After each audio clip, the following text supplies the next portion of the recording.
Good morning, everyone. Welcome to the Sacramento County Supervisors Board of Directors meeting. Today's date is May 18, 2021. It's 9:30 a.m., and this meeting is hereby called to order. And at this time, I'll ask our county clerk if she'll please call the roll and establish quorum. Good morning, Supervisors.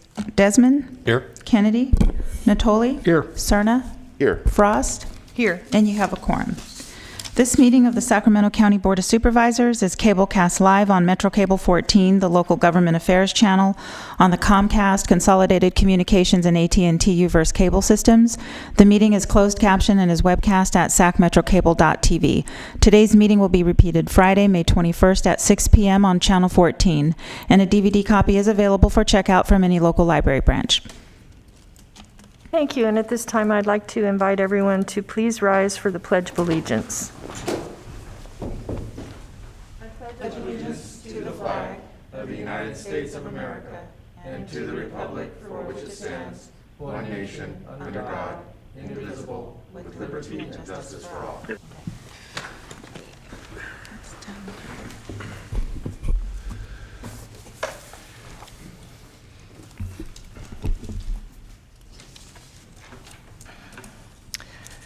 Okay, good morning, everyone. We have a busy schedule today, but I did want to open with a couple of comments. I was delighted on, I believe it was Saturday, to be at the state capitol. And there were a couple of events going on at the state capitol, and I think I saw just about every single one of our Board of Supervisors in attendance representing the county. It was really fun to celebrate the Veterans Affiliated Council's 100-year anniversary, and I want to, I know Supervisor Cerna and I were there, and many other elected officials from the region were there, and I want to congratulate them and thank them for their work in not only for their work in the community, but for their work in the legislative arena. We were also delighted to be at the Unity Against Hate rally on Saturday the 15th. The citizens from all over the region and many different areas in the world were celebrating at the same time, united to stand in solidarity with the Asian community to oppose the acts of hate that have really, I'm going to say, I'm sure, been going on over time, but have escalated dramatically during the past year. Our board was there. Numerous public officials from the entire region were in attendance. It was a celebration of unity, and it was beautiful to see the crowd who came out to stand in solidarity with the Asian Americans. The message they offered was all about celebrating diversity, raising voices in a peaceful way to promote awareness, and it was a perfect expression of American brotherhood, liberty, and hope for a better future. And to our Asian American families, I just want to say we stand in solidarity with you. And I also I wanted to make everyone aware, this is a little bit of an exciting news for many of us. Just in time for budget hearings, we're going to be putting together a plan to open public comments in the chamber, or to begin opening public comment in the chambers. We'll be reinstating public comments on June 8, and I am expecting that phone lines will remain open and available for those who are not able to drive downtown and make their public comment. So stay tuned for more information around our plan as we gradually open the board chambers. In compliance with the directives of the county, state, and Centers for Disease Control and Prevention, this meeting is live streamed and closed to the public. Temporary proceedings are subject to change pursuant to guidelines related to social distancing and minimizing person-to-person contact. To make a verbal comment at today's meeting, dial 916-875-2500 and follow the prompts to be placed in the queue for a specific agenda item or off-agenda matter. Please refer to the agenda and/or watch the meeting to follow along and determine when is the best time to call and be placed in the queue to make your public comment. You may be on hold for up to an extended period of time, and your patience is appreciated. When I open the public comments for a specific agenda item or off-agenda matter, clerk staff will begin transferring you into the meeting. Each agenda item queue will remain open until the public comment period is closed for that specific item. Members of the public are limited to making one public comment per agenda item or off-agenda matter. Please be mindful of the public comment procedures to avoid being interrupted or disconnected when making more than one comment on a single agenda item or off-agenda matter. Thank you in advance for your courtesy and understanding. Written comments are also accepted. Send your email comment to boardclerk@saccounty.net. Your comment will be routed to the board and filed in the record, and I want to thank you again for your patience. And at this time, our clerk has some announcements. Okay, for your consent matters, items 1 through 46. For item number 7, I'd like to ask you to continue that to June 8th. This was to approve the County of Sacramento Library Facilities Master Plan.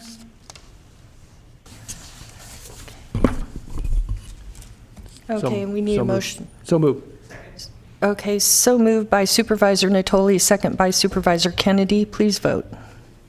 Okay, that's a unanimous vote. So that's continued to June 8th, and it will be a timed item, but we don't have a time certain yet. Thank you. And then for item 16, I just want to point out that you're adopting the fee ordinance, amending various sections of the Sacramento County Code, Chapter 6.99, Title 6. You waived reading on this on May 4th. And that's all that I have. Okay, do we have any board members who have comments on consent or wish to have discuss items? Supervisor Natoli. Thank you, Madam Chair. Just a couple of items. Item 14, if we could, please. Item 14, you are acting as the Sacramento County Water Agency. Authorize the execution of a First Amendment to agreement for construction of telecommunications equipment, compound, and permit for use of land and tower between Sacramento County Water Agency and Metro PCS California concerning a wireless communications facility on a property located at 9296 East Stockton Boulevard in the city of Elk Grove.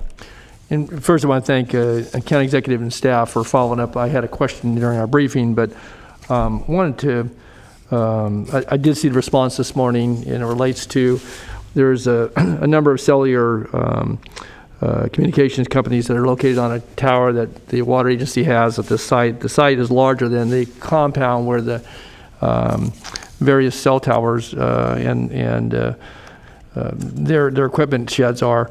But the question I wanted to raise is that, and I asked about the maintenance, and again, it came by there this morning, it still needs to be mowed, so I understood we have a company that's supposed to do it monthly or bi-monthly, but it's time, the grass is dry. But I also wanted to ask about frontage improvements. We're going to derive about $1,900,000 over the term of this lease over the next 25 years. And in the city of Elk Grove, that's one of the few sections along East Stockton Boulevard that's not improved. We have a small landscape strip along there. And so, and I think we need to take a look at that. I think we have a responsibility. If we're driving non-fee, non-rate revenue, and we're going to have that site and maintain it over time, I think we have an obligation to make sure there's sidewalks along there. Right now, it's just a shoulder with some landscaping, and it doesn't look bad, but this is no longer a rural portion of Elk Grove, and so I think we need to look at with the money we're deriving from this to then make the proper improvement in addition to obviously keeping the property up. It's about 3 acres, if I recall, the entire site. And there's a new hotel that's just been constructed to the south.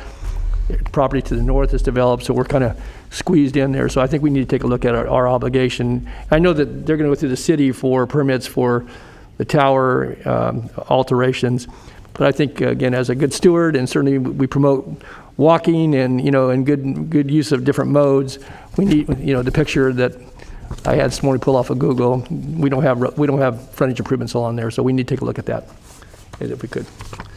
But I'm fine with today's item, but we're going to get enough revenue that we could afford to make those improvements. So So that's all I had on that. I had another item, item 38. Please. Let me get there.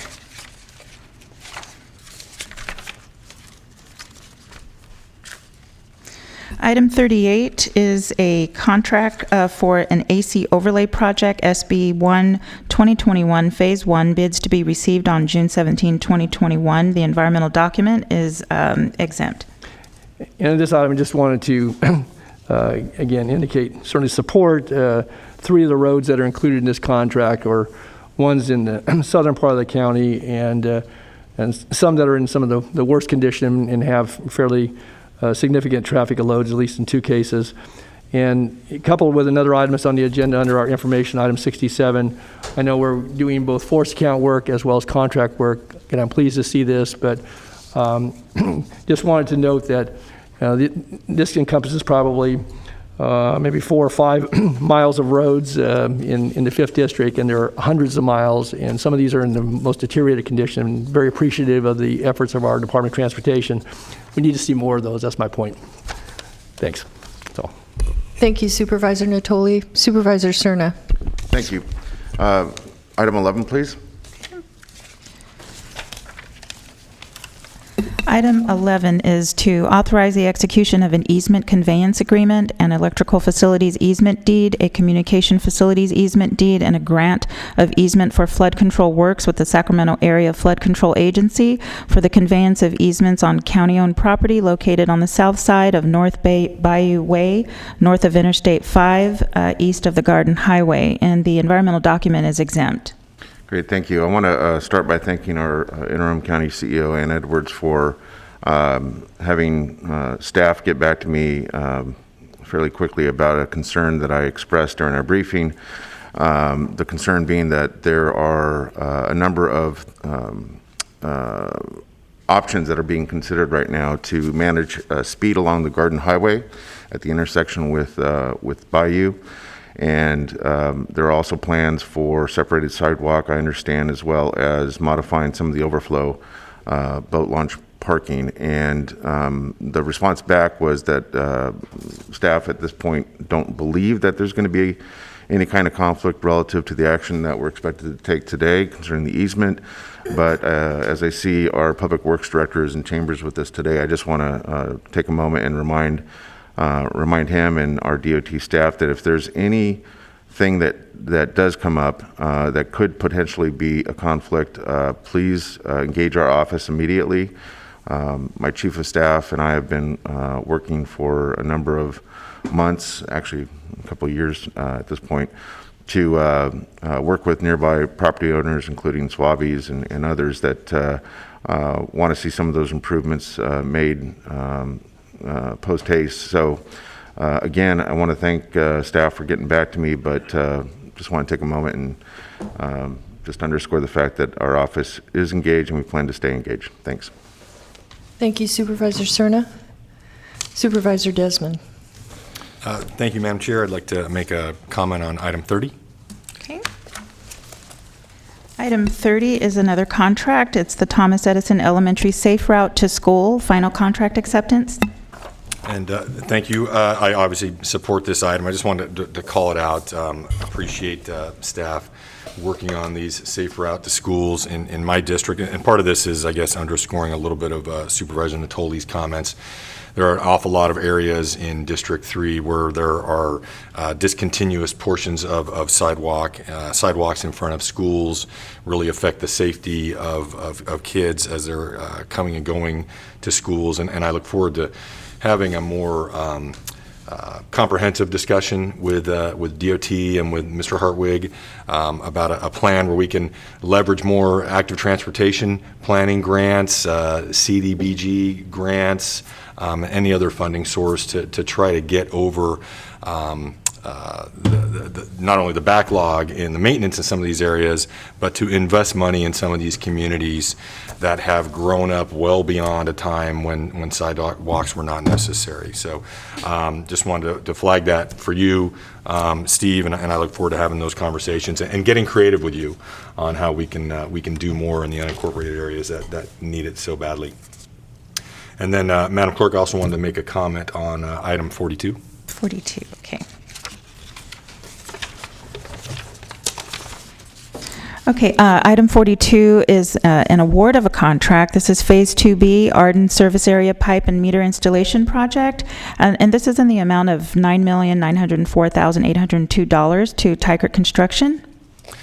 Thank you, and obviously I'll be supporting this item again today, but getting back to the comments of Supervisor Natoli and kind of the general theme of the condition of our roadways in the unincorporated area, the $800 million maintenance backlog, and some roadways that are in such a bad state of repair that they not only are maddening and aggravating to the members, a lot of my constituents in District 3 and folks in the unincorporated part of the county, but also they're a safety hazard. And I very much appreciate the staff comments on this, that staff will be working with DOT to identify maybe roadways in this area of Arden that are in need of improvements, and maybe taking advantage of an opportunity where half the roadway is torn up, maybe we just end up repaving the whole roadway. So I'll be looking forward to having those discussions with you, certainly in the context of this project, but on a much larger scale as well, Steve. So thank you very much, Madam Chair. Thank you, Supervisor Desmond. Supervisor Kennedy. Thank you, Chair. I just wanted to but if you could read item 37. 37, okay. Item 37 is another contract. This is Florin Area LED Streetlights, Phase 3, award of bid to St. Francis Electric. The environmental document is exempt. Okay, thank you very much. I just want to thank staff. This has been, this is Phase 3. This has been, 6 years in the making, and this is going to increase safety in a neighborhood that has been dark too long. And so I want to thank Ron Vicari and his staff for all their work on this. It's really going to be transformative to the neighborhood, so thank you. Thank you, Supervisor Kennedy. Supervisor Natoli. Thank you, Madam Chair. Just certainly in light of my colleagues' comments, I just ask Ann, so in our budget forthcoming, it would seem to me we want to devote some time and maybe have Mr. Hartwig and others talk about where we are as it relates to budgeting, but also construction activity and how we coordinate. I just, comments this morning, obviously supervisors are looking to their respective districts, but also recognize the need for infrastructure improvements, the reinvestment in our neighborhoods and our business districts and areas that were left behind because there were different construction standards. And so we didn't put sidewalks in, or we didn't put streetlights in, or we didn't think about connecting pedestrian paths and such. And I think it would be a good topic. I think it's very topical, but one that certainly from the standpoint of dollars is very important, but also delivery of projects. And, and I would just note Mr. Kennedy's comments that, some of that streetlight activities was first begun back in the 70s. And it's taken this long to get to a number of those neighborhoods. It started with block grant program back in the mid 70s, and throughout the ensuing decades, there's been different pieces done. But it just shows you that how long it takes, and yet you have generations of folks in those communities who don't enjoy the same level of mobility from a safety standpoint, whether it's Power Inn Road or it's or East Stockton Boulevard. You don't have lights in those neighborhoods, and I just think it's really, really important. And so again, I would ask that, certainly with concurrence of my colleagues, that with our budget presentation in June, that we could have some focus regarding what we're looking at is to retrofit, but also the reinvestment. To me, it's just so critical. We've gone too long, and a lot of our unincorporated area neighborhoods have just put up with it. And again, good work is showing some of the things we're on contracts this morning, action items, but I just think it's a more, not just important, it's imperative that we have that, and we keep that on the forefront as we're talking about, the quality of life in neighborhoods throughout the county, but certainly in the unincorporated area. So I would ask maybe we could have a focus during our discussion in June regarding budget. Thanks. Thank you, Supervisor Natoli. And I would like to make a comment on item 32, please. Okay. Okay, so for item 32, this is to authorize the Director of Regional Parks to apply for the California Department of Forestry and Fire Forest Health Grant Program as provided through California Climate Investments for $5 million. So I just first want to thank the community members in Rancho Murrieta Rancho Murrieta Association after the fire in what was that? The Paradise Fire, I guess. We've had so many.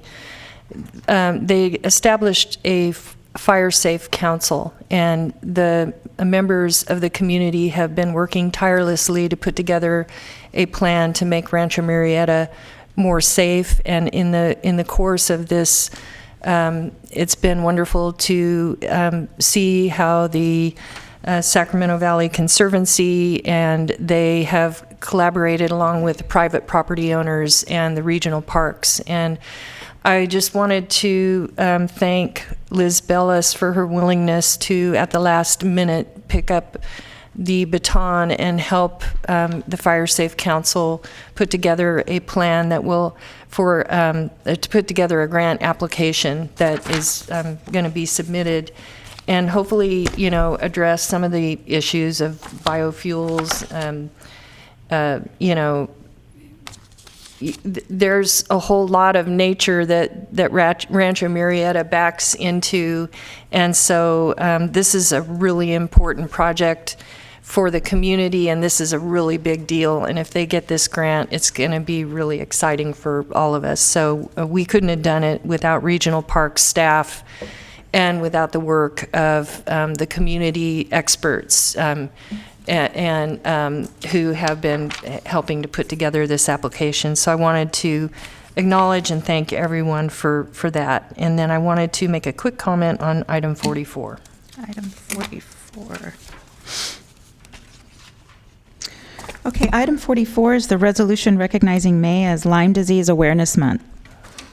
And I just wanted to, we're not in our normal, soon to get back to our normal, where we can actually see the people who bring these items to our awareness. But I just wanted to mention Lyme disease. It's a bacterial infection. It's transmitted by a bite from an infected tick. The early signs of the infection that may include rash or flu-like symptoms, including fever, muscle aches, headaches, fatigue. This disease, I understand, responds to prompt treatment, but if untreated, can have some, very catastrophic impact on multiple organs in the body, including the brain, the nervous system, and can cause disability over time. Patients with Lyme disease are frequently misdiagnosed with chronic fatigue syndrome, fibromyalgia, multiple sclerosis, various psychiatric illnesses, including depression. And misdiagnosis often delays the correct diagnosis and treatment. In California, Lyme disease bacterium is transmitted by the western black-legged tick, which is active year-round, especially when it's wet. This tick is most common in the coastal regions or along the western slope of the Sierra Nevada ranges, but has been found in 56 of California's 58 counties. And I think it's really important that we are aware. A lot of us go up to the mountains and go for hikes. I've known people who have contracted this Lyme disease, and it's been debilitating, and even young people that have had major symptoms from this disease. So I want to thank those who have brought this to our awareness, and let everyone know when the sun comes out and we all go out and start exercising, be aware, and so that if you do get that tick, you can be treated as soon as possible, and hopefully be aware of the symptoms so that you can help your doctor figure that out for yourself.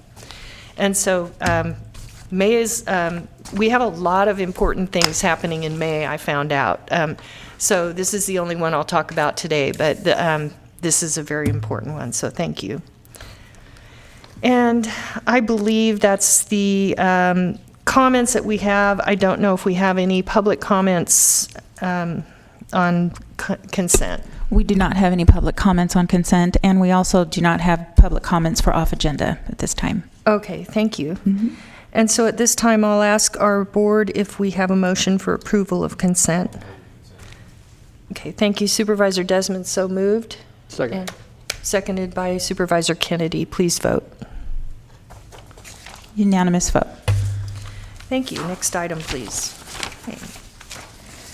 All right, so for item 47, this is the Tax Equity and Fiscal Responsibility Act hearing, request for approval of tax-exempt bonds by the California Municipal Finance Authority for the benefit of Capital Christian Center in an aggregate principal amount not to exceed $28 million for the purpose of financing and refinancing the cost of renovations and improvements to and construction of schools, facilities, and certain other matters relating thereto.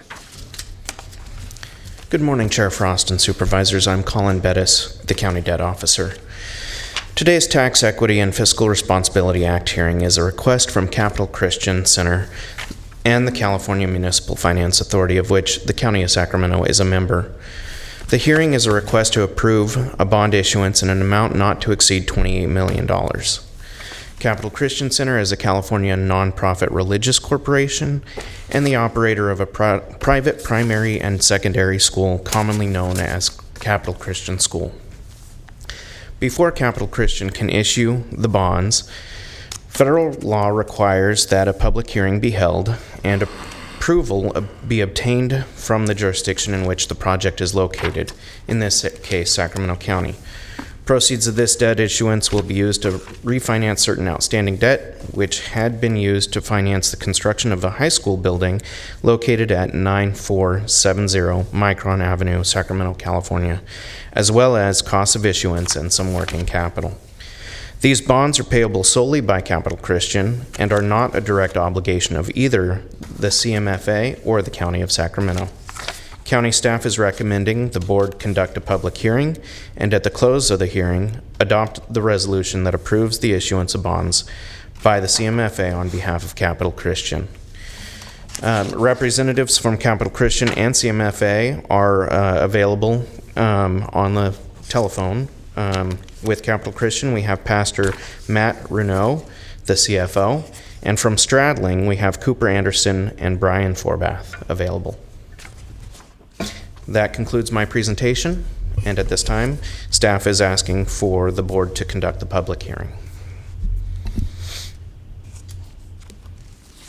Okay. And did Matt Renault and Cooper Anderson wish to make a comment, or are they just here for They're questions? just here for response to any Okay. questions. Okay, and at this time, I'll open the public hearing.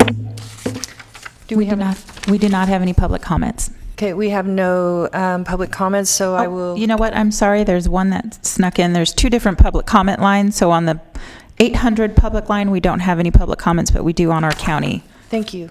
Just one second. Could you please transfer?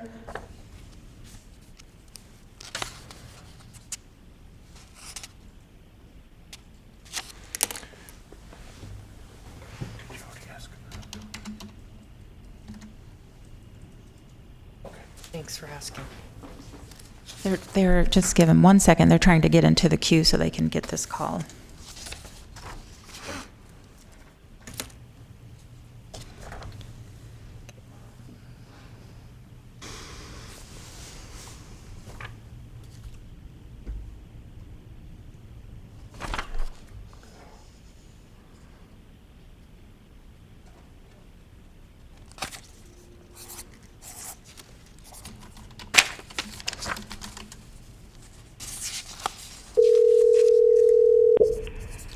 Hi, caller, please start with your comments. This is Ben with the CMFA. I'm just here to answer any questions also. Oh, thank you, Ben. Okay. Do we have any other? We do not have any more comments. Okay, at this time, I'll close the public hearing. And we do not have any members. Oh, Supervisor Natoli. Madam Chair, I'm prepared to make a motion, and unless there's any other comments, I would do so. Approve staff recommendation. Thank you. Thank you, Supervisor Natoli. Motion second by Supervisor Kennedy. Please vote. Okay, that's a unanimous vote. Okay, next item, please. Okay, for your next item, this is your report on COVID-19 response.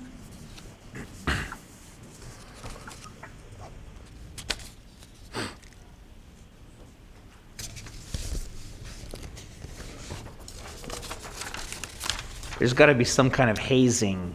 I know, this is an exciting moment because we have our Director of Health Services, Siobhan Kathari, here with us today. Welcome. And as always, welcome Dr. Kasiri. Thank you. Good morning, Board. I am thrilled to be here today for my first meeting and so grateful for this opportunity to promote the health and wellness of Sacramento County on your behalf. I wanted to just kick us off today by saying a few words. I have been really heartened in this past week since I've started to see the incredible undertaking that the health services team has done. Dr. Kasiri, her whole team, and the rest of our department in behavioral health have been working diligently on your behalf throughout this pandemic to serve Sacramento County residents, and it's been really great to see all of the services that are available. And I'm definitely here to continue to support them and to support you in making sure that we're getting those services out to those communities who need them most in Sacramento County. So I look forward to meeting you all. I have upcoming meetings with you, and we'll be hearing your priorities and helping the team to strategize around how we can continue to support. Now switching to the COVID-19 update. As you know, June 15th is a big date for us as we move beyond the blueprint in the state of California. And I just want to stress the importance of our continued vigilance and continuing to really ensure that we're getting vaccines out to the communities who need them most, and we will partner with you to do that. I'm tremendously appreciative of this opportunity to work alongside Dr. Kasiri. For those of you who don't know, amongst her colleagues, she is really known as a dedicated and thoughtful public health officer who is really doing amazing work on behalf of Sacramento County. And as she is the expert in all things COVID, I will turn the details of this update over to her at this time. So thank you. Thank you. And good morning again, Board of Supervisors. So we'll go to the next. Oh, I almost forgot that I can actually do this myself.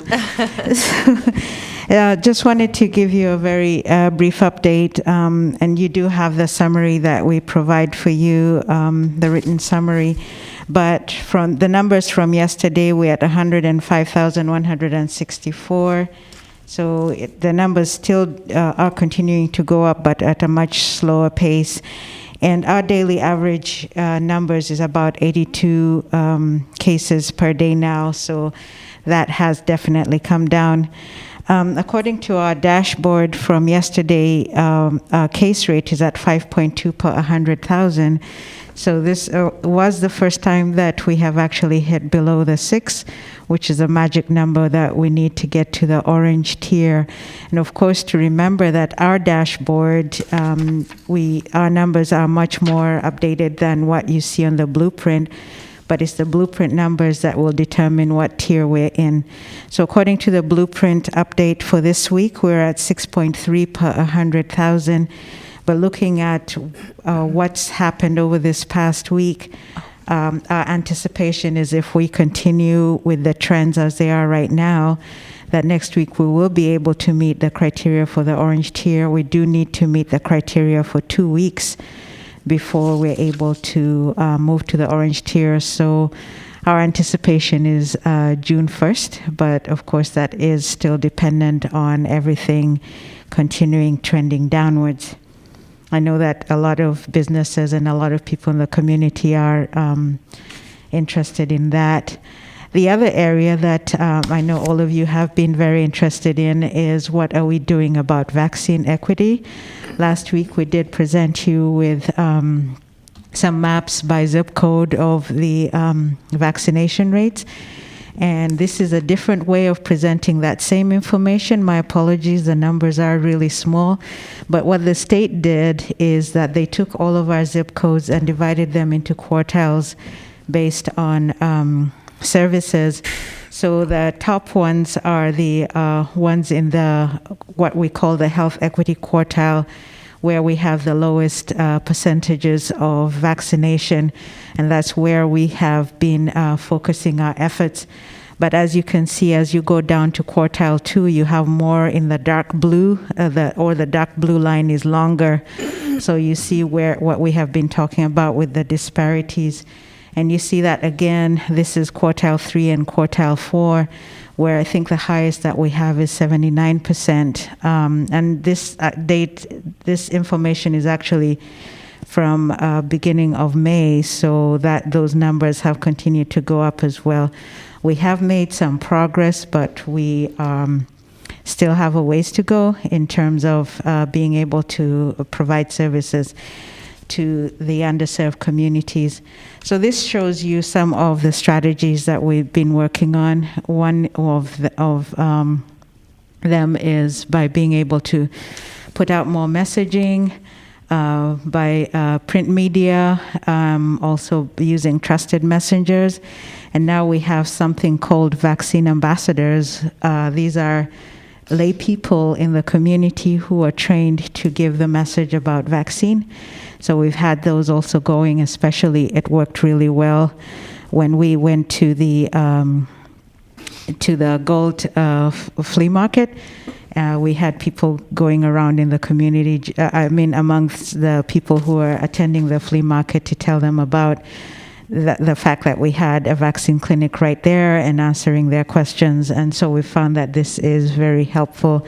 We are also working with the Office of Emergency Services to help us with them using their systems to send messages out to an area. If we have a clinic in an area, they're able to send text messages out, and we found that this has been very effective in increasing interest in the clinics that we have. We are also, as I mentioned again, also looking at using financial incentives. We haven't started that yet, but still working with the state. Some of the additional funding that we got from the state is being used, especially for some of the communities like the unhoused. And then working very closely with our partners to set up pop-up clinics in schools and with faith-based organizations. We're also reaching out to employers to see if we can have clinics at their sites as well, and also looking at accessibility, language access, and also having flexible hours. Last week I did also send you an email that we finally have our trailers ready to be launched, and this week we do have some clinics scheduled, and I'm hoping that you will be able to attend, at least for the ones in your district. So for tomorrow, 5/19, we'll be at Valley High, and that's in District 2. And then 5:20, we'll be at the DHA office on Fulton Avenue. And then 5:21, we'll be at the DHA office at Research Drive. And we've been working with staff from your offices to let you know about those opportunities. And I believe our PIOs also told you about the opportunity where we are putting messages out about people who are advocating for vaccine and telling the reason why they've been vaccinated. I'm hoping that you got that message and that you'll be able to help us with that as well. Lastly, just wanted to let you know, one of the questions that we've been asked is about the masking, because the CDC recently sent out new guidance stating that masking for people who are vaccinated, they are able to remove more of the restrictions and be able to have more activities without masking, both indoors and outdoors. And so I was asked that question, and I said we do have to wait for the state, both the California Department of Public Health as well as Cal OSHA. So right now, yesterday we did get notification from the state about what CDPH plans to do. And so the plan is that on June 15th, that is when we will allow fully vaccinated Californians to go without a mask in most indoor settings. So basically, California is maintaining the same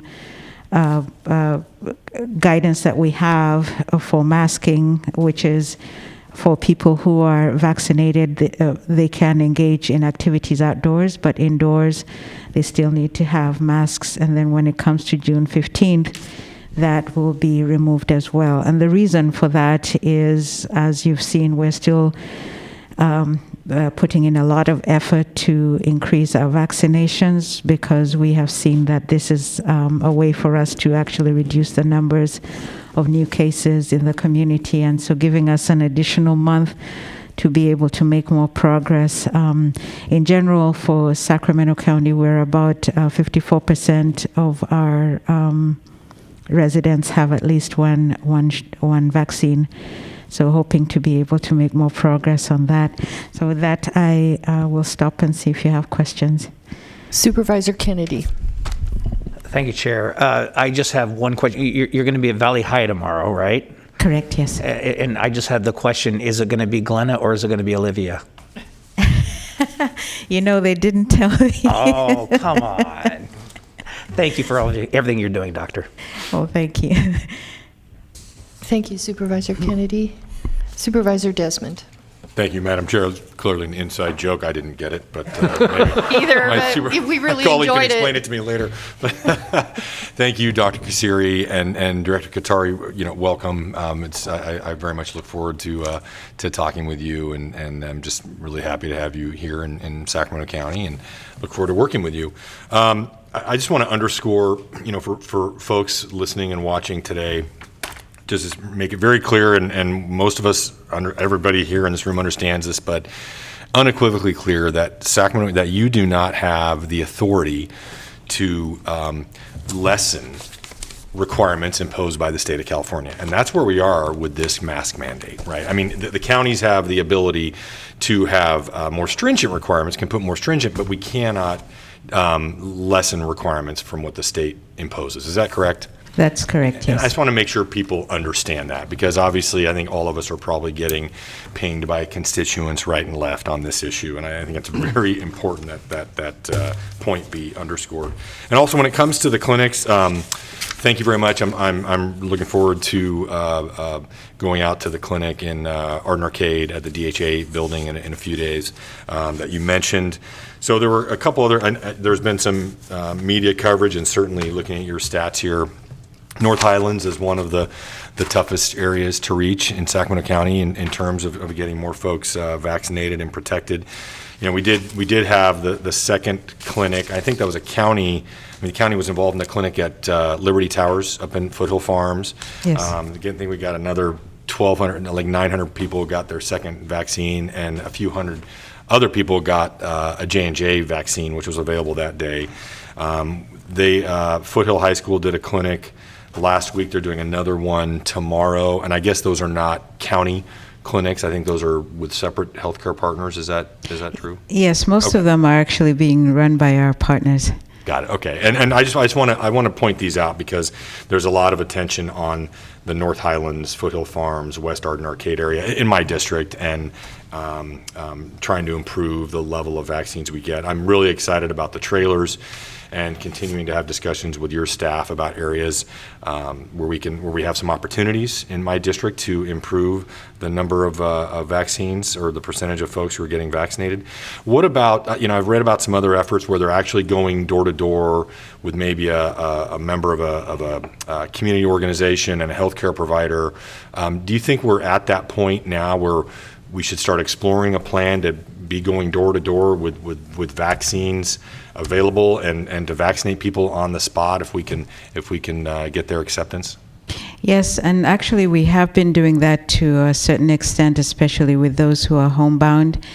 And also, especially doing outreach and signing people up for our clinics. We have been doing door to door, especially in some of the areas like our partner, Dr. Carter in Del Paso Heights. The volunteers have been doing that, and that's part of what the vaccine ambassadors will be doing. The challenge we have had with being able to go and give the shot from door to door is because of the handling requirements for the vaccine, and also the fact that each vial has so many doses in it, so it makes it difficult to be able to do it that way. But definitely, that's something that we need to look at, and we do have some of our partners who are prepared to get to that point. We're still, of course, still have our high throughput sites, and as well as the pop-up sites, the major ones, but definitely going door to door will be needed at some point. We've also been doing that for the homeless, of course. Right, and that's great, and I appreciate that, Dr. K. And yeah, it just seems to me, we obviously we started at the higher level with the much larger sites, and we're getting more and more granular, the smaller pop-up clinics, and now you're looking at mobilizing the county trailers, get even more granular, and then the focus then will have to be, I think, going door to door in some of the harder to reach communities. So I appreciate all your efforts and look forward to continuing to work with you and your staff. So thank you. Sure, thank you. I guess every shot counts. So. That's right. Thank you, Supervisor Desmond. When you do go door to door, is it with a truck that has an emergency response? Is it like a vehicle?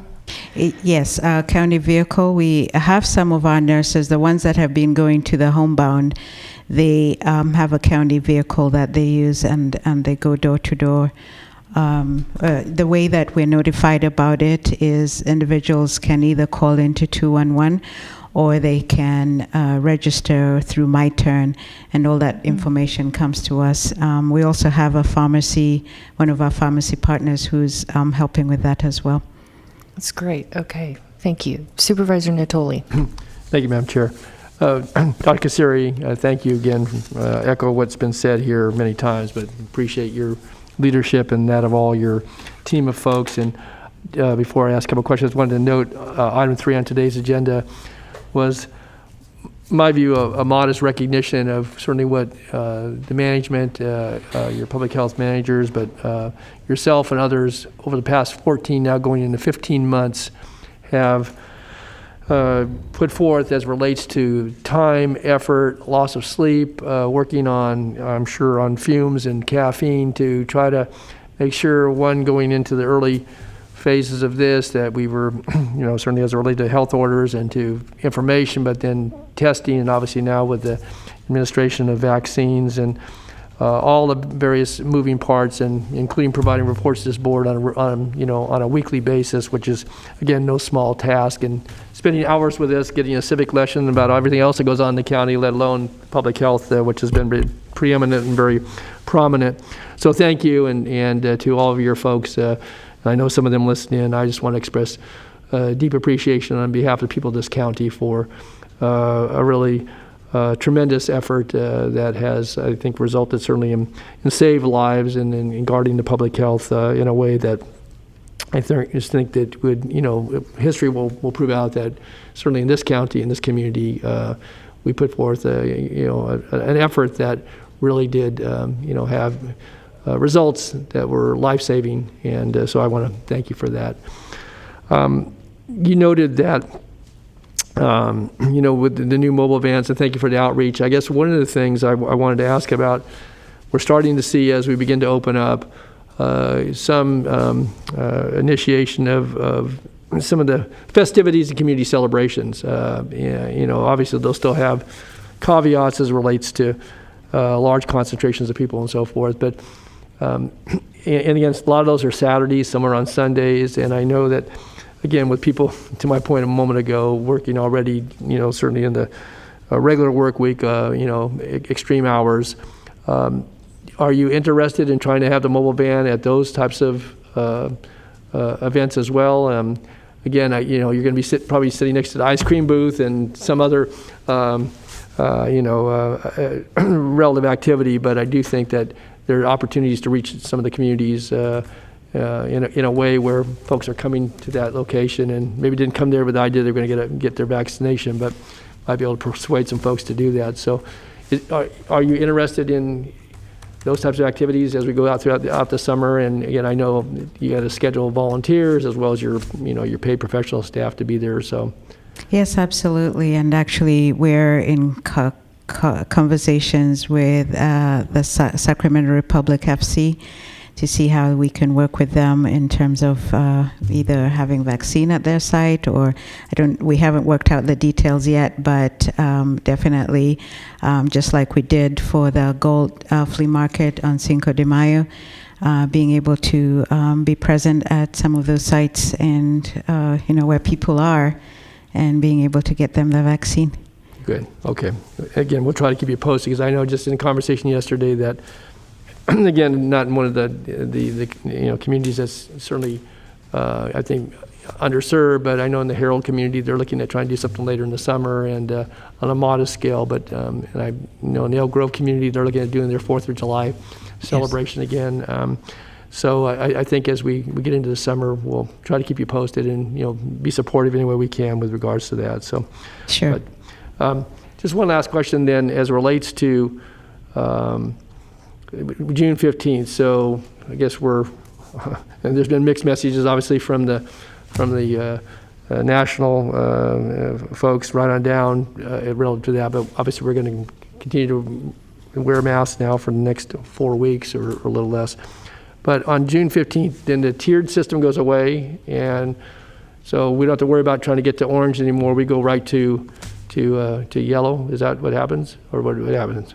So come June 15th, and I'm hoping that we get to orange before then. And yes, it looks much better now. But if we haven't gotten there at that point in time, we don't have to worry. We're there, right? Right, exactly. When it comes to June 15th, the tier system completely goes away, so the counties will not be assigned to a tier.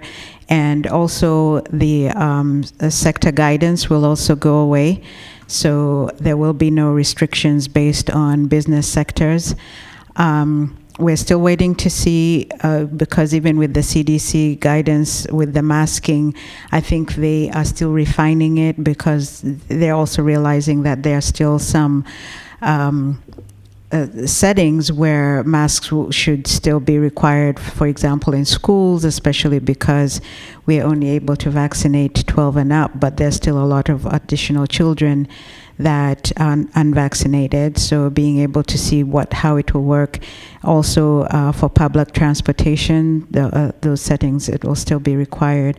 But the sector-based guidance will all go away. And the only other thing will be guidance for larger events, say for those that are 10,000 plus. Because, of course, the additional risk with such large gatherings. As of June 15th, what happens to the testing part of all this? Again, that's been ongoing focus as we've tried to meet the various metrics and determine exposure and certainly rate of infection and so forth. That'll change. Okay, go ahead. We will continue to monitor, and we'll continue to investigate cases and outbreaks, but we will. I'm not sure whether the state will even be posting the numbers anymore, but we will not be assigned to any tier based on either our testing or our cases or vaccinations. It will still be important for us to put the message out that for people who are exhibiting symptoms, they need to be tested, and we will continue to follow up on them. Okay.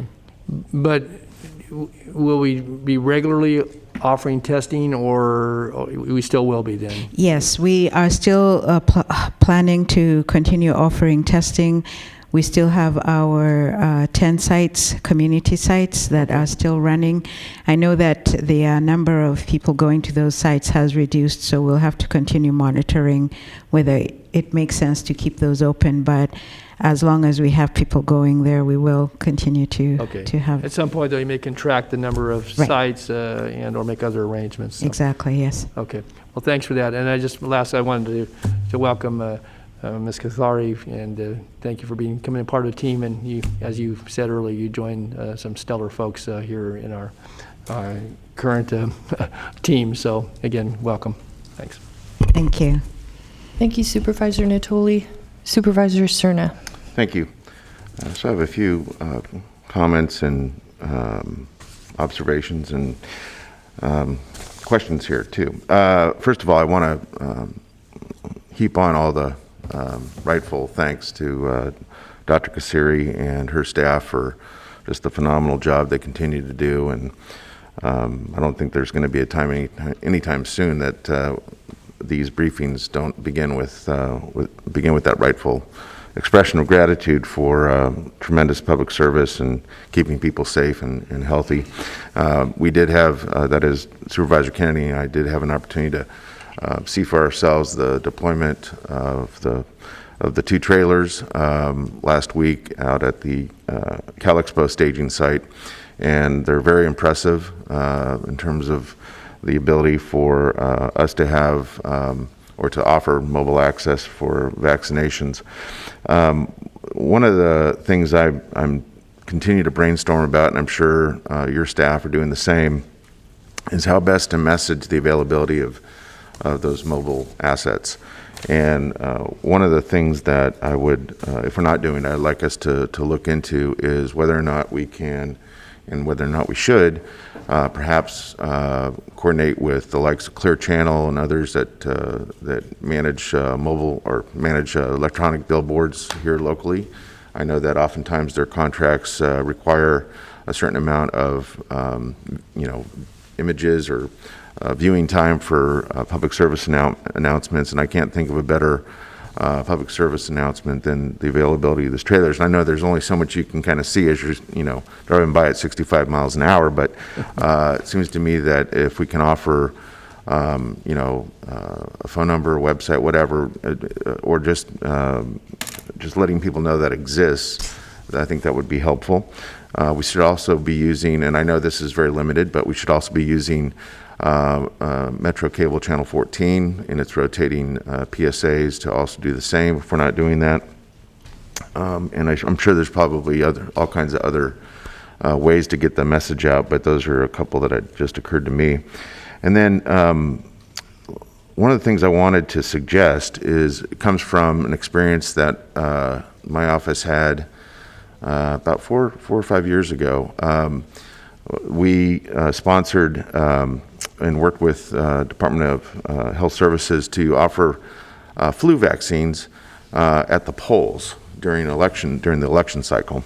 One of the things that has occurred to me is that if you look at the heat map or the neighborhood map of where we continue to have vaccination deserts in the unincorporated county and within the cities of our county, they tend to overlap, and this is anecdotal, but they tend to overlap where voter registration is perhaps lacking. So I would like us, if we're not doing this already, to work with our voter reg, our Department of Elections, to see if there's an opportunity that we can offer some ease with which to register to vote. At the same time, you offer vaccinations in places like North Highlands or North Sacramento or Del Paso Heights, or those are three neighborhoods actually in the district I represent, where I think we can accomplish multiple objectives at the same time. So something to think about, and perhaps there's other overlapping objectives that by way of a mobile asset like our 2 vaccination trailers, we can not only make it convenient for people to receive the vaccine, but also take care of other things that are in our control as a county. So those are my comments, and of course I want to also say welcome officially to Ms. Kathari. I had the chance to have a great discussion with her last week, and much of that discussion revolved around disparities in the great work that this county continues to do as it relates to the African American childhood population, and how that has evolved into something very special here. And I'm hoping that, and it sounds like she's very interested in being a very productive component part of that, and so I welcome you and look forward to working with you and your staff. Thank you. Thank you. Just to your point, Mr. Stern, I would just say maybe you can ask either Leatherby's or Gunther's or somebody to accompany the mobile clinic out to the communities, and you have a little added bonus. They can get an ice cream when they get their shot. So. Sure. That's if you get your tonsils out. Oh. Or Vicks. Gunther, sorry.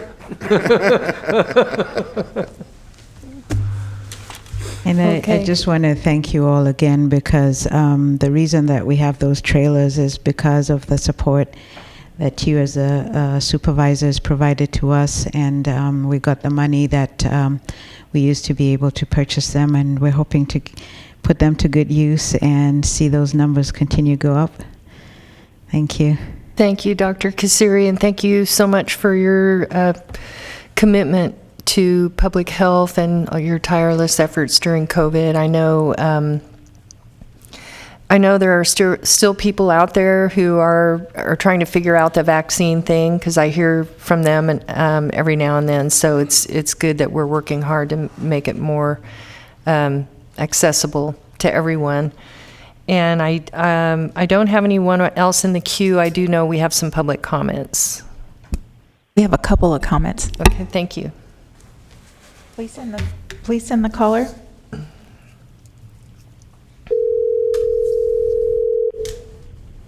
Hi, caller. Please start with your comments. You have 2 minutes. Hi, it's to Mr. Desmond, who said that the Board of Supervisors does not have the ability to downgrade a state measure or a state recommendation, but the Board of Supervisors are okay with upgrading measures that the state, or recommendations that the state provides. Where does that say in your papers or on the website, or where do you deduct this from? I'd like to know. Thank you so much. Thank you. I think correct me if I'm wrong, I'm just going to make a quick comment on that the supervisor was pointing out that we cannot make the rules easier, but we can make them harder. And so it was, if I understand it correctly, Supervisor Desmond, your point was that we don't have full flexibility on what we can do in the state of emergency. Am I correct? That's correct. Yeah, we don't have the legal authority to weaken the standards the state has imposed statewide. We do have the legal authority to impose stricter standards, which we have not done in Sacramento County. We are Correct. simply complying with the state mandate. I wanted to make sure there was Well, clarity. don't we have the possibility to rescind What? the local health emergency declaration? Excuse me, we're not able to have a public conversation during public comment. I thought I thought you had completed your public comment, but I did want to offer some clarity on that so it was clear what the supervisor was saying. Thank you. Thank you. Please send the next caller.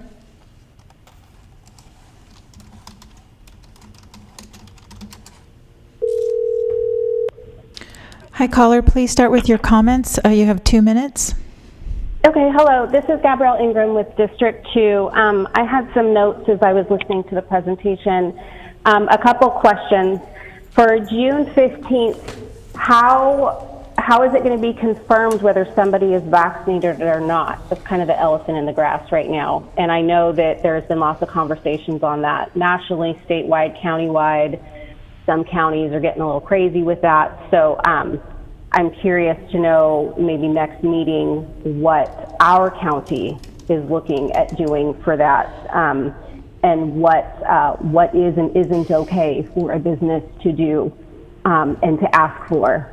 The other thing was Dr. Kasiri said that there's ways that the shot is the way to reduce the number of new cases in the community, except that people keep testing positive after they get the shot. I have 3 friends that tested positive within 2 weeks after getting the shot, and then we have a baseball team that keeps coming in the news for that exact thing. So how do we know that these new cases are wild type SARS-CoV-2 or due to the spike protein or whatever's going on in the bodies of the people that had the shot? How do we know which is which?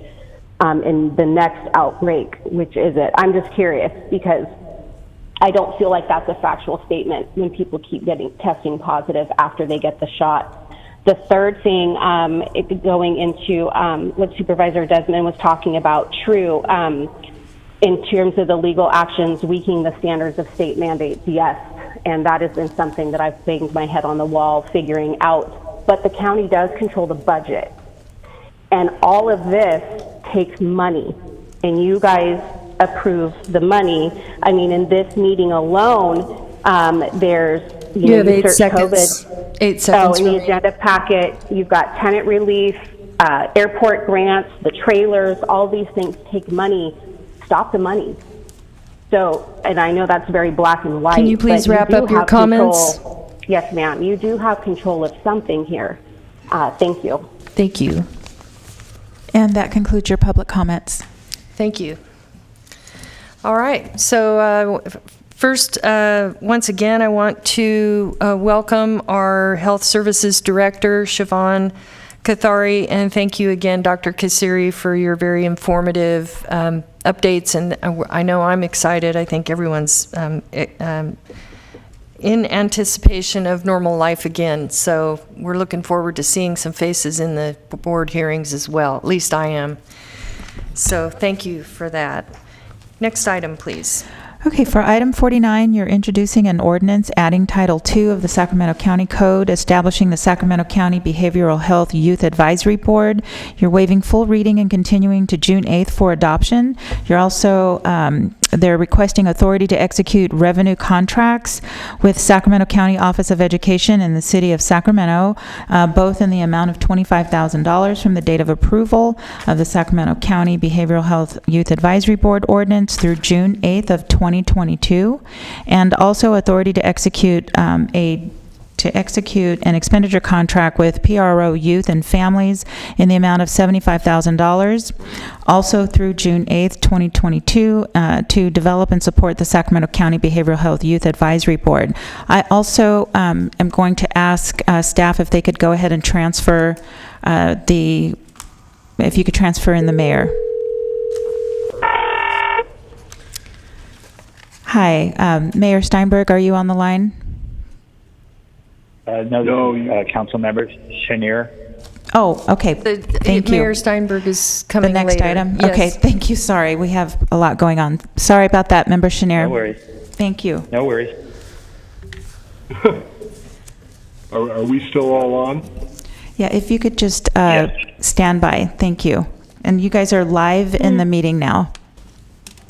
So I want to thank everyone who's standing by on the line. We're just getting ready to receive the report on this item, and then I believe we'll open up for if you have comments after that.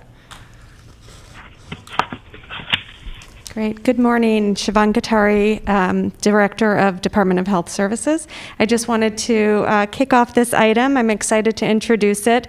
This Behavioral Health Youth Advisory Board is a great opportunity for us to be lifting up youth voices in the community to help with the design and implementation of behavioral health services for youth. It's also a great opportunity for the youth who participate, though, to develop those leadership and those advocacy skills that will serve them well into the future as they continue to advocate for services for youth in Sacramento County. So I wanted to just turn it over to Dr. Quist for the presentation. Thank you. Good morning, Dr. Quist. Good morning. So Ryan Quist, Behavioral Health Director. Thank you for this opportunity. I'd like to start off, sort of let you know how this came about. Here in Sacramento County, we have some very passionate young people who are very interested in advocating for behavioral health. I don't know about you, but when I was in high school, I don't remember much of a conversation around mental health. Maybe we had some conversations around substance use prevention, but there really wasn't much of a conversation around mental health. Well, these young people are having lots of conversations around mental health and substance use prevention and treatment, and they're interested in not only talking about it and supporting their peers, but they're interested in advocating and developing programs. So I think it's really impressive that they have this interest. As a result of that, a group of folks got together. We call ourselves the Adult Allies. Got together to talk about how we could continue to support youth in terms of pushing their agendas forward. And so here you can see the impressive list of folks that got together. We have our Supervisor Kennedy, Superintendent Gordon, we have Vice Mayor Chenier, and a number of other folks from the community that we pulled together. And so based on these meetings that we had, we came to, we had conversations around what was our purpose, what were we trying to achieve. And the youth were very much part of those conversations. And this is what we came up with. Youth behavioral health and wellness is impacted by county systems that touch their lives, and they were interested in working on mental health, substance use, and overall wellness considerations. And we recognize as adults that youth are experts on their own lived experience. Me as an adult, I had different experiences as a young person, and there are different strategies that are going to be effective for making an impact on youth today than they were even a few years ago. Youth bring a unique perspective to the county systems to give us feedback on how to be more effective and responsive. We basically came up with our main goal of make Sacramento County communities youth behavioral health friendly. So this is how our conversations came about. We developed a purpose, develop and empower a diverse group of youth to use voices, talents to improve their community and advise policy leaders on what is needed to create youth behavioral health friendly communities. We're interested in increasing youth engagement and voice in developing our policies, programs, practices. We're specifically looking at youth ages 14 to 24. We're interested, excuse me, my allergies are killing me, so I really apologize. We're interested in directing input and feedback from the youth so that that feedback can feed into our complex systems. So that's why you see this collaboration between the county, the city, the Office of Education, and our community-based organizations and other allies. Another key point of this is it's also a venue for us to prop up our youth. And so a strong component of this is going to be training and helping mentor youth in how to be a good advocate. So we're going to teach them about how our different systems work. We're going to teach them about behavioral health and well-being, advocate, and then we're going to give them strategies on how to advocate for a youth-friendly, culturally relevant behavioral health and wellness system of supports. We're proposing that the composition of this board would be 10 youth ages 14 to 24 who will meet and advise county leaders as well as the city and our Office of Education.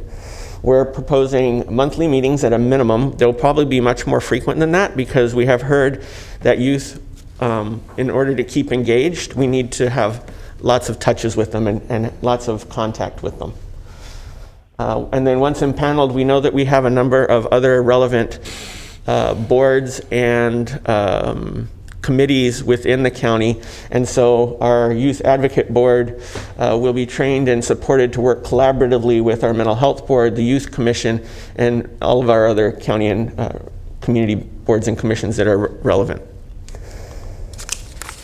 In terms of funding, it's just a small amount of funding, I think $75,000, and this came about with contributions from Office of Education, City of Sacramento, and then the county.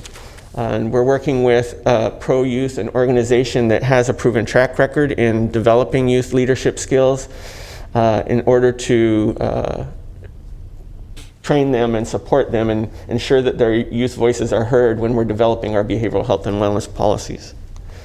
So thank you. Thank you, Dr. Ryan. Now may I introduce Superintendent Gordon to say a few words? Certainly, that would be great. Thank you very much, Dr. Quist, and welcome Dr. Katari to Sacramento. We look forward to working with you. I want to thank Supervisor Kennedy and Dr. Quist, Council Member Chenier, and all of our other Adult Ally Advisory Group, and so many of the community members, both young people and adults, who stepped up to say this is a really, really good idea, and we've been proud to collaborate on the planning for the Behavioral Health Youth Advisory Board, and I can't emphasize strongly enough how much I think we will all benefit from hearing the voices and ideas of our young people. They have a lot to teach us, and I'm confident that we will build a stronger and more responsive, and most of all, a mental health system that focuses on prevention rather than treatment after the fact wherever possible. And I know there's a bill in the legislature to require counties to do this, and I'm so proud that this county is out ahead of all that, and thanks to everybody who's advocated for this. I think it will pay off in a big way for all of us. So thank you. Thank you. Thank you, Doc. Dave Gordon. Are you just going down the list? Would you like to? I'm sorry about that. No, I'm sorry. I didn't mean to interrupt you. Go ahead. All right. And next, Vice Mayor Jay Chenier. Thank you. Thanks very much. I'm really excited about this and for a whole number of reasons. First of all, I do want to thank Supervisor Kennedy and Dr. Quist and all of his staff for really helping us get to the first finish line on this and getting this set up. This has been like a really good experience, and again, it works on all levels. For the young people that are going to be involved in this, we need to be able to listen because they have the answers that we're looking for about their own mental health and behavioral health.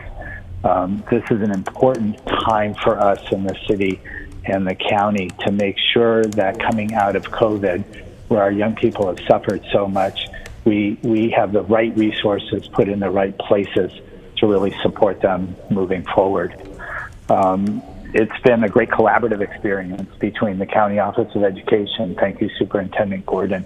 The county, again, thank you, Patrick and Ryan and all those who have participated. The city for us, Bridget, who runs our Office of Community Response, and myself have been sitting in on these meetings. And then also we have private partners. I want to note Sutter Health has been sitting in, and they've also put in $25,000 in addition to the $75,000. La Familia, Rachel Rios, and then Jackie Rose from her organization in the South area. These are the folks who will also help us recruit the right individuals to sit on this board. We have a lot of boards and commissions, we all know that, but how we support them, particularly when they're composed of young people, is incredibly important. And Pro Youth and Families has been able to do this type of work in other areas.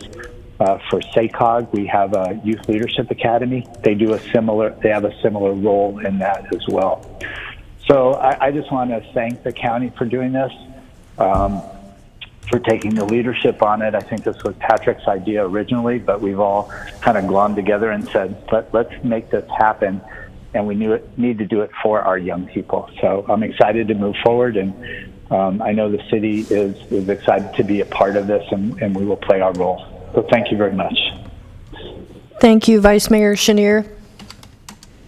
And now we have a couple youth that have been involved with the conversations. First, Ariana Deloney, can you please introduce yourself and tell us which organization you're affiliated with as well, please?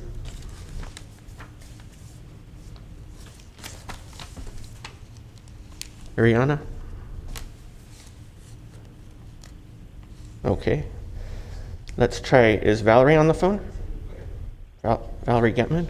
Yes, I'm here. Hi there, go ahead. Hi.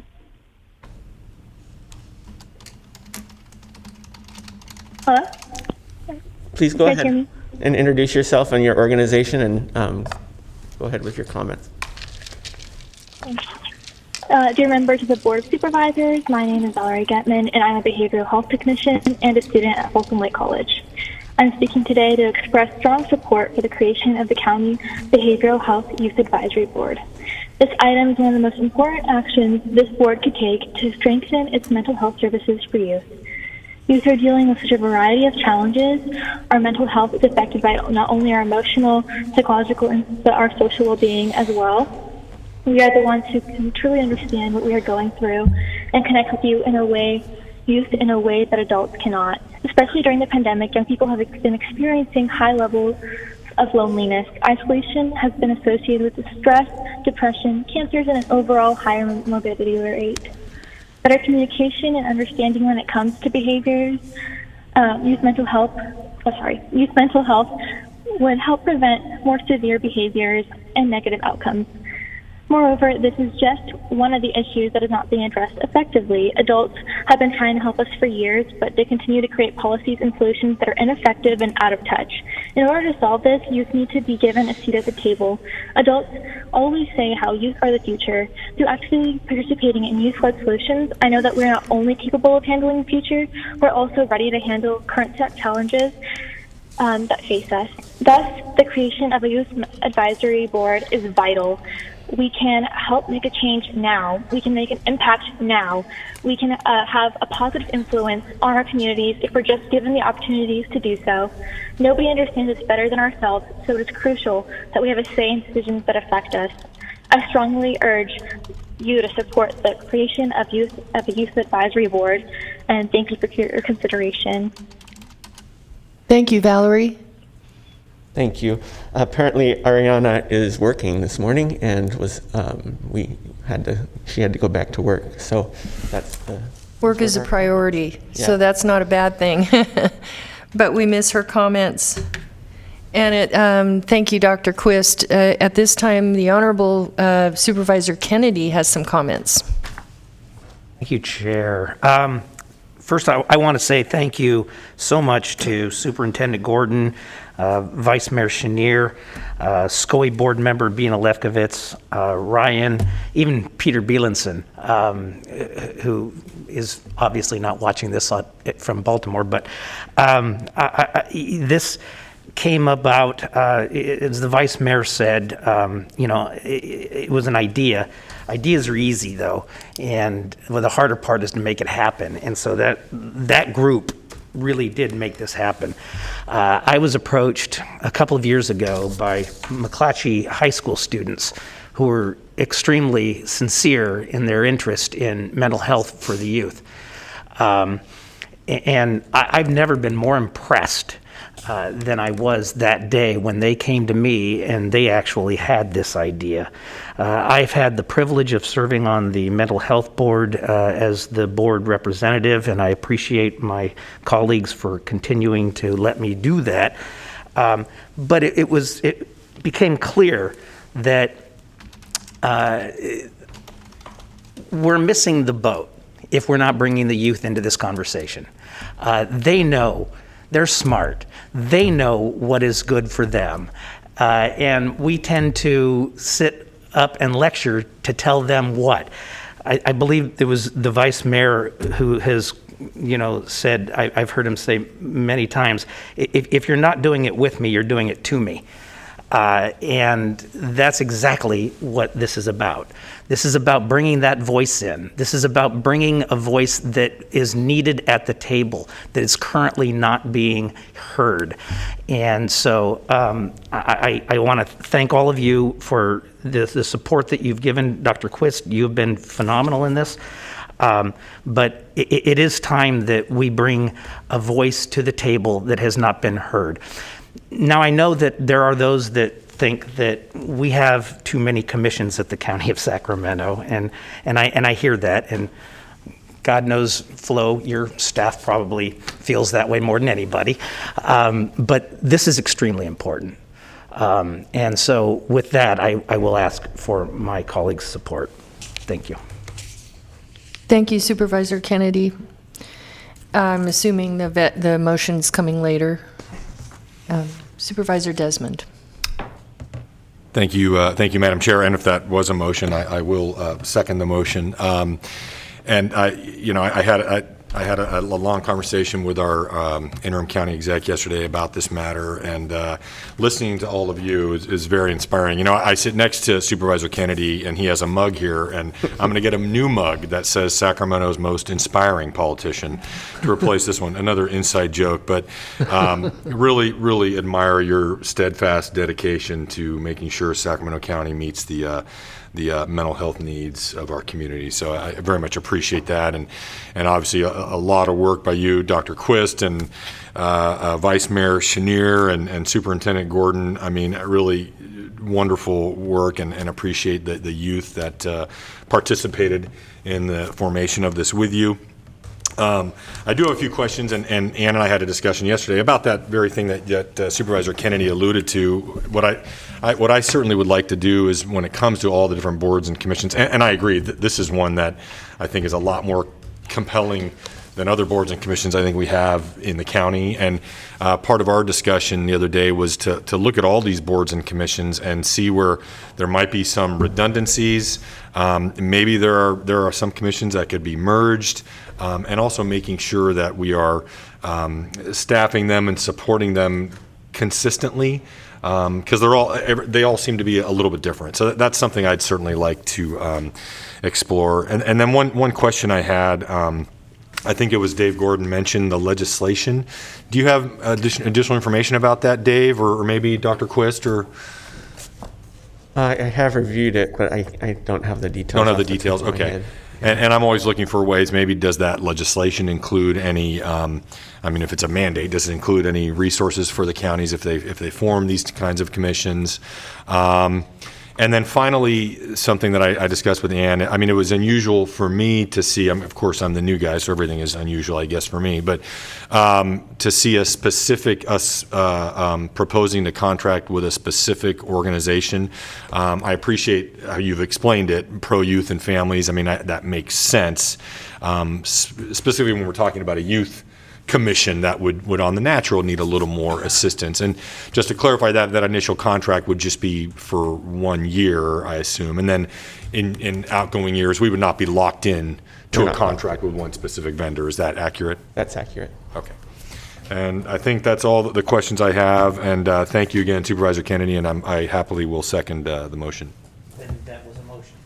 Thank you. Thank you. Supervisor Kennedy made a motion to approve, and Supervisor Desmond seconded. And I know we do have several public comments. So, and I see no other comments from board members. So at this time, we'll go ahead and receive the public comments. And Chairperson Frost, I apologize. We do not have public comments for this item. That's for the next item. We have a significant amount of comments for the next item. Okay. We do not have any comments for this item at this time. Okay, then I would like to make just a comment of thanks to Supervisor Kennedy for his tireless advocacy in the field of mental health, which is, in my opinion, something we need to focus on, probably nationally, but in particular Sacramento County.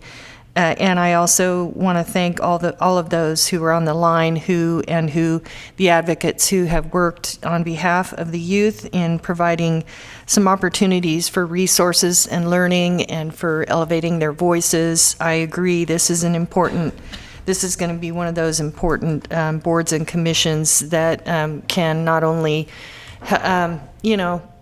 help them, but it's also going to help us. So it's like a win-win. So I also support it, and at this time we'll ask everyone to please vote.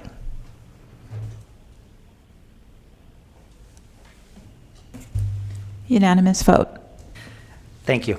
Thank you, Supervisor Kennedy. Okay, next item, please. Okay, so for our next item, staff will be transferring the mayor on this item while I talk, so we can get that going. Okay, and I just want to, I know we are going to receive a report on this item. I do just want to take a moment to thank our mayor, Sacramento Mayor, Mayor Steinberg, who is also a former leader of the Senate and who has been an amazing advocate for mental health as well in California. And he was the author of the Mental Health Services Act, Prop 63, I think it was. And over the course of the past few months, I made a couple calls to Mayor Steinberg just with questions, thinking maybe he could help me, and I asked if he would possibly be willing to take some time to be with us today in case we had questions and in case he had some comments that we would benefit by. So I want to thank Mayor Steinberg for being with us today. And are you on the phone, Mayor Steinberg? Yes, I am, Madam Chairwoman. Thank you for having me. Thank you for being here. And so at this time, we're going to receive the staff report, and then if you're on a timetable, we can receive your comments after that. That's fine. Yes, I am at a meeting, but I stepped out because this is very important. Oh, okay. May I read the item into the record? Yes, and then I'll let you take your call there. This is to approve the Department of Health Services recommendation to implement assisted outpatient treatment for the enhancement of mental health services in Sacramento County and conduct a program planning process to minimize concerns.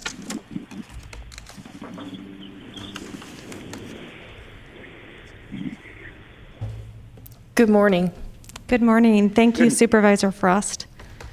I'd like to introduce myself, Siobhan Katari, Director of the Department of Health Services, and Dr. Ryan Quist, who is our Behavioral Health Director.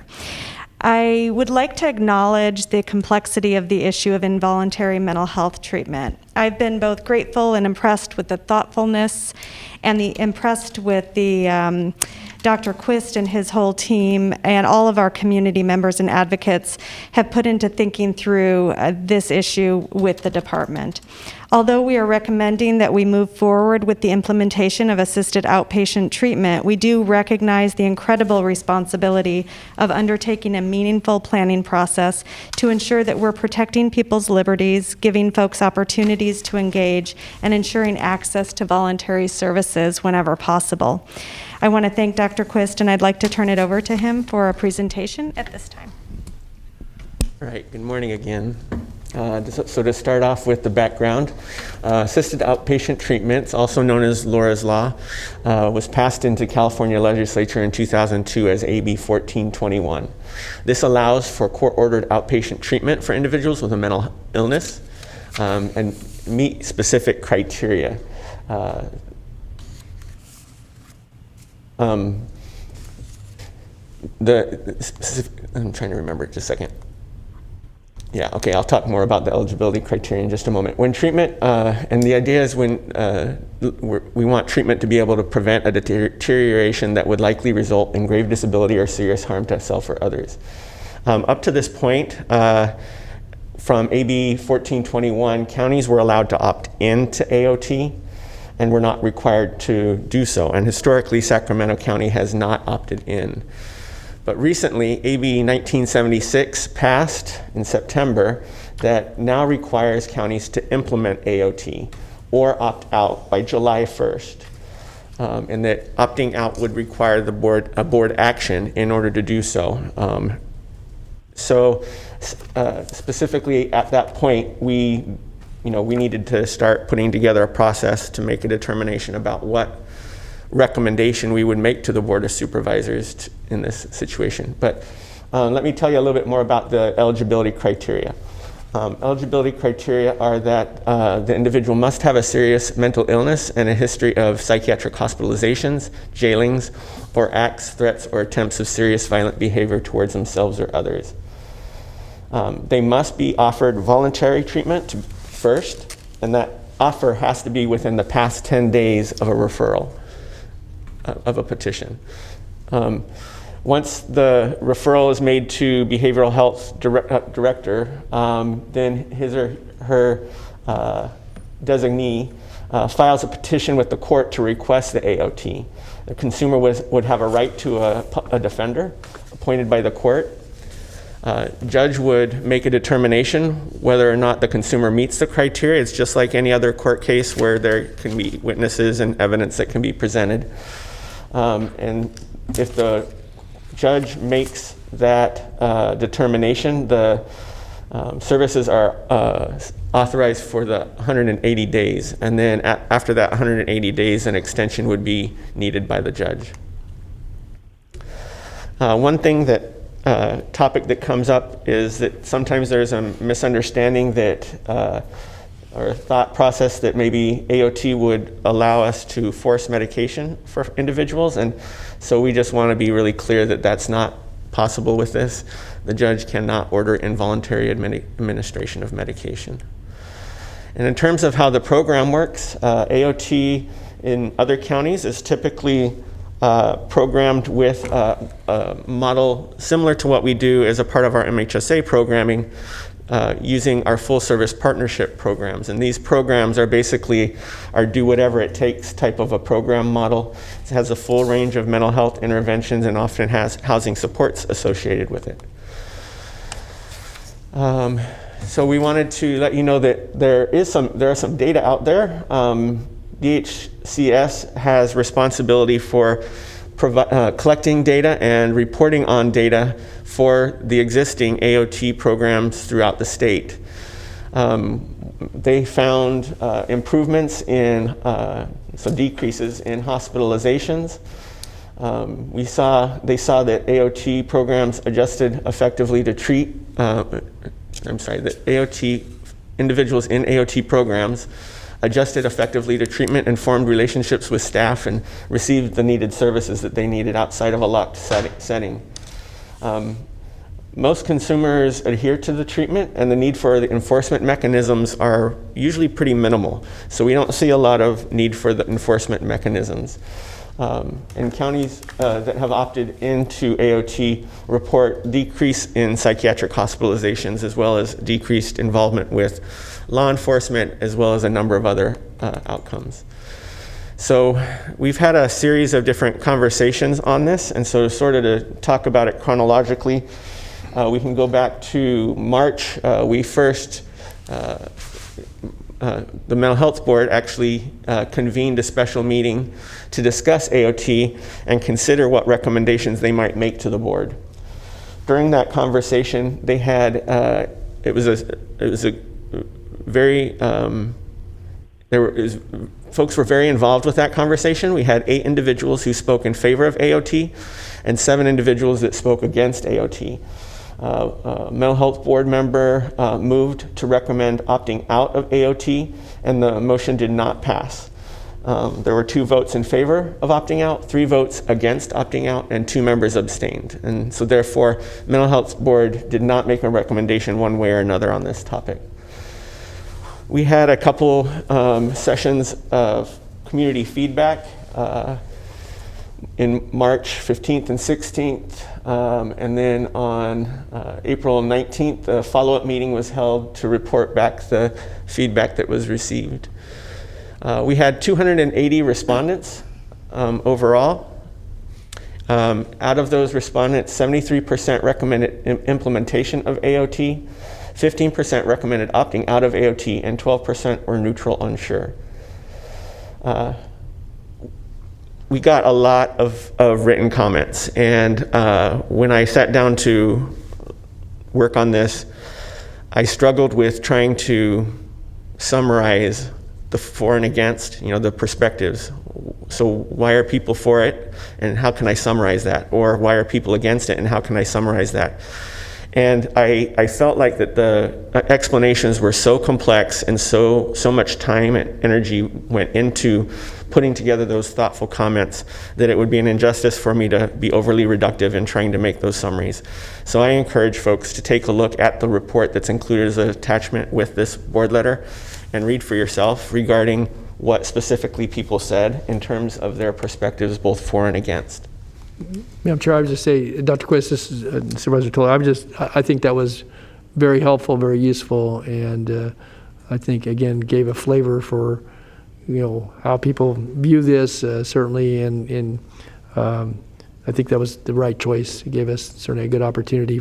Some of us, or maybe all of us, had a chance to listen to some of the hearings, but to actually see those comments from the outreach was very, very helpful. Thanks. Thank you. I also want to say that your workshops were very helpful. The third workshop was amazing. It was helpful to understand how other people are doing it, and it brought a lot of the information home.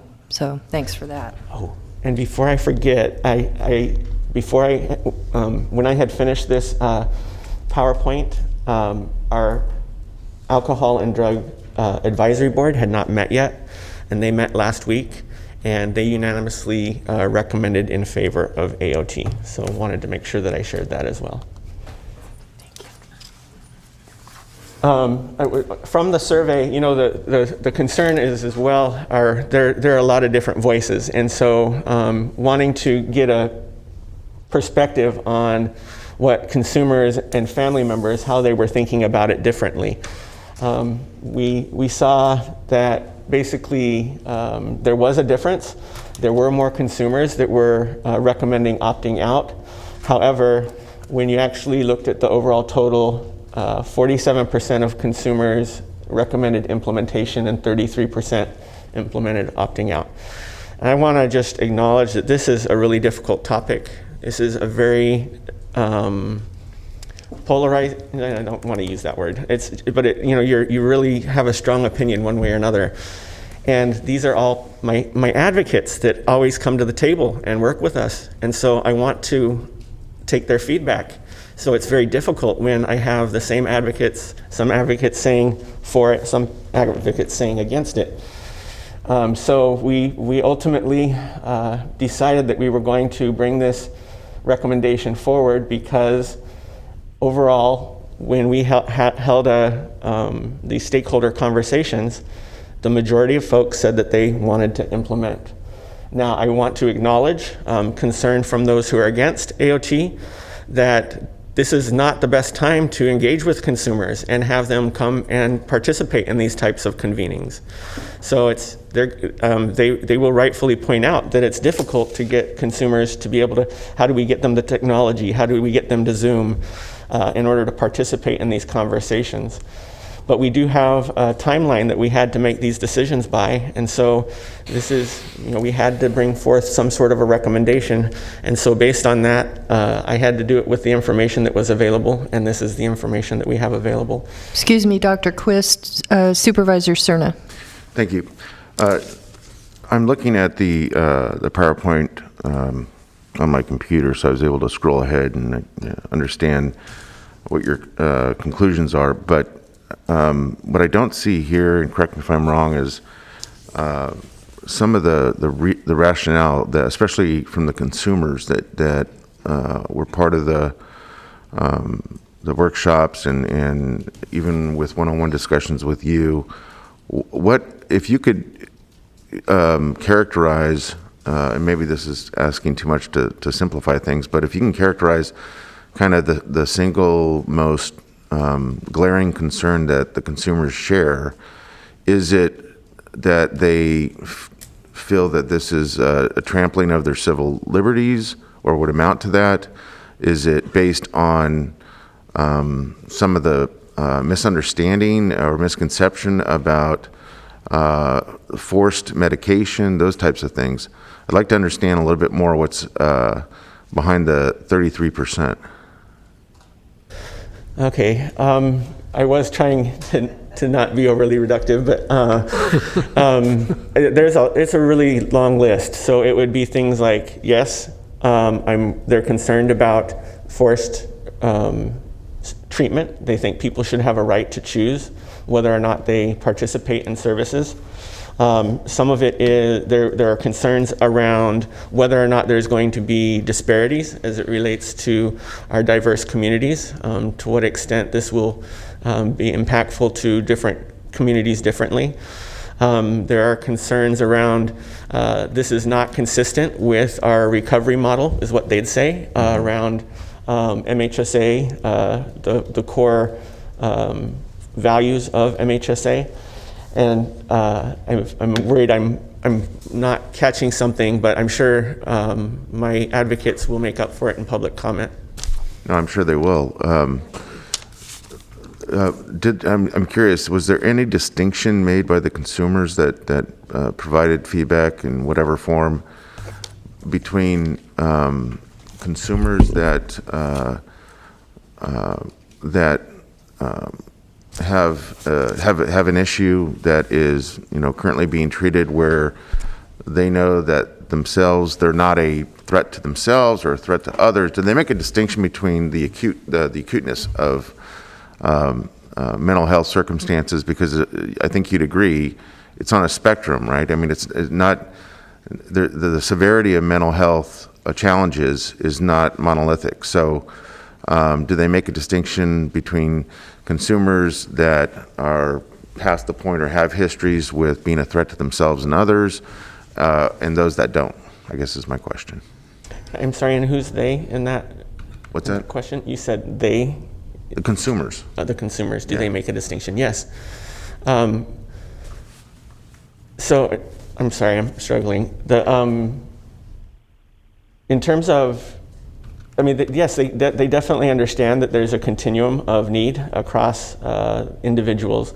I think in the context of AOT, those that are for it are really worried about those who are most severe, and that's probably who we would probably work on engaging in order to be involved in this program. Right. I'm not sure if I answered your question. I'm sorry. I don't think you did, but yeah, I guess what I'm trying to get at is, do they see that in that continuum, a spectrum of interventions that are tailored based on the severity of the mental health challenges that someone may have, and a threshold past which AOT perhaps might be a better route, a better intervention because of threat to self and others. That to me is kind of a threshold question here, and so that's what I'm asking.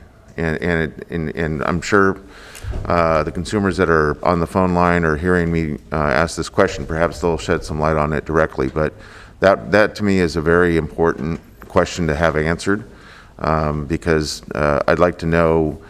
I really want to get to the bottom of their concerns, because I think they deserve to understand our rationale depending on how we go here, and I think that's kind of a fundamental part of this discussion.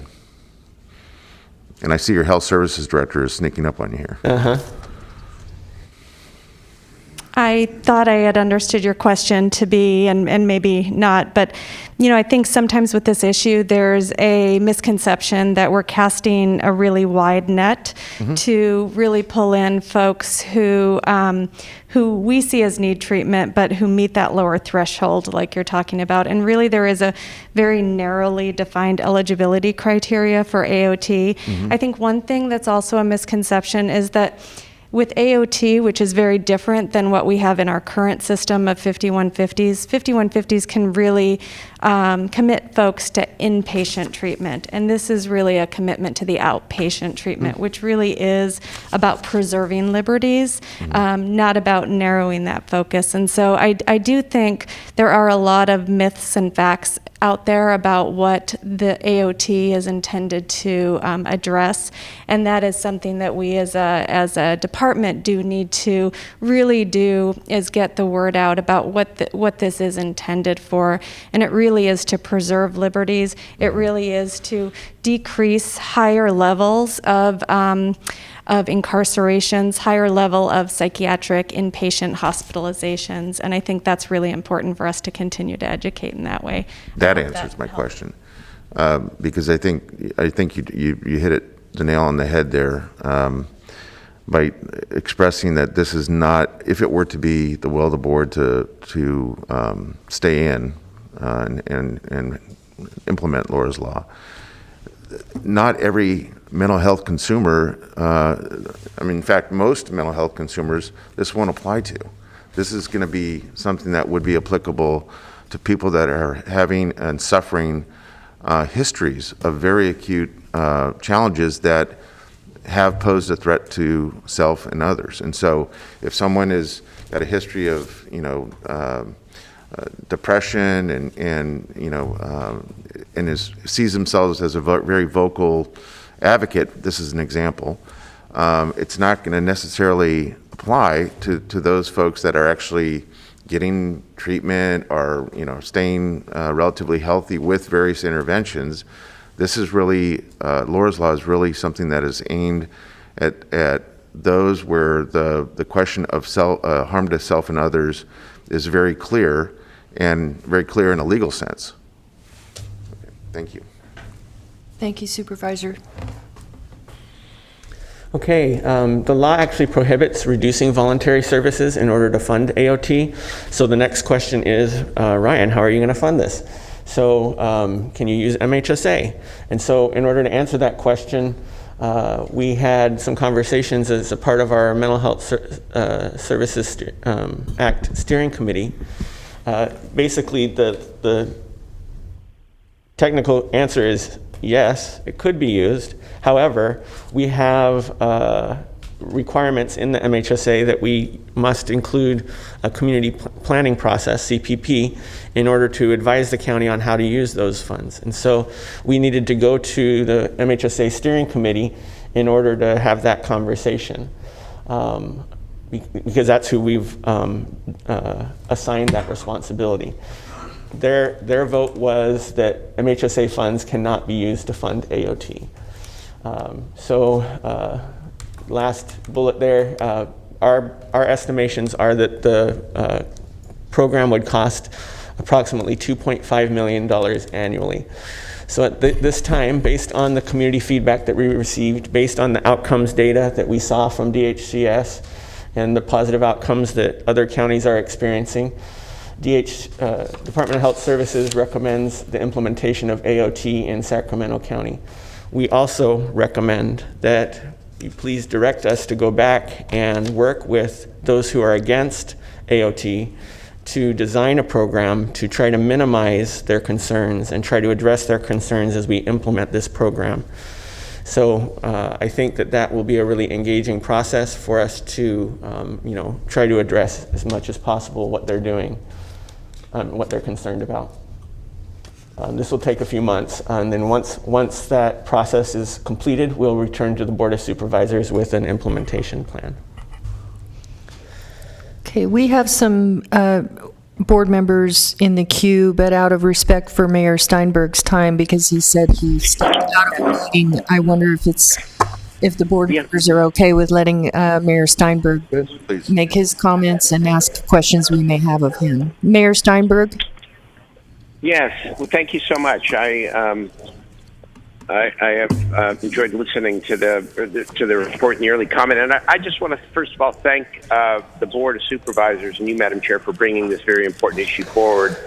And I want to thank the county staff for obviously doing an outstanding job in engaging the community, which is fundamental to the Mental Health Services Act and the philosophy of consumer-driven care. And I have evolved on this issue myself over the course of time, because I have long believed, and again, it was the impetus for the Mental Health Services Act, that voluntary services are always the first resort, and more than the first resort. That voluntary services, all things being equal, are better.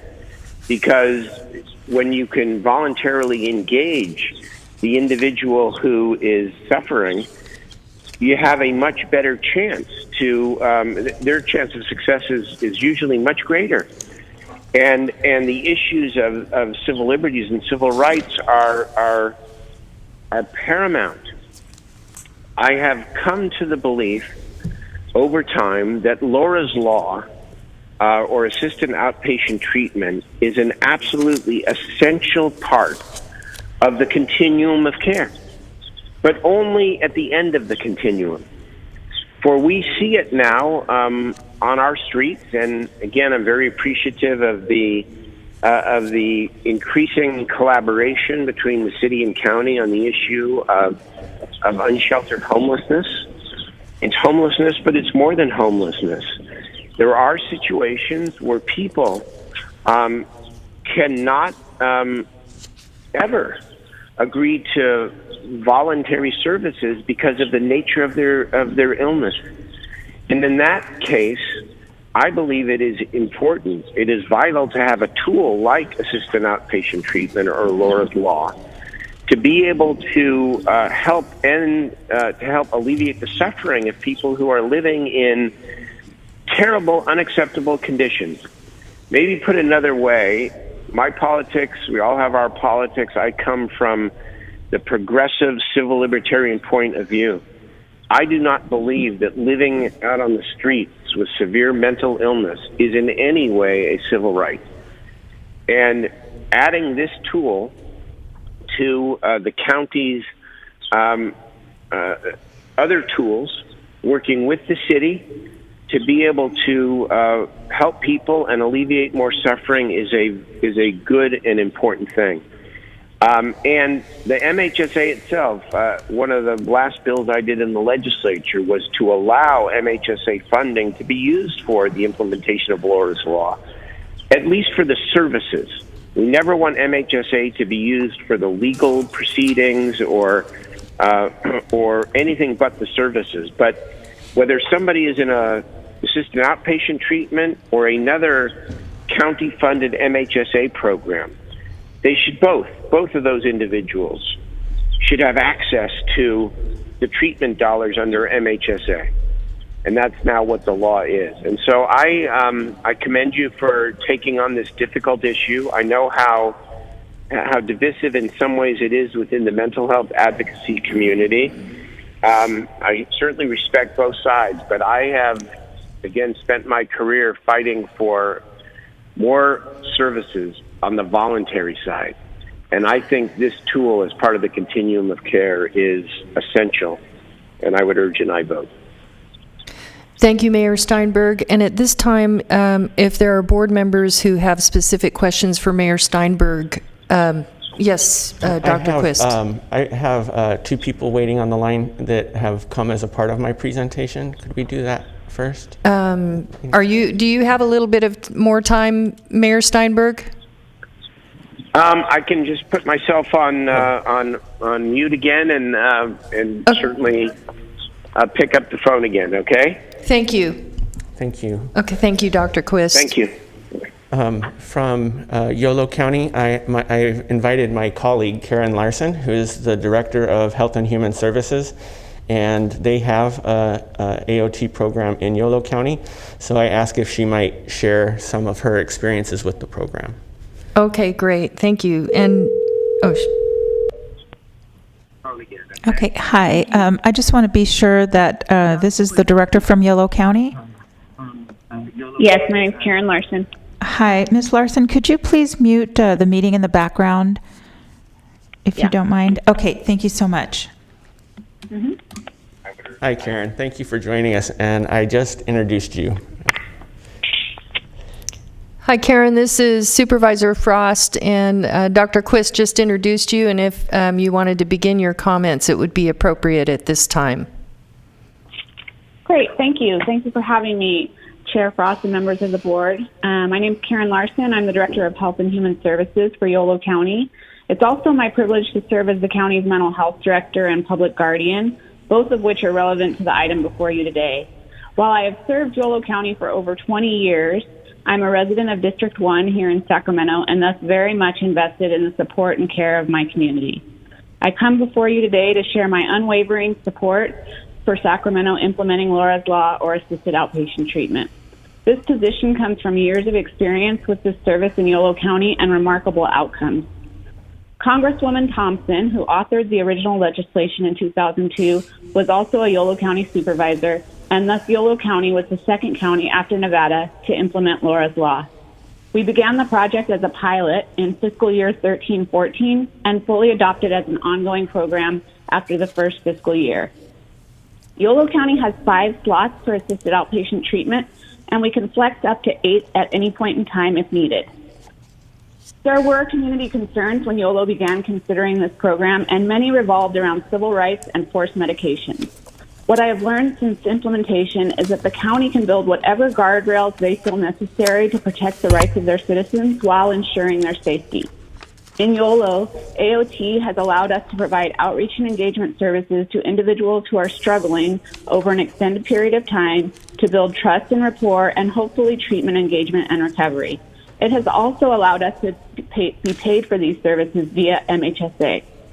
The individuals we serve have had multiple incarcerations, hospitalizations, have limited to no insight and are heading toward conservatorship, state hospital, or prison, all of which result in losing all rights and freedoms. Not to mention the clients who die by suicide or other means as a result of their illness. Not only have we seen significant outcomes for those we serve and remarkable client satisfaction, but we have also seen a dramatic decrease in cost to our systems associated with the care of these individuals. Rarely have we had to take a client through the actual court process, only a handful of times over the past more than 7 years, and the forced medication clause is merely a finding that the judge can make to have an individual evaluated similar to the 5150 process. We have never had to make this finding. In terms of outcomes, client satisfaction has exceeded 80% every year, and we have seen anywhere from a 50 to 100% reductions every year in emergency interventions, inpatient psychiatric hospitalizations, days incarcerated, and days homeless. Most years, these numbers are much closer to or at 100% reduction. The cost savings for 5 clients have ranged anywhere from $150,000 per year to over $350,000 annually. This concludes my comments, and now I will invite one of my mental health board members, Antonia Sobanuti, to share her experience with Laura's Law in Yolo County. Thank you for your time and consideration. Thank you. Hi, dear Honorable Supervisors of Sacramento County. My name is Antonia Tabanutis. I live with bipolar disorder and PTSD. I credit my psych treatment from Laura's Law for helping me live a productive life and being able to contribute to my community today. In 2011, I was hospitalized 3 times in 2 months and put on LPS conservatorship. This took away my basic rights, even the right to vote. I felt like I was being penalized for being sick. In the 3 months of my temporary conservatorship, I lost my career, my condo, and my child. Coming off of conservatorship, I found myself alone, homeless, and without an income. A year later, I was able to piece back my life, only to find myself in and out of hospitals again. The medications weren't able to stabilize my bipolar disorder, and with some of the stresses I was going through at that time. Over the course of the next 13 months, I was hospitalized over 6 times. I even had case managers trying to help me and new psych meds. Almost every hospitalization, just nothing was working. I was losing trust in the system when I was approached to be a recipient of Laura's Law in fall of 2013. I eventually signed up voluntarily, and with extra assistance from assisted outpatient treatment, I was able to keep my apartment, find work, and not have to be removed from the life I worked so hard to rebuild over the previous 2 years. My treatment plan was such that I even worked with my psychiatrist to find the right medications for when my mood disorder got out of hand. Within months, I was able to stabilize without daily psych meds. I attribute my stabilization to the outpatient treatments I was receiving. The added care I received in my own home was invaluable for getting shared custody of my child again and rebuilding important relationships. Because of Laura's Law, I did not lose my home like I had with conservatorship. I was not forced to receive shots of psychiatric medications every month, or any meds for that matter, like when I was in a locked facility. I even started a consulting business or 2. Most importantly, I was able to be there for my child when he was growing up. Laura's Law, or AOT, provided a flexibility so helpful for my life living with a serious mental illness. Given how severe my mental illness can get, I wouldn't want to live in a county that did not have the option to help me with Laura's Law. I prefer Laura's Law over LPS conservatorship and other numerous California code holds that I have been placed on when I get sick. Thank you for your time. Thank you. Those were the concluding Okay. part of the presentation. Thank you. Okay, at this time, I'm going to call on Supervisor Desmond. Thank you, Madam Chair. Thank you, Dr. Quist. I mean, this is such an emotional topic, and you know, it's very clear how challenging it's been for you, and I appreciate how much you put yourself out there and how emotionally invested clearly you are in this, and we're very lucky to have you to really understand and validate both sides of this very emotional issue. Also, I thank Senator Eggman as well for really forcing the counties to address this issue. It's so extremely important for us to have this conversation. I had a question about the MHSA steering committee and the recommendation from Sacramento. Do you know how many counties who have adopted Laura's Law are actually using MHSA funds to support it? I don't know. I know that there are a number that are, but I don't know the... Okay. And then I appreciate the last caller from Yolo County comments about the comparing, a little bit of a comparison with the LPS conservatorship process. And I wonder if you could maybe talk a little bit about that, about how the assisted outpatient treatment will differ from that conservatorship process, including, I think, in Sacramento County, how it's what the CARES Plus program in Sacramento? So which parts are most relevant? I think that conservatorship, for one, is more focused on grave disability, while these would be more focused, these wouldn't be limited to just grave disability. This could also be harm to self or others. In addition, the conservatorship is typically after a it's after a hospitalization. So in order to get to the conservatorship, you basically have to get hospitalized first. So this would, so AOT would allow us to not wait until somebody's been hospitalized again in order to get them into treatment. Intervene much earlier.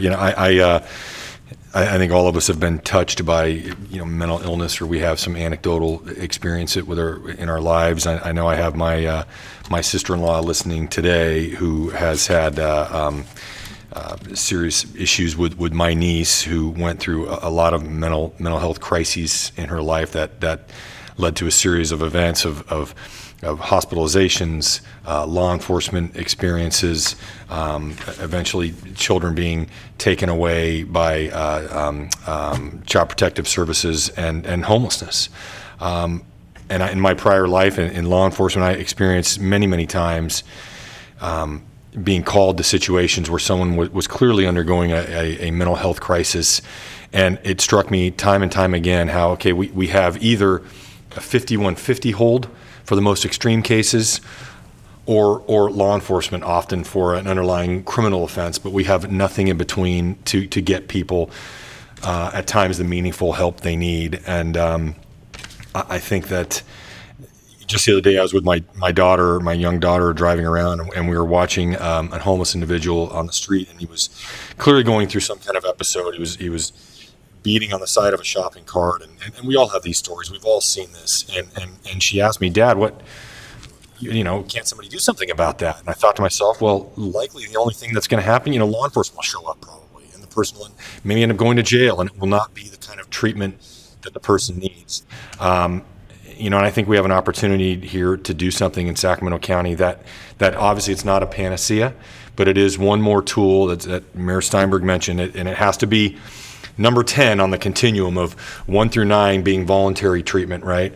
But it is a tool that will, I think, allow us to help save some people out of the hopelessness and desperation that they're experiencing. So I appreciate you bringing this to us today. Thank you, Supervisor Desmond.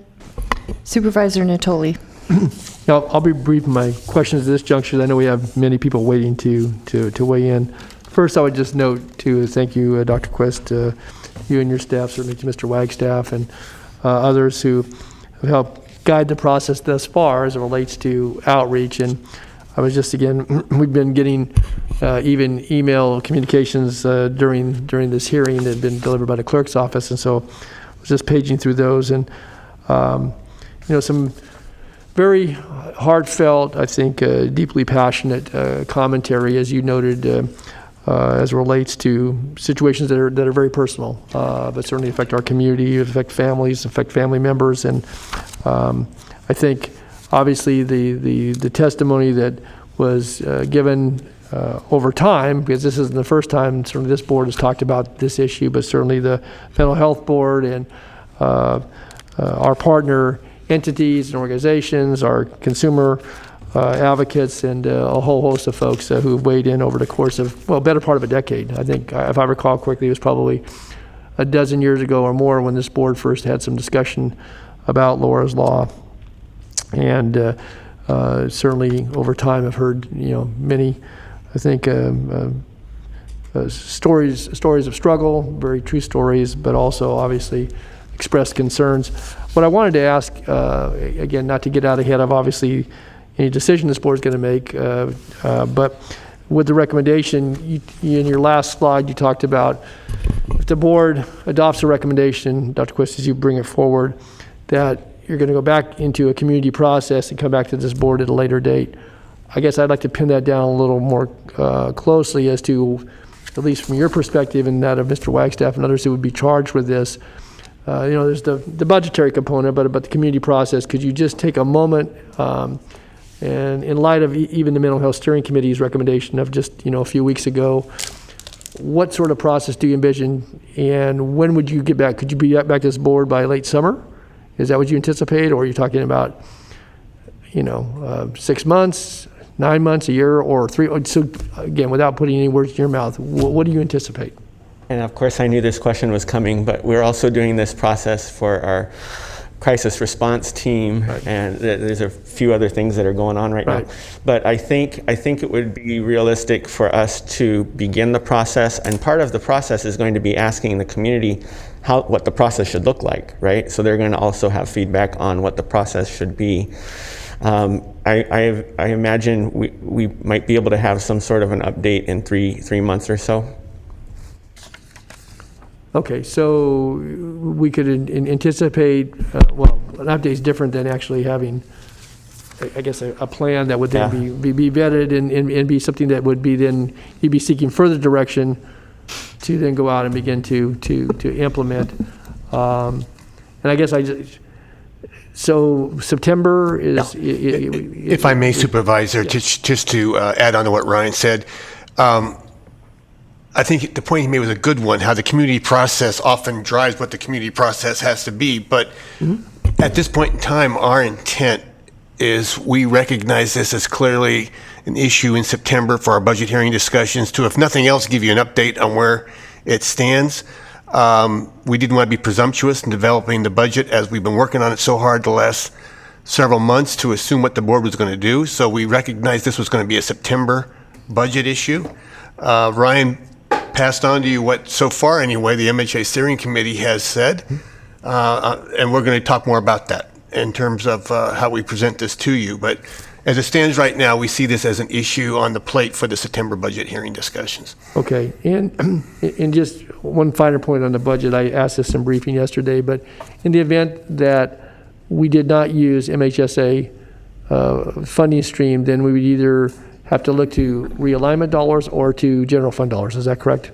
That is correct. Okay, and the contemplated annual expenditure, at least is estimated, and I assume there's some program components that at least were contemplated as a part of this, not to get ahead of the process, that may further define that or refine that, but you're looking at about $2.5 million annually. Is that what? Correct. Okay, so, all right, well, again, I think that answers my questions for right now, and obviously there's some testimony we need to hear here today. But again, I appreciate all the work that's gone into this and the recommendation that you bring to us. Thanks. Thank you, Supervisor Natoli. Supervisor Cerna. Thank you. So to dovetail off of Supervisor Natoli's question about the budget, one thing I haven't heard much about, either in briefings or in this presentation, is the fact that, it's the way I understand this would, if we were to implement Laura's Law, it would necessarily mean that we partner yet again with our specialty court, and there's going to be an obvious role for the judiciary here to play. So in terms of the budget, what has been assumed, or what discussions have already produced some accurate accounting in terms of what the state of California might be responsible for versus the county, whether it's our general fund or a Prop 63 allocation? I don't know who wants to answer that, but it looks like the Health Services Director's coming back up to the microphone. Thank you, Supervisor. I also just wanted to mention that in addition to us revisiting with the Mental Health Steering Committee, or MHSA Steering Committee, as to the use of MHSA funds, which Mayor Steinberg also acknowledged was an appropriate use of the funds, these services are, because they are outpatient services especially, they are reimbursable under Medi-Cal. And so those folks who are on Medi-Cal, we will be able to draw down that federal participation for that as well. So I just wanted to ensure that you know that we have a variety of funding sources that we can actually braid together to ensure that we're impacting the general fund in as minimal of a way as possible, and that will be our intent. I appreciate that, but can someone answer, Bruce, I don't know, can someone answer the question about the judiciary's role, and do they have a budget, a funding responsibility separate from the county? Sorry, Supervisor. I'll let Ryan speak to that in more detail, but I believe that is the case, yes. Separate funding, but I'll let Ryan address that. Anything to add to that? The conversation we had with the courts were around, first of all, whether or not they were supported being a part of it, and they were. So we received a letter from Judge Brown, so I saw that. So then when we started talking about resources, they did indicate that they would need some resources as a part of this. So that is not included in the 2.5 million. So it's about I think County Council requested 1 FTE, and then Public Defender requested a legal aid. So knowing that, sounds like our total. The total cost is in excess of $2.5 million then. And maybe it's not much more, but who knows? What I'd like to see happen, should it be the will of the board to support this moving forward, is look to other counties and see how they are splitting the funding responsibility with the courts. Because I think that'll help enlighten us in terms of a practical split if one exists as a kind of a standard practice in other counties. I don't think we should necessarily just assume it's going to be 100% of the County of Sacramento's cost burden here. So I think that's something that's on our to-do list. Last question before I guess we go to public comment. When I was the representative on the mental health board for a number of years, starting 10 years ago, one of the first things that the mental health board was debating at the time, and I know Bruce will remember this and Ann will remember this, there was a substantial amount of research and writing that the mental health board did, and they compiled a report on the merits or not of Laura's Law. And I was wondering whether or not, maybe Supervisor Kennedy can share as well, I was wondering or not whether that analysis and that reporting was in any way taken into account relative to staff's recommendation. It came up a number of times as a part of our conversations. MHSA Steering Committee reviewed it. So yeah, it was definitely part of the conversation. Okay, because that, as I recall, that was a very detailed report that actually took, I think, in excess of a year to put together. Yeah, I remember that report, Supervisor, as you note, and I think it's a reflection of how, over time since then, the view of this has been modified by many of the stakeholders in it. And if you talk to some of the folks who were engaged with us at that time, I think you'd see some of the same comments that we're making today about how their view of this and the experience they've had with it has changed their position. Very good. Thank you. Thank you, Supervisor Cerna. Supervisor Natoli. I'm sorry, Madam Chair. I had one other question, and it's been pointed out in some of the correspondence. It was also referenced in some of the public commentary that I heard and in some of the public comments. So I think it's important to get it out there to address it, because there's an assertion that assisted outplacement treatment is discriminatory. And I think it's important, Ryan, because you were asked to kind of summarize, but somebody needs to address that point, whether it's arguable or people see it differently. I can understand that, but to the point that was being made, is there some explanation as to why that position is being taken by some, but more than that, kind of what is our response to that? I think that's going to be important. So basically, the assertion is that there's a potential that there are going to be disparities within the delivery of this program. And so I think it's important that as we design the program and we do our community planning process, that we include that voice and help us with designing the program in order to avoid that as much as possible. Okay, so disproportionality and impacts to certain segments of our community, that'll be a part of the process that'll be looked at very carefully to do our best to assure that that's not the case if we go forward. Okay. Thank you. That's all I have. Thank you, Supervisor Natoli. At this time, I think we have some public comments. I do have a couple of questions, but they're questions and statements, so I think I'm going to wait and hear public comment. We have a group public comment first. Yeah, they're transferring their group in now. Sorry, I didn't mean to interrupt you. No, that's fine. Hi, so now you are in the live meeting and ready for your public comment?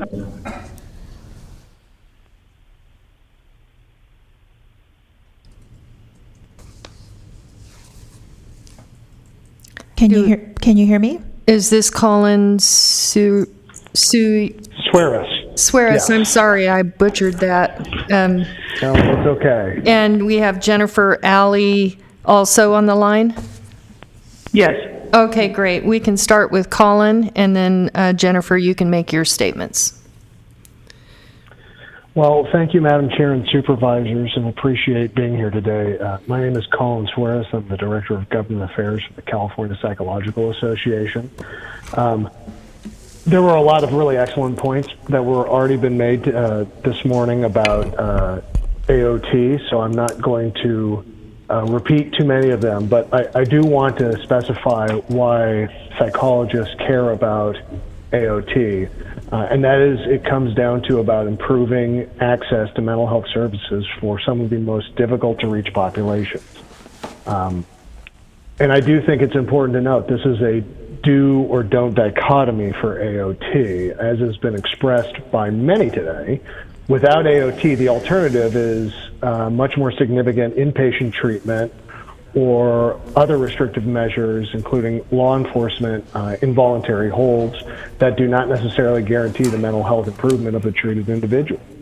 The perniciousness of persistent mental health illness, unfortunately, is that the individual can often believe that any treatment, including those that would significantly improve the quality of their life, is actually detrimental.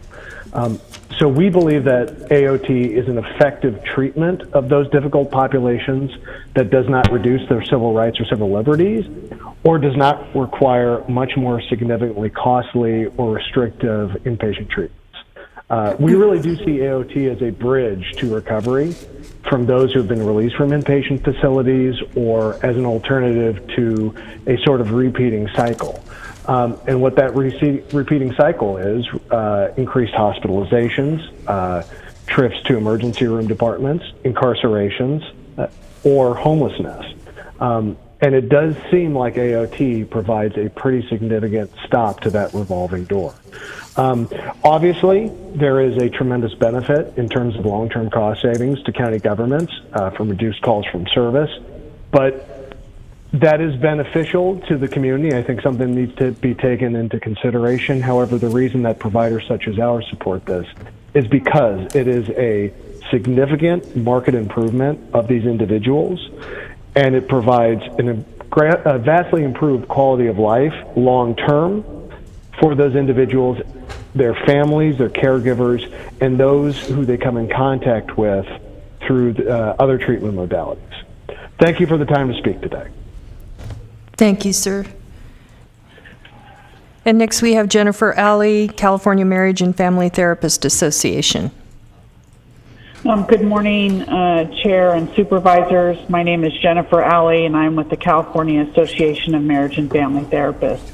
We have 32,000 licensed and pre-licensed members in the state, and are the largest licensed behavioral provider type in California. In Sacramento County, we have approximately 1,500 members. I'm here today in support of Sacramento County establishing an AOT program. Multiple state and national studies indicate significant success in reducing hospitalizations, incarceration, and homelessness among the clients of local programs. 46 states currently have such programs. In California, counties that have chosen to opt in have shown significant cost savings and reductions in hospitalizations, incarceration, and homelessness for severely mentally ill individuals. Nationally, AOT programs are widely known to save public funds, since the most need of services are also the people who are repeatedly hospitalized, incarcerated, and homeless. An AOT program is one of the very few legal avenues available to families of severely mental ill relatives. A non-criminal civil court process designed to get family members into intensive treatment. While surrounded by counties with successful Laura's Law programs, Sacramento is without one, and this needs to change. An AOT program would be better for individuals with mental illness, their families, and the county's overall budget. For these reasons, I respectfully request your support of AOT. Thank you. Thank you, Jennifer. And now at this time, we'll move to our public comment, please. Please transfer the first caller.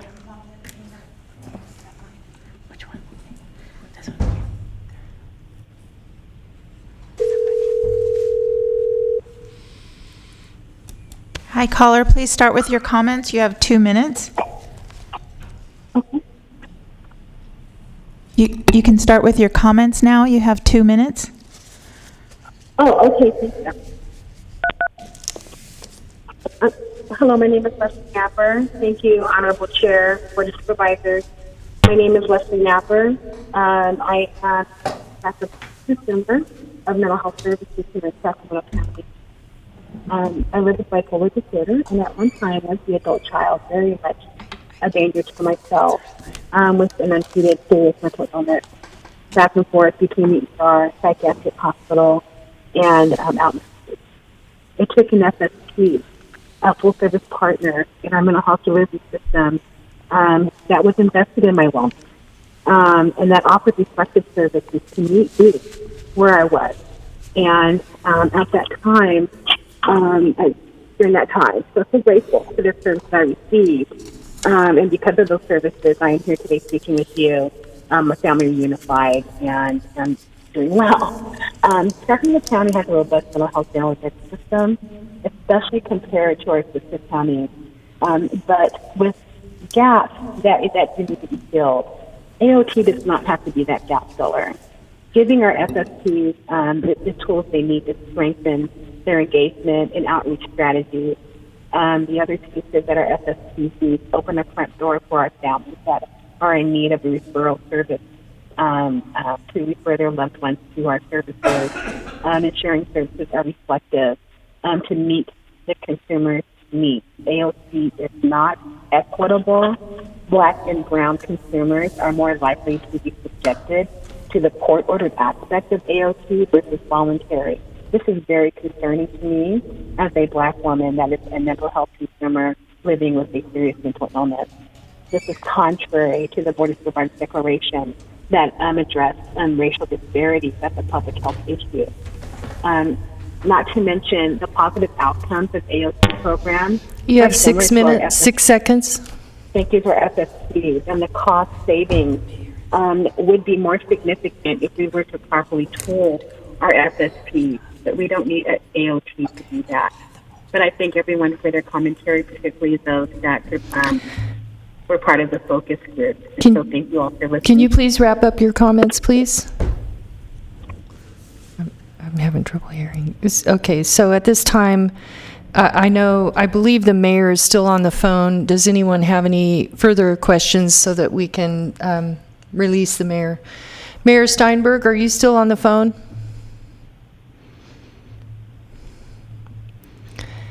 Mayor Steinberg probably left. He has a busy schedule, and I really do appreciate his willingness to be here. And so at this time, we'll move on to the next. If he does come back on, I'll let him know. Okay, and thank you, Madam Chair. I still had showing him on the line, so thank you for. I'll text him. Thank you. Thank you. Please send the next caller.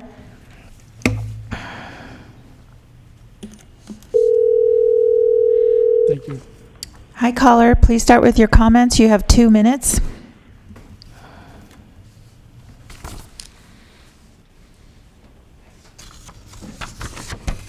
Hi, are you there?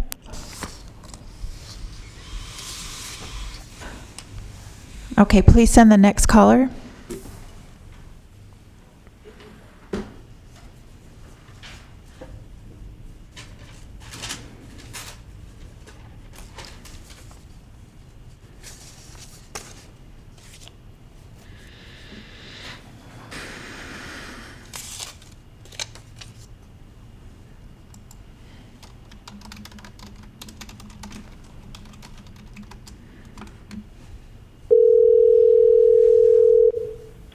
Hi, caller. Please start with your comments. You have 2 minutes. My name is Ann Arneal. I am the past chair of the Sacramento County Mental Health Board. I am speaking on behalf of myself, not the Mental Health Board. I urge you to vote against opting in on assisted outpatient treatment. Mental health treatment should be based on a recovery-oriented treatment philosophy, which is grounded in giving a client self-determination in making treatment decisions. This should be the starting point of all our interactions with mental health clients. Assisted outpatient treatment is based on coercion and violates this principle. I am sympathetic to the arguments of family members who say their loved ones will not accept mental health treatment and therefore need assisted outpatient treatment. However, my answer is that there are other voluntary means of getting mental health clients to accept treatment. There is LEAP, a structured communication process for families to persuade someone in denial about serious illness to accept treatment. Motivational enhancement therapy is a science-proven method that helps people in denial accept treatment. Peer support programs provide role models who are successfully managing their illness. Cognitive behavioral approaches have been shown to be beneficial.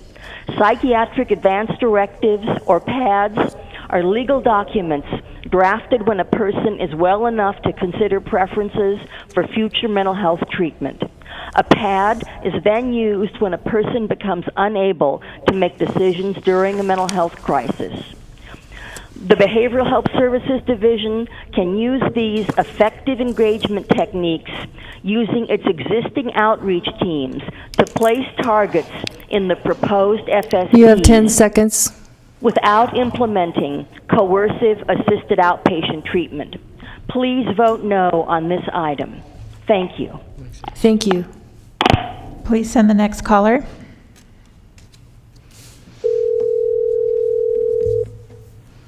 Hi, caller. Please start with your comments. You have 2 minutes. Hi, good afternoon, supervisors. My name is Jamison Parker. I'm the Director of Advocacy and Capital Improvements at the Midtown Association. The Midtown Association is a property and business improvement district with the mission of making Midtown a center of culture, creativity, and vibrancy in Sacramento's urban core. I'm calling in to express our support for the recommended action before you this morning to implement an assisted outpatient treatment program here in Sacramento County. With 19 counties throughout California participating in running AOT programs, there is now proof of the efficacy and success of these systems being set up. Some of those statistics that point out and are important to us is a 30% decrease in homelessness, 33% decrease in hospitalizations, and 43% decrease in interactions with law enforcement. These three statistics match the challenges that we are experiencing in our community as well. In Midtown, we are seeing more and more demand for programs like these as our calls related to safety and outreach have gone up by almost 60% from 2017. Of those calls, we can see a majority of them being generated by a fairly small group of individuals that are regular users of the system, which are correlated to the statistics mentioned. By layering in an AOT program in Sacramento, there's another resource and support offered to those individuals unable to care for themselves. A program that can have a lasting impact and have long-term success in the well-being of individuals that truly need it. With the proven track record in counties up and down the state, it is the right time for Sacramento to start its own program. Please support the item before you. Thank you very much. Thank you. Please send the next caller.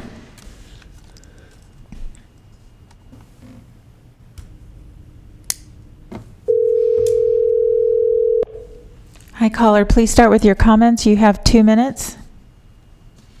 Yes, my name is Sharon Brown, and I live in Folsom, California, and I'm calling regarding the Laura's Law. And I just want to preface by saying that I am aware that in Sacramento County we do have a great deal of mental health issues with our persons who live here. However, I do have some concerns in regards to the county adopting this law. First of all, I was wondering whether or not, has concerns whether or not the county actually has met with the current mental health field workers in Sacramento County to see if they definitely feel that there is a need for the adoption of this law. And secondarily, if the law is adopted, are there any current mental health programs that will be affected with possible loss of revenue and treatment services in Sacramento County because of the cost of the implementation of this law? And thirdly, does Sacramento County have any current mental health service providers who are able to provide the required treatment and care of these individuals should this law pass? So currently, I guess you would say that I'm not in agreement with the county to pass the Laura's Law at this time. Thank you very much. Thank you. Please send the next caller.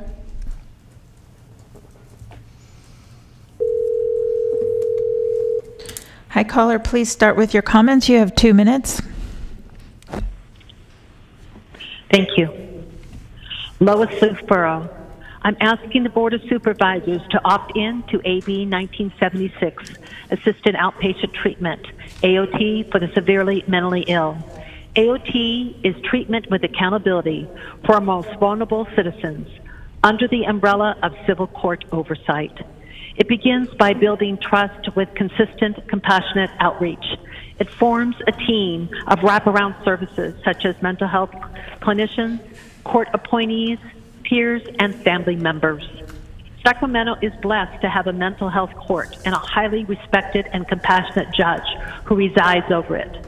The premise is already established in the mental health court. We care about our most vulnerable citizens, and instead of punishing, we want them to thrive.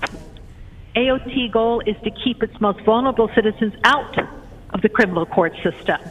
In AOT's civil setting, the court should build a strong collaborative team that remains in place, becomes highly skilled, works well together, and is focused on positive outcomes. If AOT is going to work well, there must be a strong partnership between the judge, the lawyers, and the treatment providers. If the judge truly understands AOT, he or she will embrace the model and be consistent, encouraging voice in the treatment plan.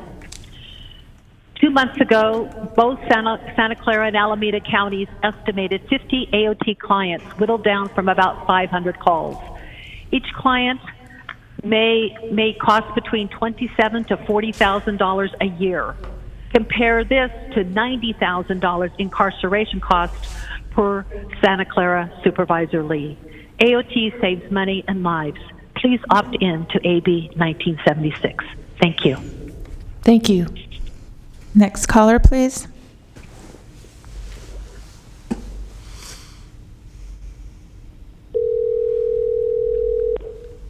Hi, caller, please start with your comments. You have 2 minutes.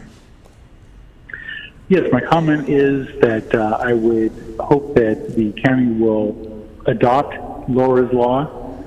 It's something that's really needed. I believe it will go toward a step of improving what we're seeing on our streets now, increasing at an alarming rate.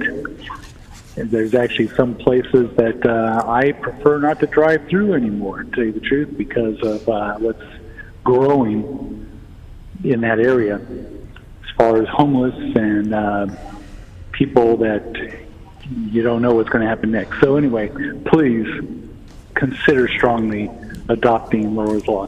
Thank you. Thank you. Next caller, please.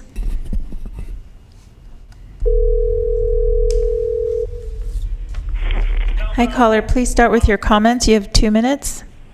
Okay.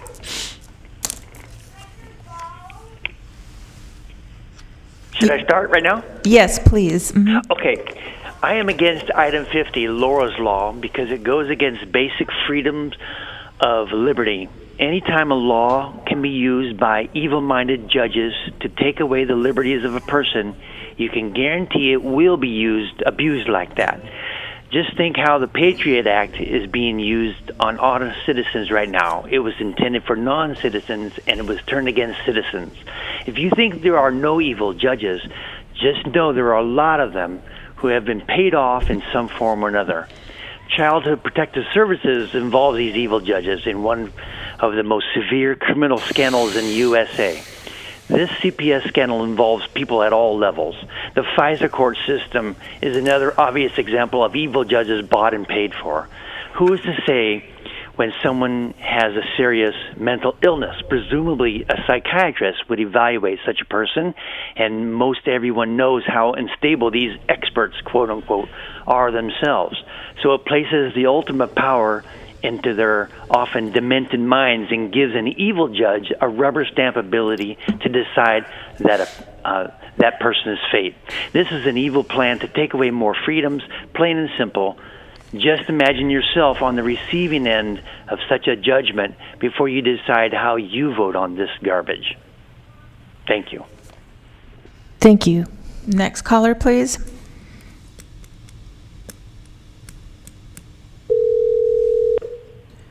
Hi, caller, please start with your comments. You have 2 minutes. My name is Marianne Bernard. I am a lawyer, a Sacramento County resident, and the mother of a schizophrenic. And I will not repeat my written comments, which contain massive data showing that Laura's Law works to save lives, to eliminate misery, and to save money to the tune of $1.63 saved per dollar spent in Nevada County. And that Laura's Law and AOT recipients across the country like the program. They like it. Behavioral health departments often don't because it comes out of their budget, even though it saves massive money in other budgets. 2 responses to that. 1, they should be using their MHSA PEI money. PEI stands for Prevention and Early Intervention, and the legal basis for that is Welfare and Institutions Code, Section 5840C, last clause, and 9 CCR, California Code of Regulations, Section 3720D. I hope County Council is listening. WIC 5840C, 9 CCR 3720D. Second, the board should consider transferring money from the programs that will save money, such as the county jail, the county sheriff, and the county hospital, save massive money, to the behavioral health department if necessary to pay for this life-saving program. 2 other quick points. 1, while voluntary treatment is always preferable, Laura's Law is for people who cannot volunteer for treatment to save their lives. They cannot do it because they don't think they are sick and they are paranoid. These are very sick people. They can only volunteer for treatment when they have sustained treatment that will allow them the insight to see that they need treatment, and that's Laura's Law. Second, Laura's Law is not forced treatment. That is false. It can be entirely voluntary if people sign up for it, which they can, and if the social workers are good, which most of them are. And at worst, it is mildly coercive. But that mild coercion keeps these people safe and in the community, which is probably why they like the program. Second, you have 10 seconds. I want to cite the 51221B article showing that Sacramento County is now being sued for the death of 2 mental health workers in a situation that replicates the one inspired by Laura's Law. Those 2 workers would be alive, and that killer would not be languishing in your jail, IST, if you had Laura's Law. So please adopt Laura's Law to help these very sick people and to stop these kind of deaths from happening. The article was by Michael Finch II. Can you please wrap up your comments?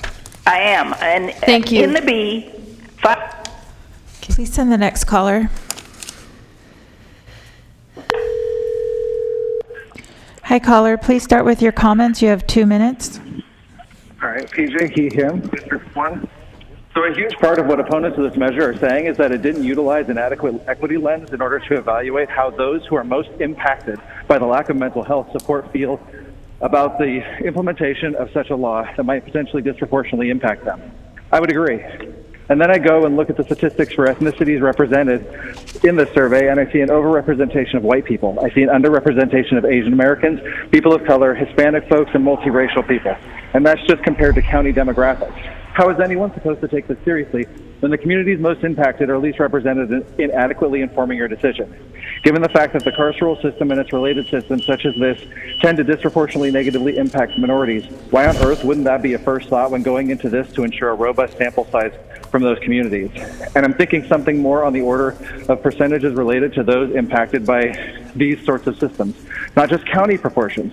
So a percentage of jail population, percentage of those impacted by negative mental health experiences. As was stated recently by a mental health professional in Sacramento, there is a reason why the International Association of Chiefs of Police, National Sheriff's Association, and the DOJ support this. The only thing they are more strongly behind is more money for law enforcement. They keep saying that they want to get out of the mental health business, and yet they keep trying to pull these resources into their departments when there is adequate proof that they can't handle people in a human-centered way without abusing them when they are in charge of the systems or the systems are inspired by their methods of control.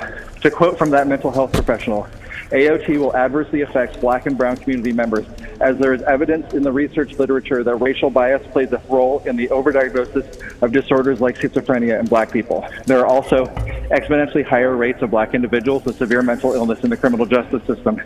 Back in November, this board declared racism a public health crisis in Sacramento County, and as such, pledged to promote racial equity while shaping policies, appropriating resources, implementing programs, and issuing directives. Opting into the assisted outpatient treatment law will be directly going against this declaration. 10 seconds.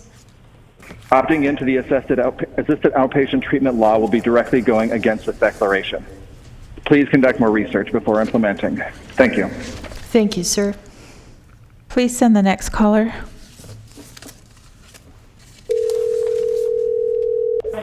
Hi, caller. Please start with your comments. You have 2 minutes. And then if you could mute the meeting in the background before you start talking.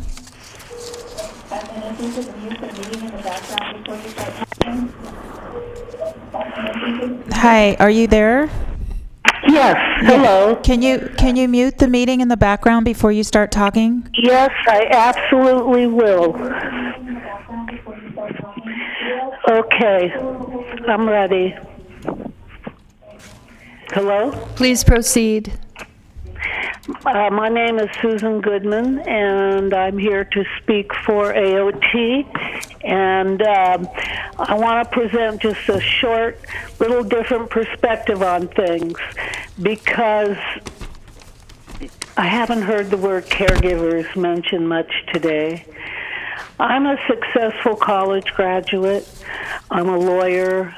I'm a former school board trustee, and all kinds of stuff that have been challenges and rewarding in my life. But nothing holds a candle to the difficulties of being a caregiver for someone with schizophrenia.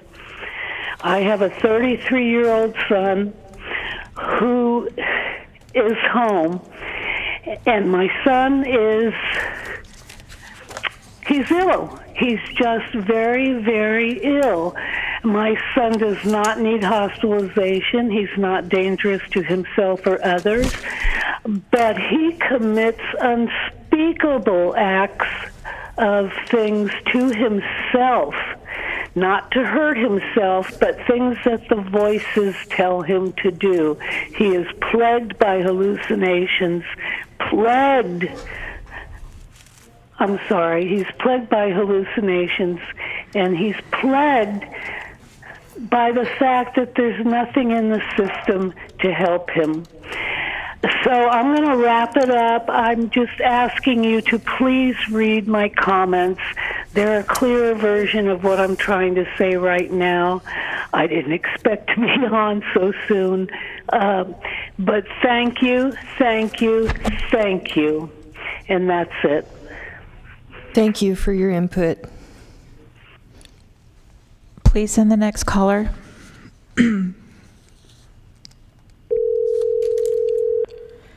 Hi, caller. Please start with your comments. You have 2 minutes.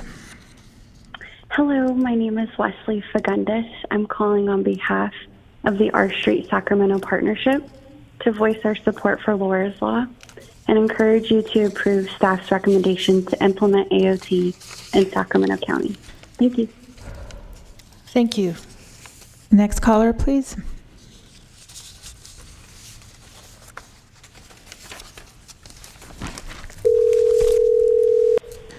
Hi, caller, please start with your comments. You have 2 minutes. Thank you very much. My name is Mark McKibben, and I'm calling. I'm a constituent of District 4 from Orangevale, and I'm calling in to urge you to please vote to implement Laura's Law in Sacramento County. Implementing Laura's Law is the fiscally and morally responsible thing to do. In San Francisco County, implementing Laura's Law is estimated to have saved the county more than $400,000 a month in homelessness, incarceration, and hospitalization costs, according to an April 2021 Capital Weekly article. And I would like to express my disagreement with the recommendation of the steering committee and ask that the Mental Health Services Act money be used to fund Laura's Law implementation. According to my brief research, both LA County and Nevada County have used MHS funds to fund Laura's Law with great success in answering Supervisor Desmond's question, but I think there's more than that.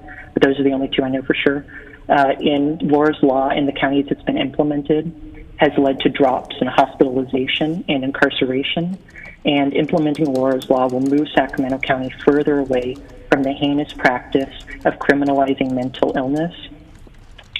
Some of the written comments have argued that more research is needed before the board moves forward with implementation. However, Sacramento County will be able to gather far more useful data on what works and what doesn't by implementing Laura's Law and evaluating its effects than by voting against implementation. Furthermore, Sacramento County has put off implementation for long enough. As written public comments and the public comments today from members of the families who have members with mental illness have shown, people's lives are quite literally in your hands. They cannot afford to wait any longer. And so for all these reasons, I respectfully ask you to please vote to implement assisted outpatient treatment in Sacramento County. Thank you very much. Thank you. Please send the next caller.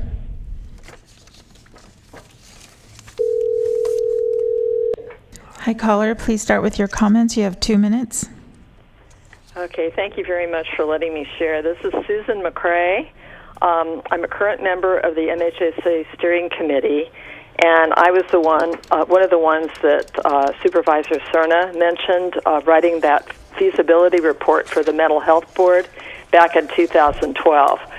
I've been an advocate for Laura's Law and a family advocate for many years, nursing my daughter through the system. And unfortunately, she passed away in 2010, a suicide death. She did avail herself of many of the services that you have in the county, and I do think that Laura's Law could have helped her. I'm not 100% sure, but I'm a strong supporter of Laura's Law. And I just wanted to make a point that back in 2012, it was a very polarized issue, kind of family against consumer. I don't see this happening now. I think there's been a big shift. And some of the data that Dr. Quist gave us, it shows that there are a lot of consumers that are supporting Laura's Law and have even had their lives changed by this. So I think we need to think differently. It is not consumers versus family. This is no longer that way. And the other point I'd really like to make as a member of the Mental Health Steering Committee, not representing it in my statements, but I believe our vote was premature. We had not had, it was on April 15th that we had our vote about funding. And on April 19th was the wonderful panel discussion we had with the presentation from San Francisco. And it was just so enlightening to see it. And I really don't think that the Mental Health Steering Committee was educated enough at that point, with no fault of Dr. Quist or anyone. It was just a timing kind of a situation. But You have 10 seconds. Please, I hope we have more education, and I strongly support this. I think it's so needed, and it's time. It's time to do this. Thank you so much for sharing, letting me share, and thank you so much for all that you're doing on this Board of Supervisors. Thank you. Thank you. Please send the next caller. Hi, caller. Please start with your comments. You have 2 minutes.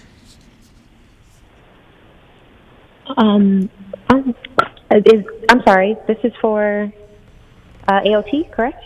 Correct. Oh, okay. Sorry. Hi. Okay, I will go. Tiffany Carter with Cal Voices.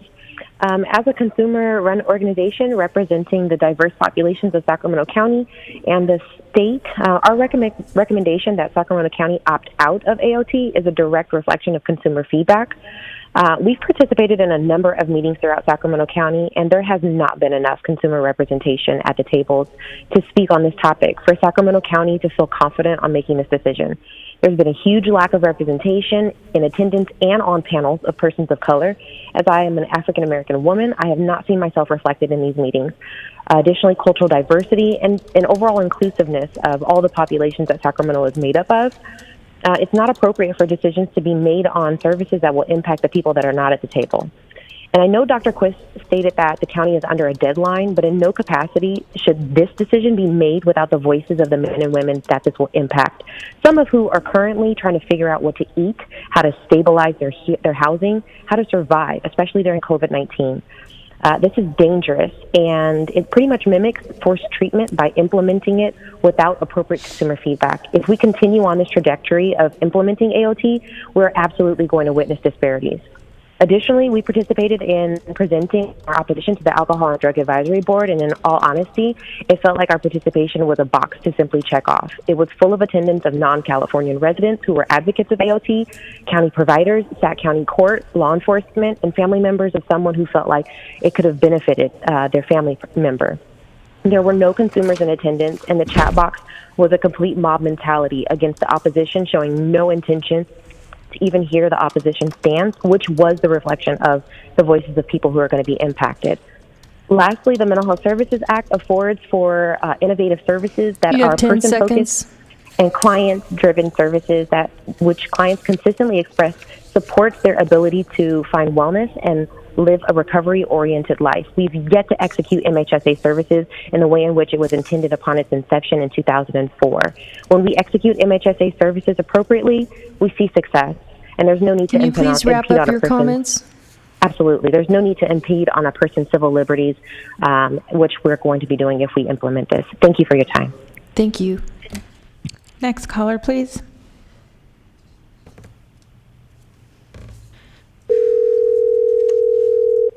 Hi, caller. You have 2 minutes. Please start with your comments. Good afternoon. My name is Randall Hager. I represent the Psychiatric Physicians Alliance of California, and we're here today offering testimony in support of the county adopting assisted outpatient treatment. 23 years ago, I was actually NAMI California's legislative director, and I actually participated in the drafting of this statute. But just before we did that, Darrell Steinberg had been successful in enacting AB 34, which is a assertive homeless outreach program. In Sacramento, it was called Project Hope. But what we found after a year's engagement attempts, that there was a small segment of that population that were failing to engage. So at that time, we were looking for solutions for people who were becoming very, very ill. They were not being able to help themselves. We were not able to assist them, and they continued to deteriorate on the streets. The more we offered assistance, the more we heard no. They did deteriorate. They did become dangerous. They did become gravely disabled. And it was obvious to everyone who looked and observed the process that waiting for them to become dangerous was simply not acceptable. So we did design a program, Laura's Law, to help and assist these individuals early, to provide support and services before 5150, before hospitalizations, and before jail occurred.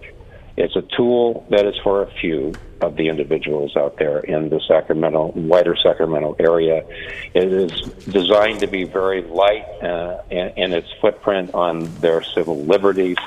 It offers a real and tangible opportunity to set people on the road to recovery.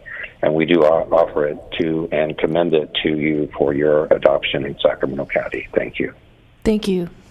Next caller, please.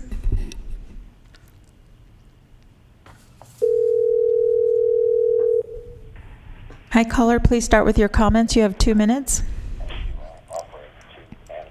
And could you mute the meeting in the background, and then you could start with your comments? Yes, Madam Chair, this is Tim McMahon in strong support of AOT. California has a huge void in meeting the needs of those that need mental health treatment. And unfortunately, as a result, people that need treatment end up on the street, in emergency rooms or in jail. Clearly, these are not the places these people need to be. At a recent visit to the emergency room, I witnessed firsthand people being held at the emergency room that clearly needed mental health treatment and didn't need to be at the emergency room. And for these reasons, I urge the board to implement AOT. Thank you. Thank you. Next caller, please.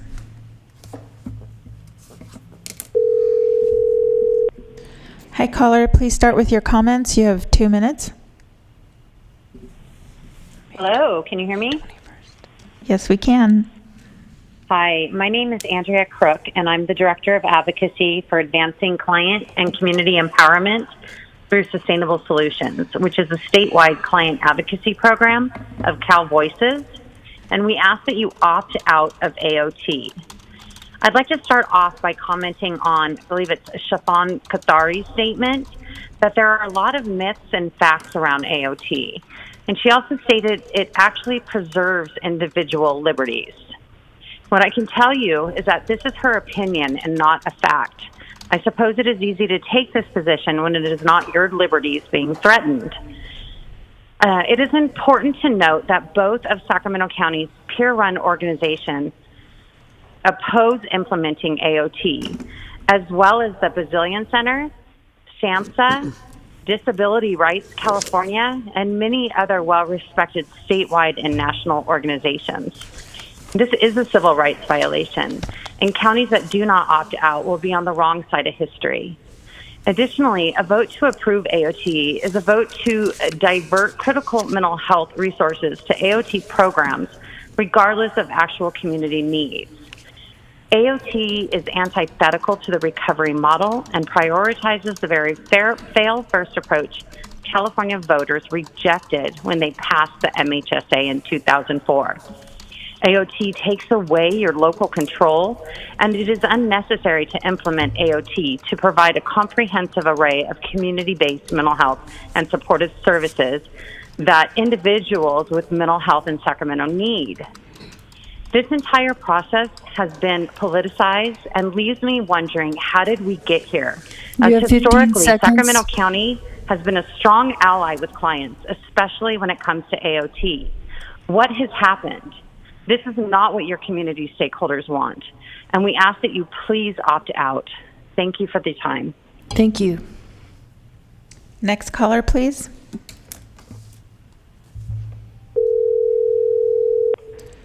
Hi, caller. Please start with your comments. You have 2 minutes. Hi, my name is Jay Rutan. I'm a type 1 diabetic, and if someone saw me having an insulin reaction on the sidewalk somewhere, I would hope someone would get help for me. It would not be a violation of my civil liberties. Untreated mental illness is a medical emergency, too. I want to urge the board to adopt Laura's Law and AOT and just say, let's help the mentally ill people instead of leaving them on the streets to languish. Thank you. Thank you. Next caller, please.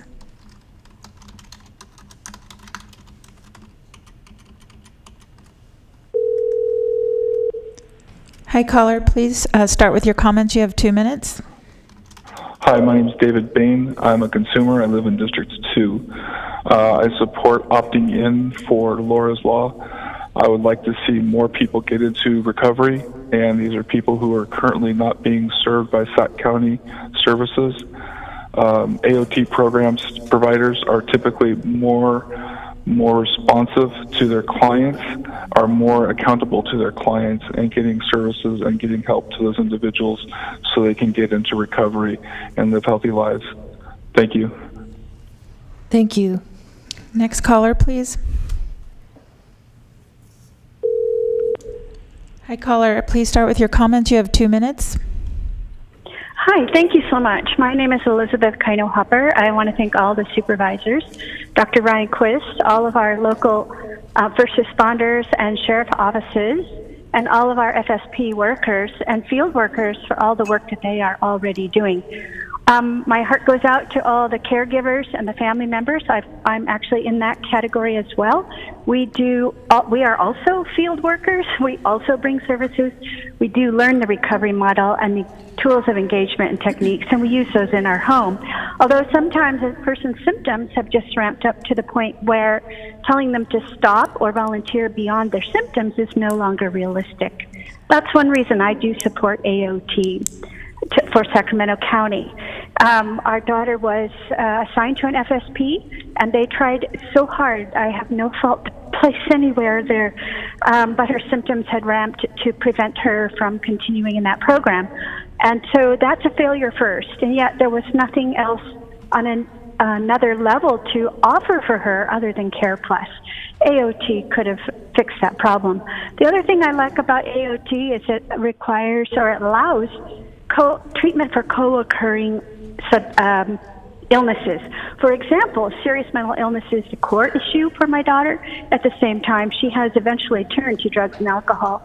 And those are now also in the DSM. Those are recognized mental illnesses as well. And AOT would allow treatment at the same time under the same agency, whereas currently in Sac County, you have to be with it enough to go to several different agencies to get your medical treated, separate from your addiction treatment, separate from your mental health treatment.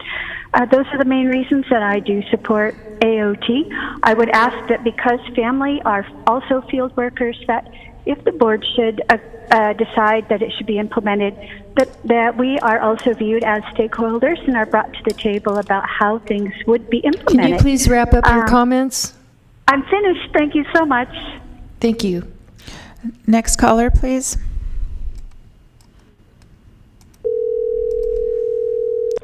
Hi, caller. Please start with your comments. You have 2 minutes.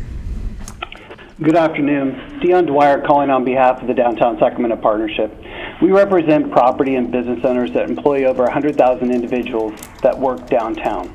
Our team members act as the boots on the ground, maintaining a clean and safe downtown, and our employees often find themselves one of the first points of contact for individuals suffering from mental illness on our streets. I can tell you from firsthand knowledge that the current system is not working, nor is it designed to assist some of our most at-risk individuals on the streets of Sacramento. Today, you have an opportunity to adopt a critical intervention opportunity by supporting assisted outpatient treatment. Downtown Partnership believes Laura's Law should be adopted in Sacramento County because we've seen successes in other counties throughout California. Additionally, we believe it saves lives, reduces costs, and improves treatment. While we acknowledge only a small number of individuals will ever meet the threshold by posing such a risk to themselves or others, this remains a critical tool that is needed and will make a tremendous difference for each individual it helps. In the 20 other counties in California that have already adopted AOT, we have seen a reduction in costs associated with providing emergency medical services by up to 83%. We are asking for your adoption today as a critical step towards updating how Sacramento County addresses those in severe mental crisis. This will keep individuals in crisis, communities in need, and concerned citizens safer. Now is the time for Sacramento County to enact Laura's Law, and we ask that you do so. Thank you. Thank you. Next caller, please.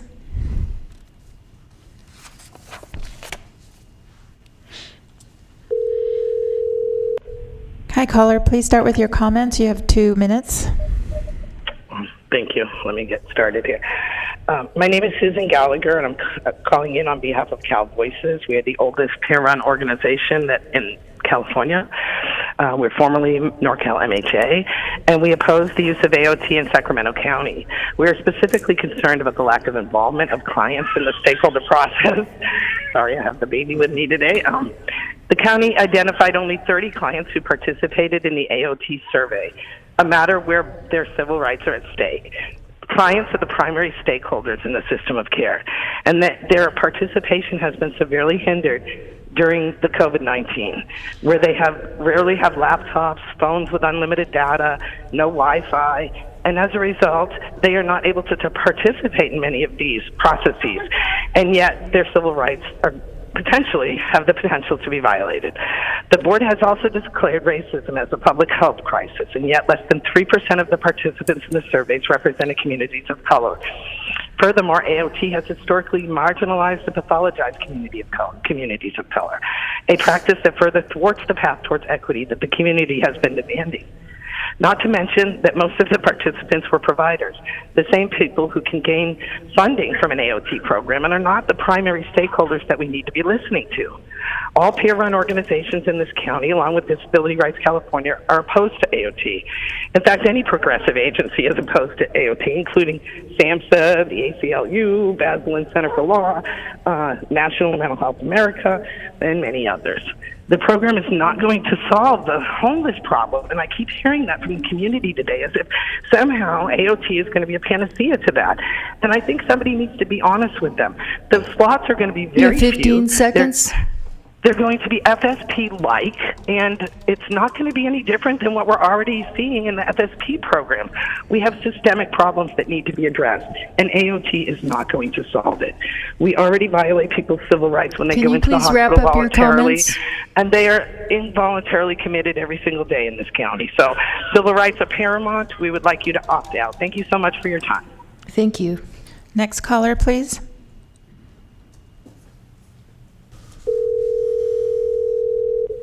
Hi, caller, please start with your comments. You have 2 minutes. My name is Dr. Karine McIntosh Sacco. I'm a licensed clinical psychologist and a resident of District 2. AOT laws sound good in theory, right? These laws purport to reduce hospitalization, arrest, and incarceration, homelessness, and violent acts associated with mental illness. But don't get it twisted. Laura's Law is not a tool for assisting individuals most at risk for the negative consequences of not receiving treatment. It's another way to add to the criminalization and dehumanization of mental illness. Just because it's in the community doesn't mean it's not criminalizing. It's not surprising that the strongest supporters of AOT laws are the International Association of Chiefs of Police, National Sheriff's Association, and the Department of Justice. Supervisor Frost was quoted this April in Capital Weekly stating, "There are people in our world who cannot take care of themselves and they need help." I actually agree with this point. However, I strongly disagree with and take offense to her follow-up comment, "You can't exercise your civil rights if you're seriously mentally ill or in a drug-induced psychosis." This belief that individuals living with a severe mental illness do not deserve or cannot operate with the same liberties as those without a mental illness contribute to the stigma and dehumanizing of those living with mental illness. Criminalizing the mentally ill is a tragic result of a county budget system that has prioritized general funds to favor the sheriff's department. For treatment to be effective, a person's basic needs must first be met: food, water, warmth, rest, security, and safety. The outcome data on involuntary outpatient treatment show forced treatment is often counterproductive, renewing trauma and steering people away from the mental health system altogether. Scarce public dollars are better spent expanding voluntary treatment programs that provide the surest path to recovery. It behooves that county to prioritize funding to support our most vulnerable community members before stripping away one's civil liberties away. Please opt out of Laura's Law. Thank you. Thank you. Next caller, please.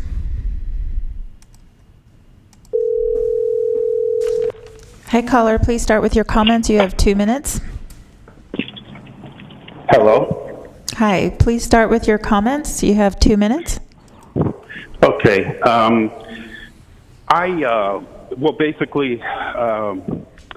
I have been a participant observer for a sibling that has, mental illness, and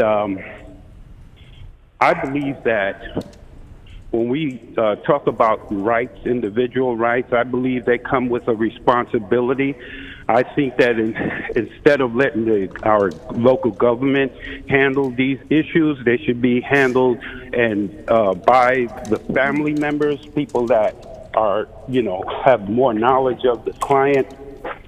And I think what we lack as a public is information on procedures and processes and options that we can use to help our loved ones in this matter. So I'm totally against adopting this measure. I think we should look at a different perspective, and stop letting government officials handle our private lives and our rights. Thank you. Thank you. Please send the next caller. Hi, caller. Please start with your comments. You have 2 minutes. Hi, can you hear me? Yes, I can. Okay, please start with your comments, and you have 2 minutes. Okay, thank you. You're welcome. My name is Bruce King, a resident of Fair Oaks, and I really believe we need to opt into Laura's Law. We're just not doing enough, and we need to do more. Just look at the streets of San Francisco, for example. These people really need our help. This is a result of changing our policies years ago, and we need to go back to some of those policies. I have to say it's time for all of us to wake up and try to help them. Thank you. Goodbye. Thank you. Okay, so that was your last public comment. Okay. So I don't see anyone in the queue, and I do have a couple of questions. So maybe I'll questions and comments, and then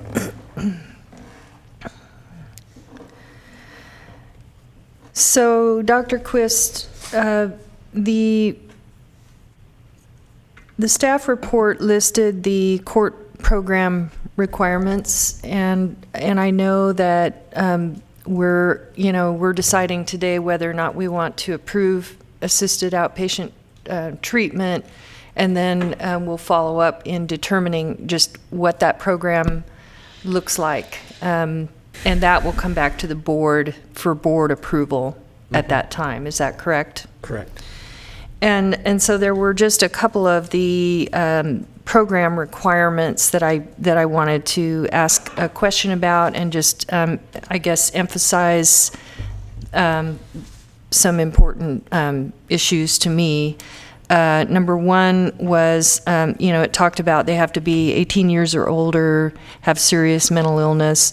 The third item was around must first be offered voluntary treatment within 10 days.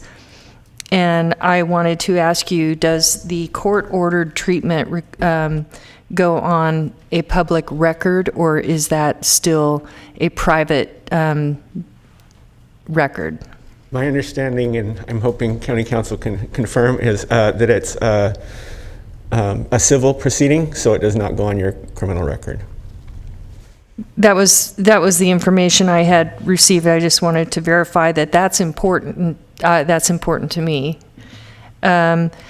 Family, roommates, treatment providers, law enforcement reps may request an investigation to determine if the person meets the criteria. Are those who request that investigation, do they remain anonymous, or are they? Does the accused know who accused them? That's a good question. I'm not sure that I know the answer, but my understanding is that it would have to be a court proceeding. So my guess is that they would have to. I don't know. Okay. Better say I don't know. I think, I think it's important that they cannot remain anonymous, because the accused would have a right to know who feels that way.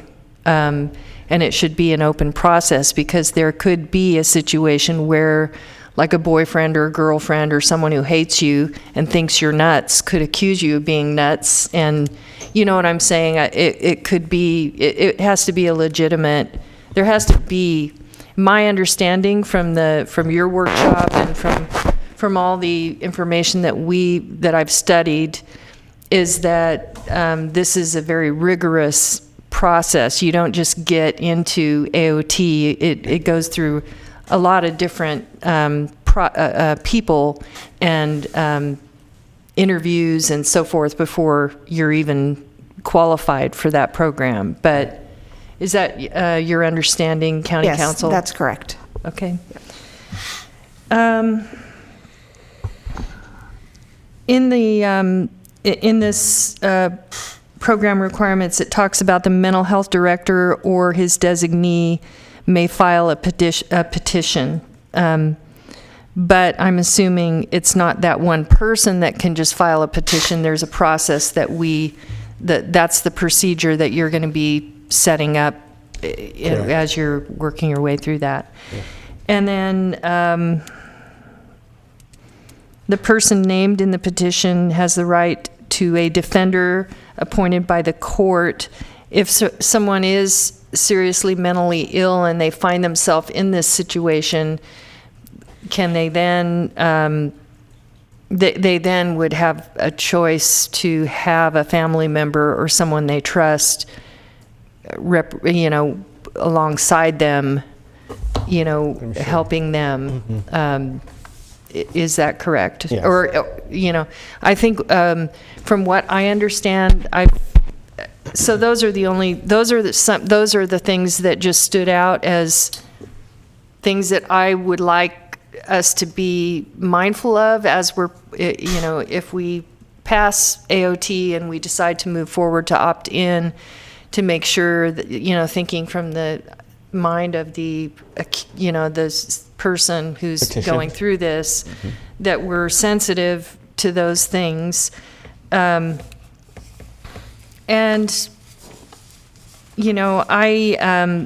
I just want to say also that I was one of those people who was actually opposed assisted outpatient. I opposed Laura's Law originally, and my justification for my opposition was around the civil rights violation, and I did do a lot of studying. I read I had a constituent who asked me to read this book. She handed it to me. I read it, and it actually changed the way I look at AOT, because it helped me to understand that those people who are suffering from serious mental illness, first of all, it's a biological, hormonal, chemical, physical disorder. It's not their fault, and those are some of our most vulnerable. But they have this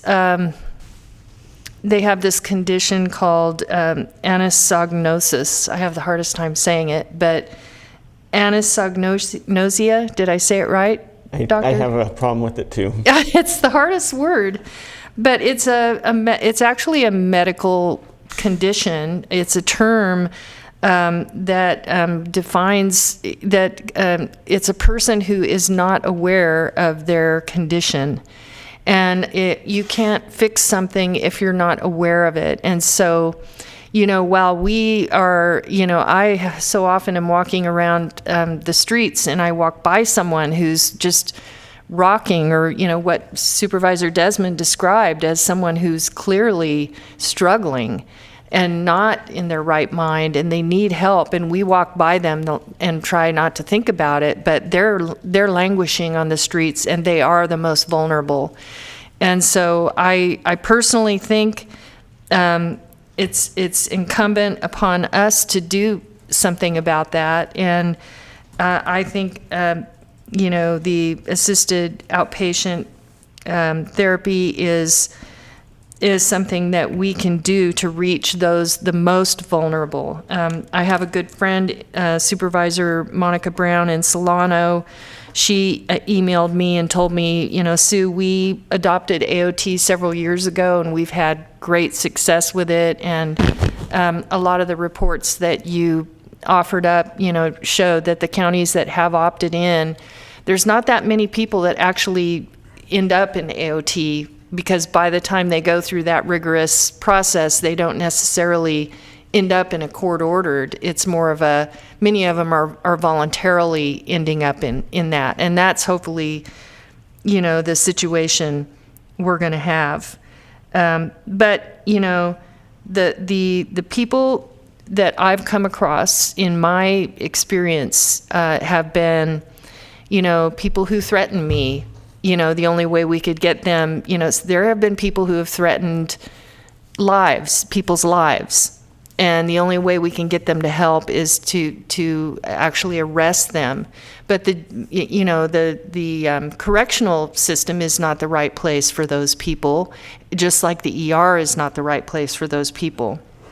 And people with anosognosia, people who are homeless, people who are, who have drug-induced psychosis, and in many cases, people who get into these drugs during, that period of age 19 to 25, when if they were predisposed to schizophrenia, oftentimes they're the ones that flip into schizophrenia, or they have a drug-induced psychosis, which puts them in a situation where they're not able to make that decision to get better, and their family members don't know how to help because they have no control over it.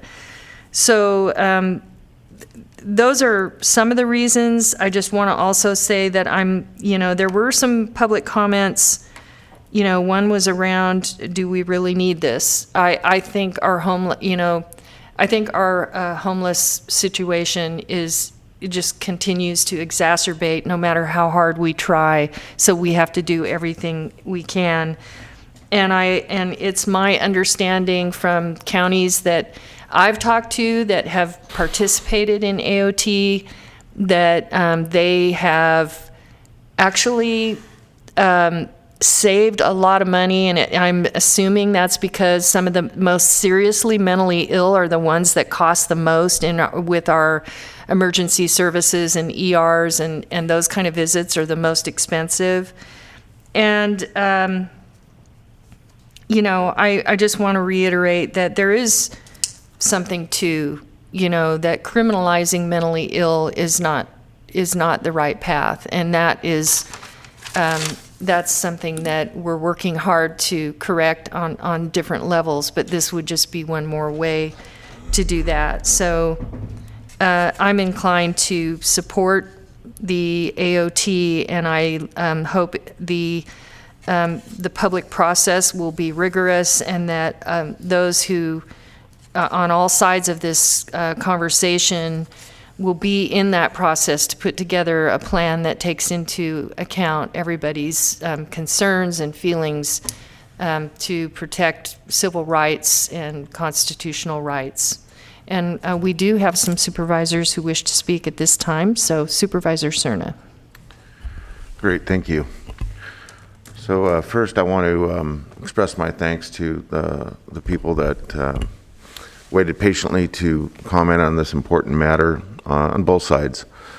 And I think the fact that in some cases family members and consumers were willing to share some very intimate experiences when it came to their challenges or the family's challenges with mental health certainly sheds light on kind of the practical implications of a policy subject the likes of which we're being asked to consider today.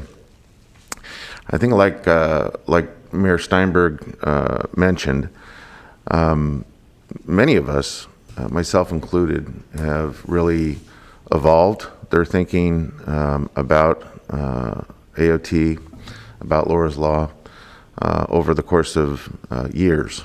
And I know that, speaking for myself, this feels like a moment that really marks the conclusion of probably some of the most thorough research that I've ever committed to in terms of a decision that we're being asked to make, with great policy implications, public health implications, and certainly budgetary consequence. So much so that Supervisor Natoli will recall that, 5 or 6 years ago, perhaps longer than that,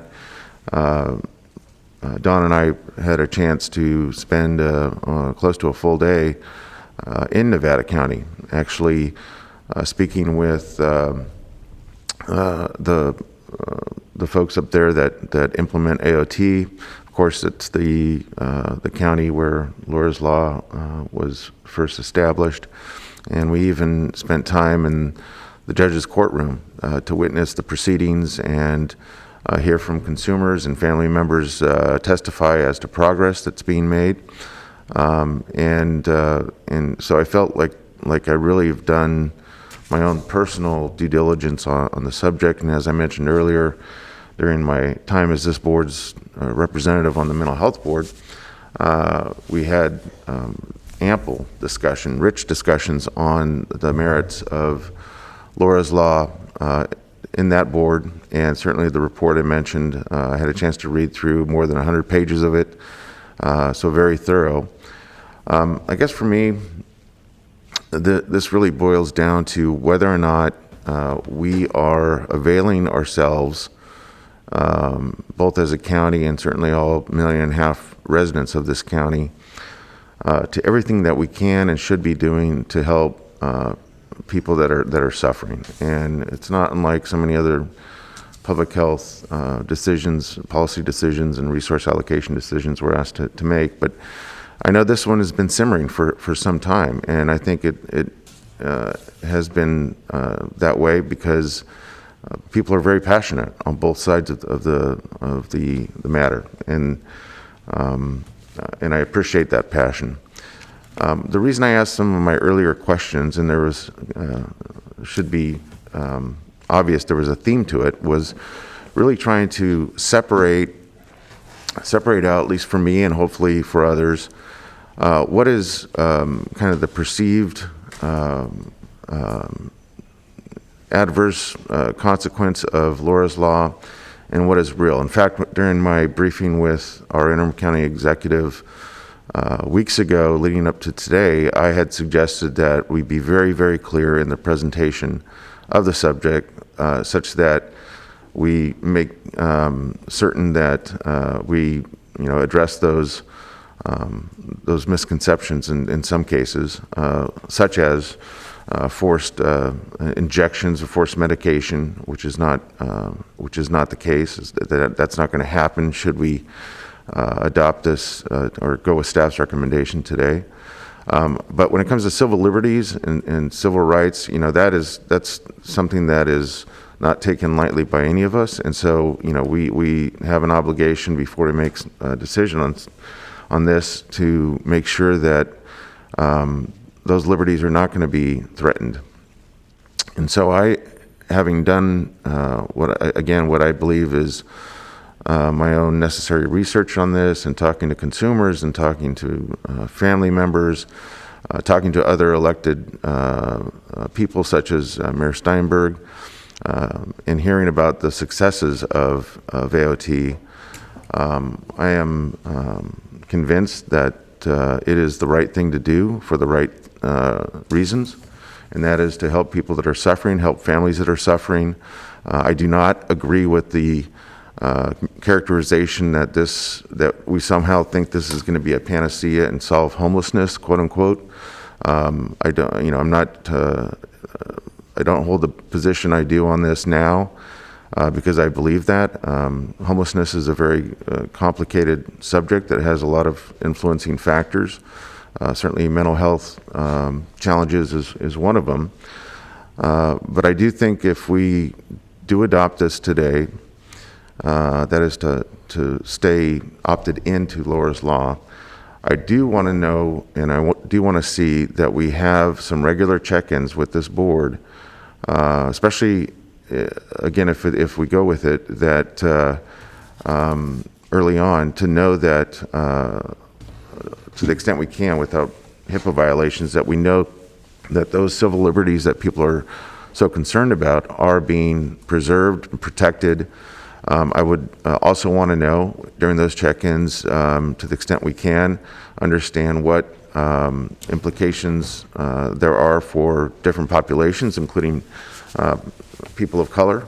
There are a number of statements made by speakers today that their concern is really steeped in whether or not this will be a policy measure that disproportionately affects people of color, and I think that's a valid concern. It's a valid concern for anything we're asked to decide on, but certainly this is applicable here.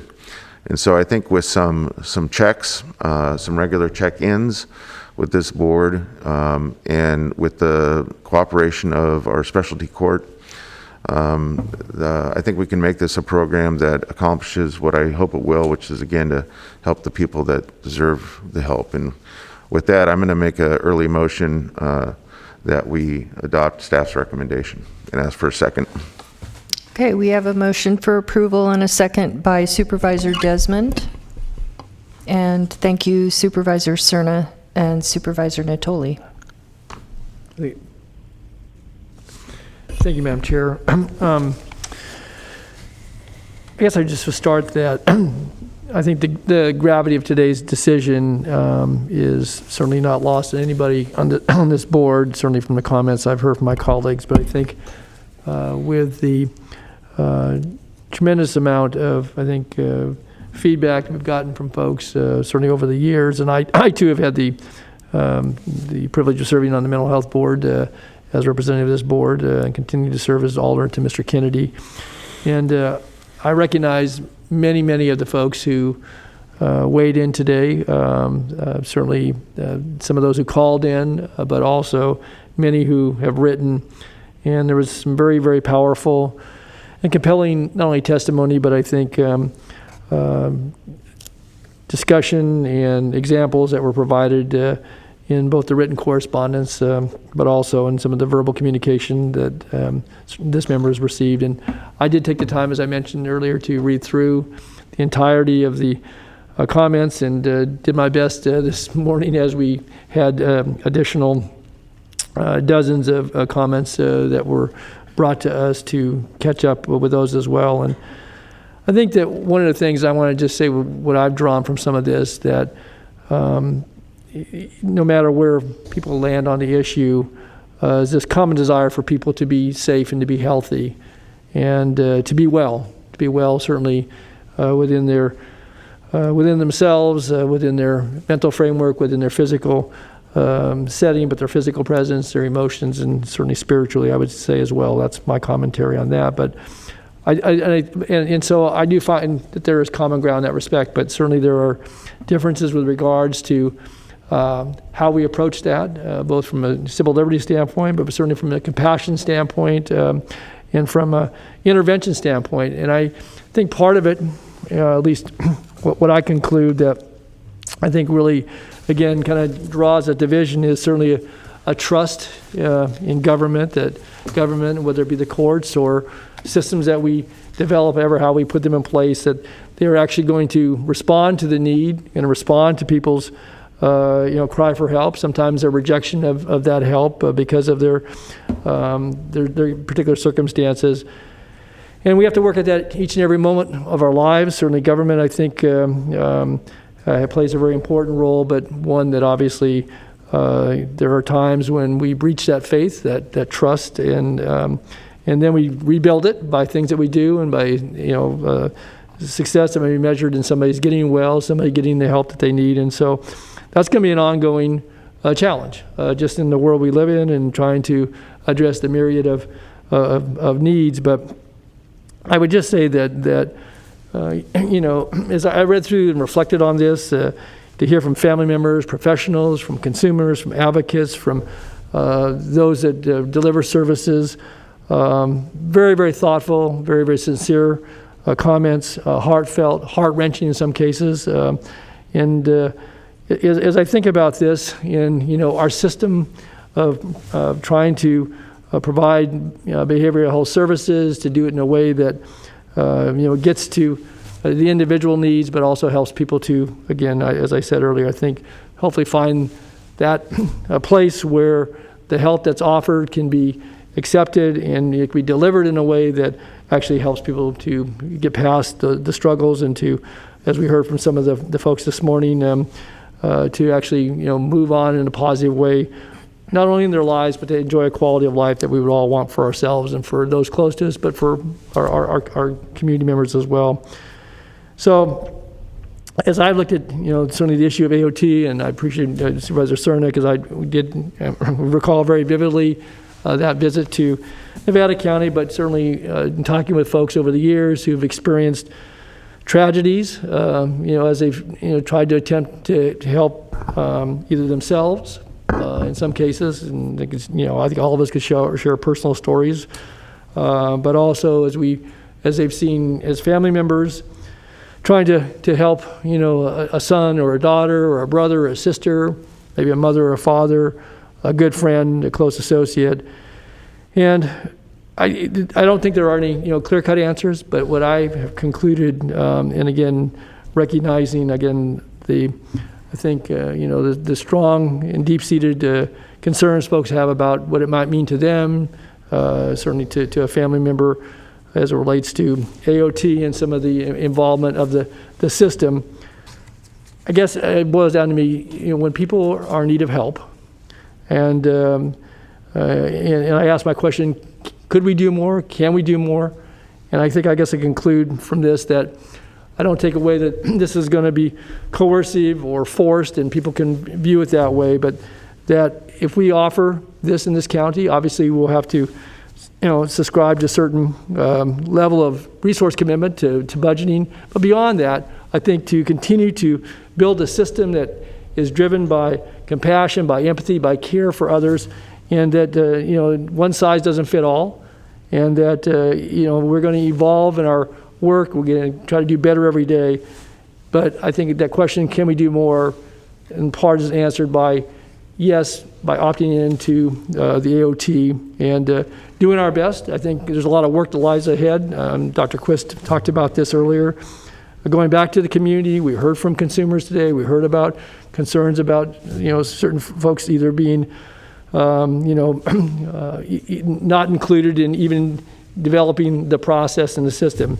And striving for perfection is something we can all strive for. We're not ever going to achieve it entirely, but I think we continue to work to do good things to help people, and that in my view, this is not a silver lining that help is an end-all be-all for other things that certainly are making it difficult for folks to live day to day, and certainly that our community as a whole struggle with. But I am persuaded that we need to go forward as the staff has recommended to I think pursue that vigorously and meaningfully, and to continue to build the system that has many components to it, and that take into account people's point in their lives, the severity by which they're encountering certain crises, and to do our best to help people to be well, to be healthy, and to be safe. And I guess lastly, I would just say to Mr. Cerna's comments, and I intend to later today in our agenda speak to some items. I think too often this information, it comes to our board, we make decisions, and it shows up then in some information item. And I give a good example. The Mental Health Board's plan for this county shows up as a receive and file on our calendar. I think we need to have regular check-ins. We need to talk about these issues. We need to help inform us board members as representatives, but the broader community. And so I'm going to encourage, as Mr. Cerna said, not only this issue, but on other issues, that it come back in our agenda so we can discuss them publicly. Again, we're going to have people in these chambers, as our chair said, starting next month again. And I think it's too important. Some of this stuff, it gets put in print and it gets filed. I think we need to keep the issues focused, and certainly this is one that's very important to the health and safety and the welfare of people in our community. And so with that, I certainly support the motion that's on the floor, and hopefully we can do more to help more people. Thanks. Thank you, Supervisor Natoli. I see no one else in the queue to speak, and so I will ask for a vote. We have a motion by Supervisor Cerna, second by Supervisor Desmond. Please vote. Unanimous vote. Okay. We'll look forward to a very thoughtful and rigorous public process. I think that's what Mayor Steinberg said. The initial intention of Mental Health Services Act was that the public would be involved, and I think that'll make it better when they are. So thank you so much. I know that was a lot of hard work. Dr. Quist, all the workshops, they weren't the easiest workshops, so we really appreciate your leadership on this. Okay, next item, please. Okay, your next item, item 51, is to accept the Community Corrections Partnerships May 2021 update of the AB 109 Public Safety Realignment Plan. And we have our interim chief, Marlon Yarber. It's good to see you. Good afternoon. Good to see you as well, Madam Chair, members of the board. Marlon Yarber, interim chief probation officer, here to give you an update in relation to long-term planning efforts that the CCP, or Community Corrections Partnership, has undertaken. So very brief PowerPoint. Now, you've had a long morning, so I'll get through this as briefly and succinctly as possible. So first slide, or next slide, please. Oh, I'm sorry, it's with me. Thank you. Great. First slide really identifies just some of the background, less probably for you all, probably more so relevant to the public who's paying attention to this item. As you know, the CCP recommends to the board essentially a plan with regard to how we go about implementation. The important piece is really that fine print, if you will, under that first bullet. The plan is deemed accepted unless it's rejected by a vote of 4/5 by this board. And the other important piece for the public really is that we remind them the CCP really doesn't control where the funding goes. It's really the board that decides the allocation of the funds that are allocated to the county via Assembly Bill 109. So since 2014, we've been working at implementation of the current plan. Now that's been revised as of a couple weeks ago now at the CCP. And so we've been making progress with regards to lots of the stated priorities. Moving forward from 2014, in 2020, the California Budget Act added the requirement that the CCP plans be updated annually. The CCP undertook that work, updated the plan, I think December 3rd of 2020. They approved a plan, and it was submitted to the Board of State and Community Corrections as required.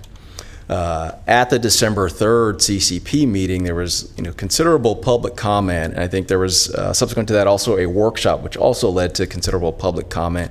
And not unfamiliar to you all, but really I think it's the community expressing its interest and engagement, it wanting to be heard and considered, and really sort of to be a part of the process with regards to how we implement justice, if you will, across the county.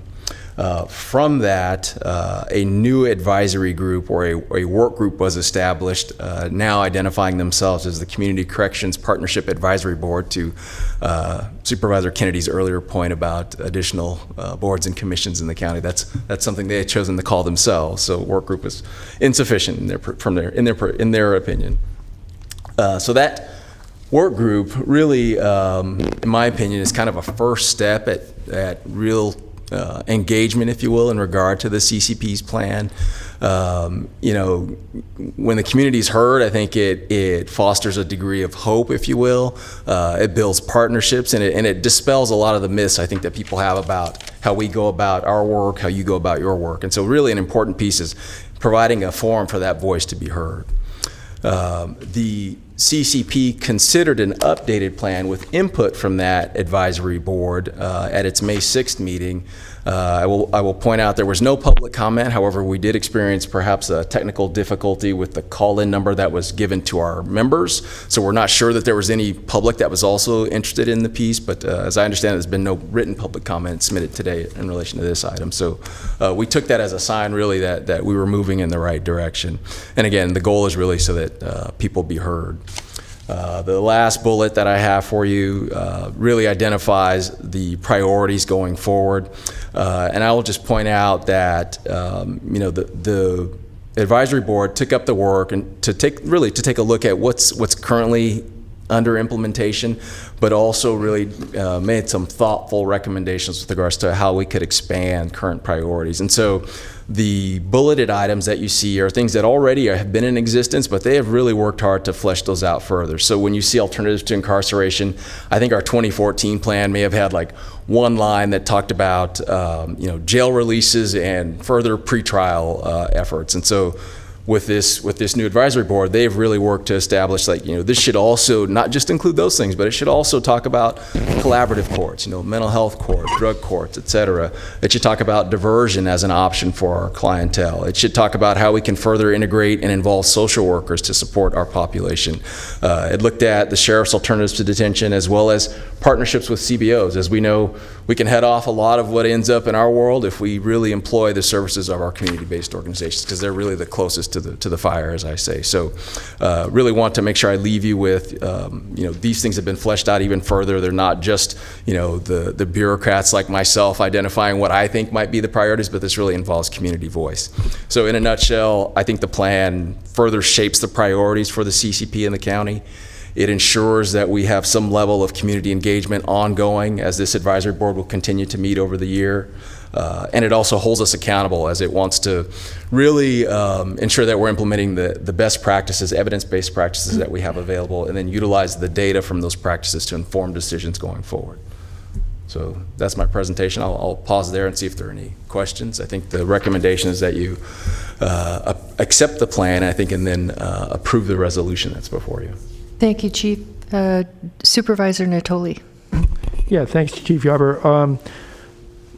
The report was very extensive, and I had a chance to go through a good portion of it. And one of the things, in certain comments kind of highlighted this for me, but my takeaway from this is obviously there's a number of strategies, there's the measurements, there's the hopefully the results, and I think that, obviously the partnership has, put a good deal of time into, I think, looking back to see what's worked, but also then looking forward to your point about alternatives to incarceration and so forth. But I guess what I wanted to pose as a question, again, this is the plan before us today, but this all factors in then to, in most cases, resources, and not all of them drawn from realignment. Some of those come from other areas as well to, we have a certain segment of our in-custody population, as well as those that are supervised in the field, and those that we're working with to divert from the system by providing a variety of services. I think it would be useful and helpful, and again, certainly interested to hear from my colleagues, either now or later, to have a good picture of not only what the $50+ million that it comes to this county annually, at least in the last few years, and that has an inflator and rises with, or falls with sales tax revenues and so forth. It actually declined a little bit, I guess, based upon the 1920 fiscal year. But to see how that then comes together, because again, this is one piece of it. It supports a number of the entities that are certainly law and justice, but also in support services. And as much as, the plan, I think, outlines as relates to the AB 109, population served, strategies, and how you measure, hopefully, positive outcomes, it's not all inclusive. And so there's a lot more that goes into it. And so I guess, and maybe I turn to Ann and Bruce, and certainly to you, Chief.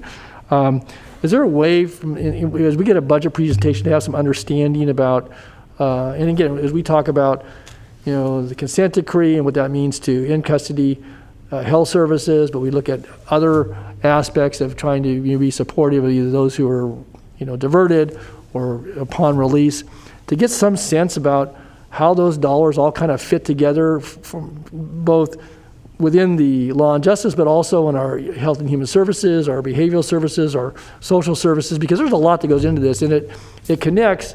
But I can just tell you that, even my years of experience here, it's hard for me to know how all those pieces, you see numbers in a budget, and then, AB 109 goes here, but then there's more to that. And I think that as we're trying to get our arms around it as a county, and just, even in light of some of the conversation we've had, very recently this morning on other items, how that kind of knits together. And I don't know if there's a way to do that. It's not going to be done today, so I'm asking the question because I think it's relevant, and I think it helps build an understanding going forward about not just the opportunities and challenges, but also of the community priorities and how they may not be met through a particular funding source or a particular, a number of strategies, but how this meshes together in the bigger picture. So I don't know if I'm being clear or not, Ann and Bruce, but I pose that question because it seems to me there's a way to build understanding and support, and or at least know where we have these decision points. Yes, I think we can look at a way to try and do something like that. It is, as you know, quite complicated because there's many funding sources, and it might be something where a department gives sort of an overall workshop on all of the activities they provide in that department. I'm using probation as an example, and all of the different funding sources that support that.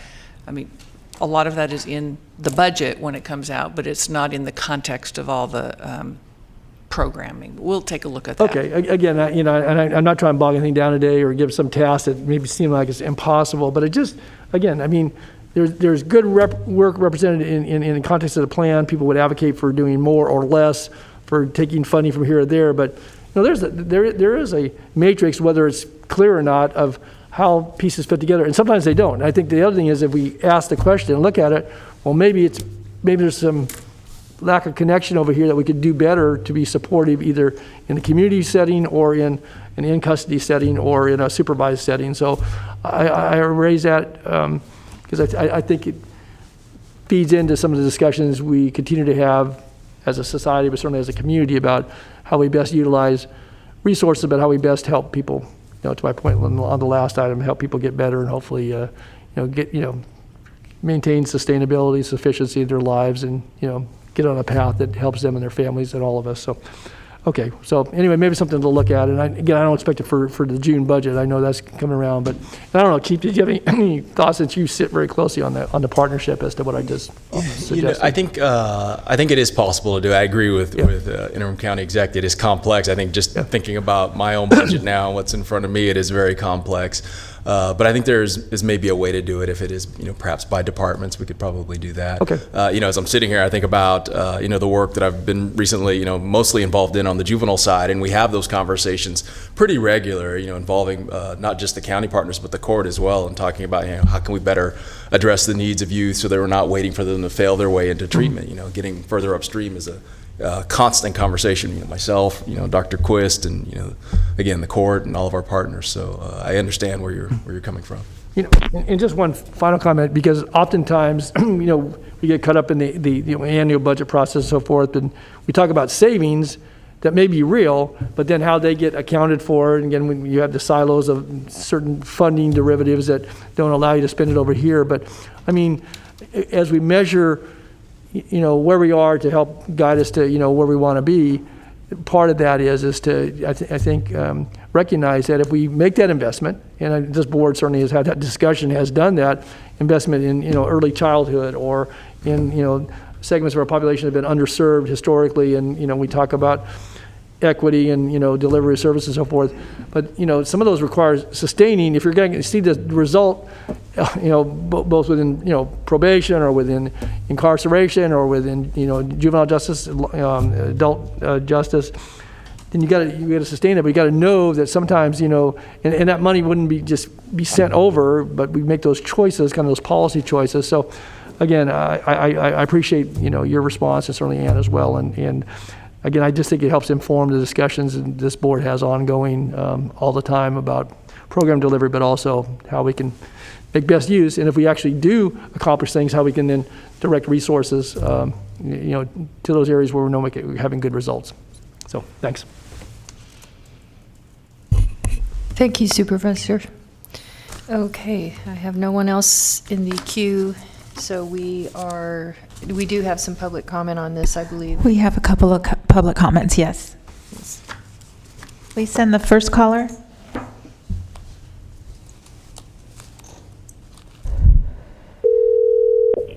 Hi, caller. Please start with your comments. You have 2 minutes. Thank you. My name is Courtney Hansen. Hi to the board and to the CCP members here today. Calling on behalf of Decarcerate Sacramento, we have seen some positive movement within the CCP toward community engagement, but it did take us pointing out that the community position had been left vacant for over 7 years. So I applaud the progress we've made, but we're still far from where we need to be, and we really want a seat at the table here for the long-term planning.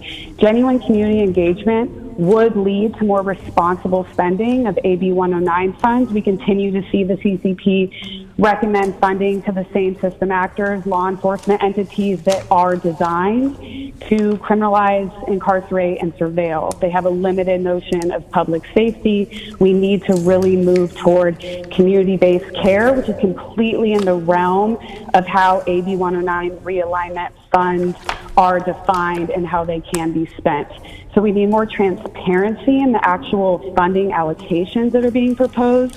Alameda County earmarked half of their realignment funds for jobs, healthcare, housing, education, and restorative justice. Contra Costa did something similar with 60% of their funds. These funds are encouraged to make counties invest in community-based alternatives to incarceration. We are very, very concerned with how excited the appetite for expanding electronic monitoring. We really want to sit down and about why that is an alternative form of incarceration and not an alternative to incarceration. I've personally experienced an ankle monitor, would love to talk about why it did not enhance public safety or stabilization in my own life. These funds are very flexible. We need to radically change how we're spending them. Speaking of gaps in services, we were so You have happy 10 to seconds. see Thank you. Really quick, the recommendation on expanding jail support. We absolutely agree with that, and particularly the partnering with community-based organizations. We do jail support out of an RV, pulling our own funds together to create hygiene packets, give people rides, let people use our phones.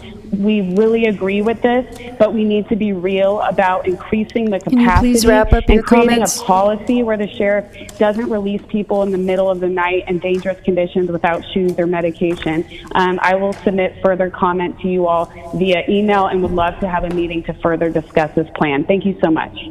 Thank you. Next caller. Hi, caller. Please start with your comments. You have 2 minutes. Thank you. Hi, good afternoon, board. I'm calling in today to stress that AB 109 funding should be and can be used for decreasing county jail populations in sustained and significant ways. It needs to be centering the most impacted voices in decision-making processes and utilizing community expertise to help inform criminal justice policies, and investing in prevention programs and services that help people avoid contact with the legal system altogether.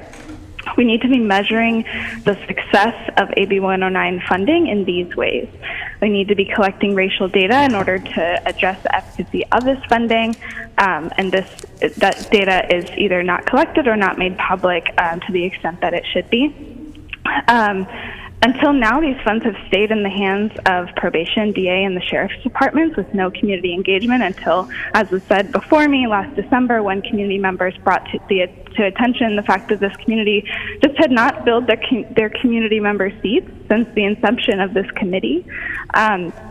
Adding 4 community members to an advisory board that's predominantly law enforcement is really not meaningful community engagement and will not lead us to using these funds in ways that are most impactful in decreasing jail populations.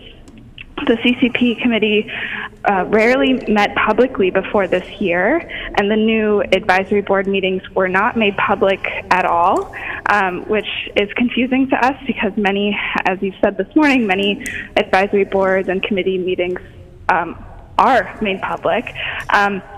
And even more concerning is that the CCP has never published a breakdown of how they're spending AB 109 funding each year, to my knowledge. This information needs to be made available to the public as soon as possible.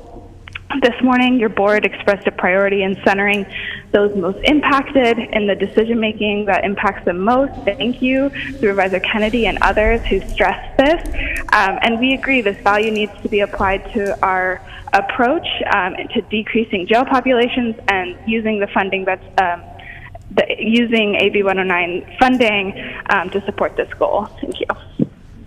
Thank you. And that is your last public one comment just got into the queue, and then that'll be your final comment.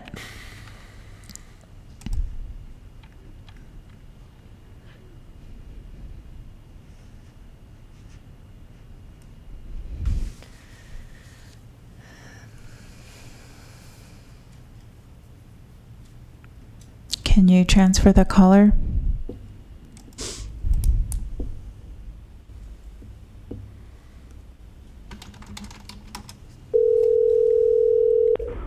Hi, caller. Please start with your comments. You have 2 minutes.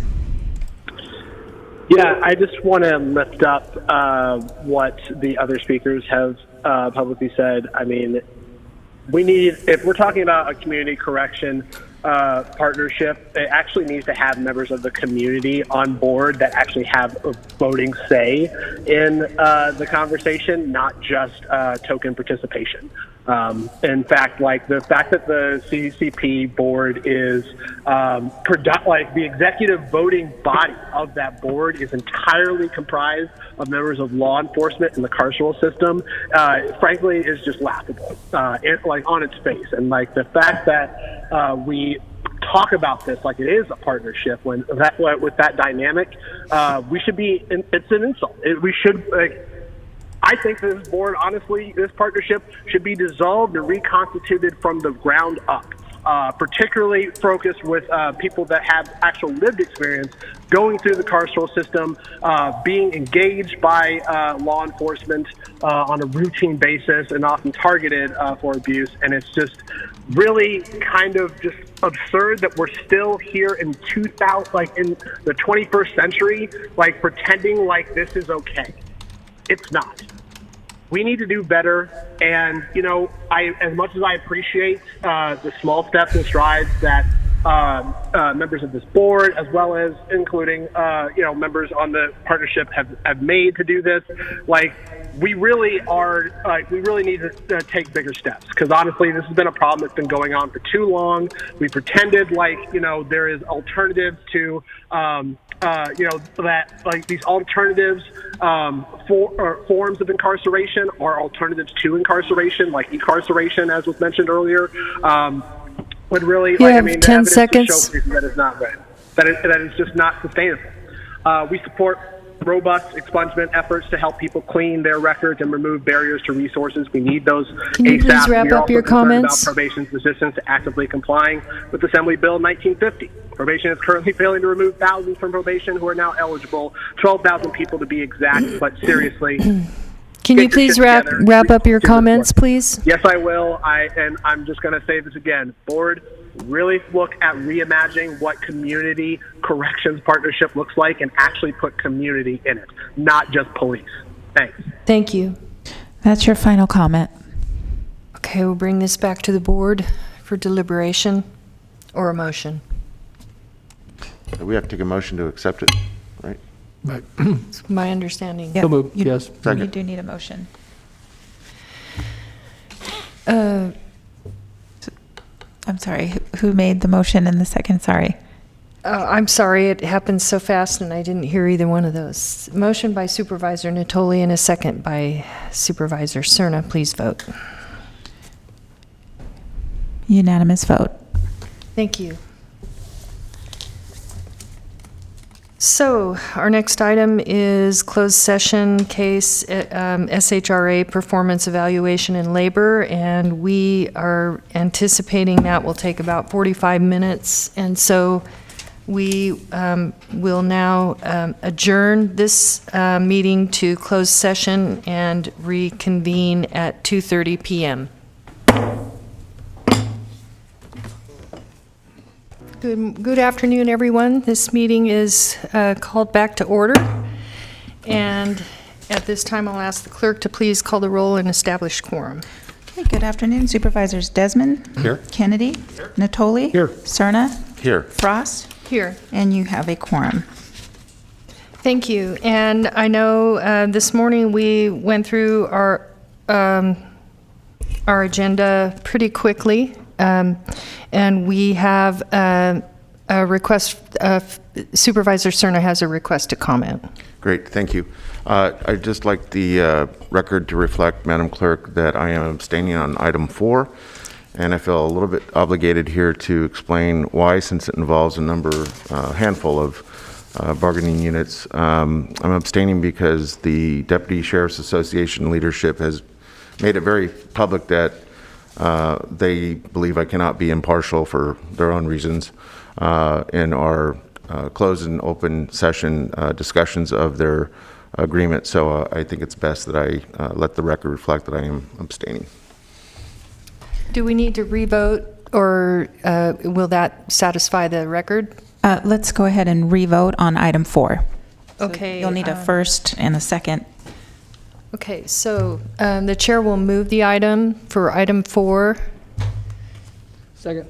Second by Supervisor Natoli. Please vote. And the motion carries with Supervisor Cerna abstaining. Thank you. Thank you, Supervisor Cerna. that corrected. And you our for next that. item, please. Clerks love a clean record. Yes, they do, and you're good at it. You're very good at it. Thank you. Okay, so for item 52, this is the Youth Commission presentation.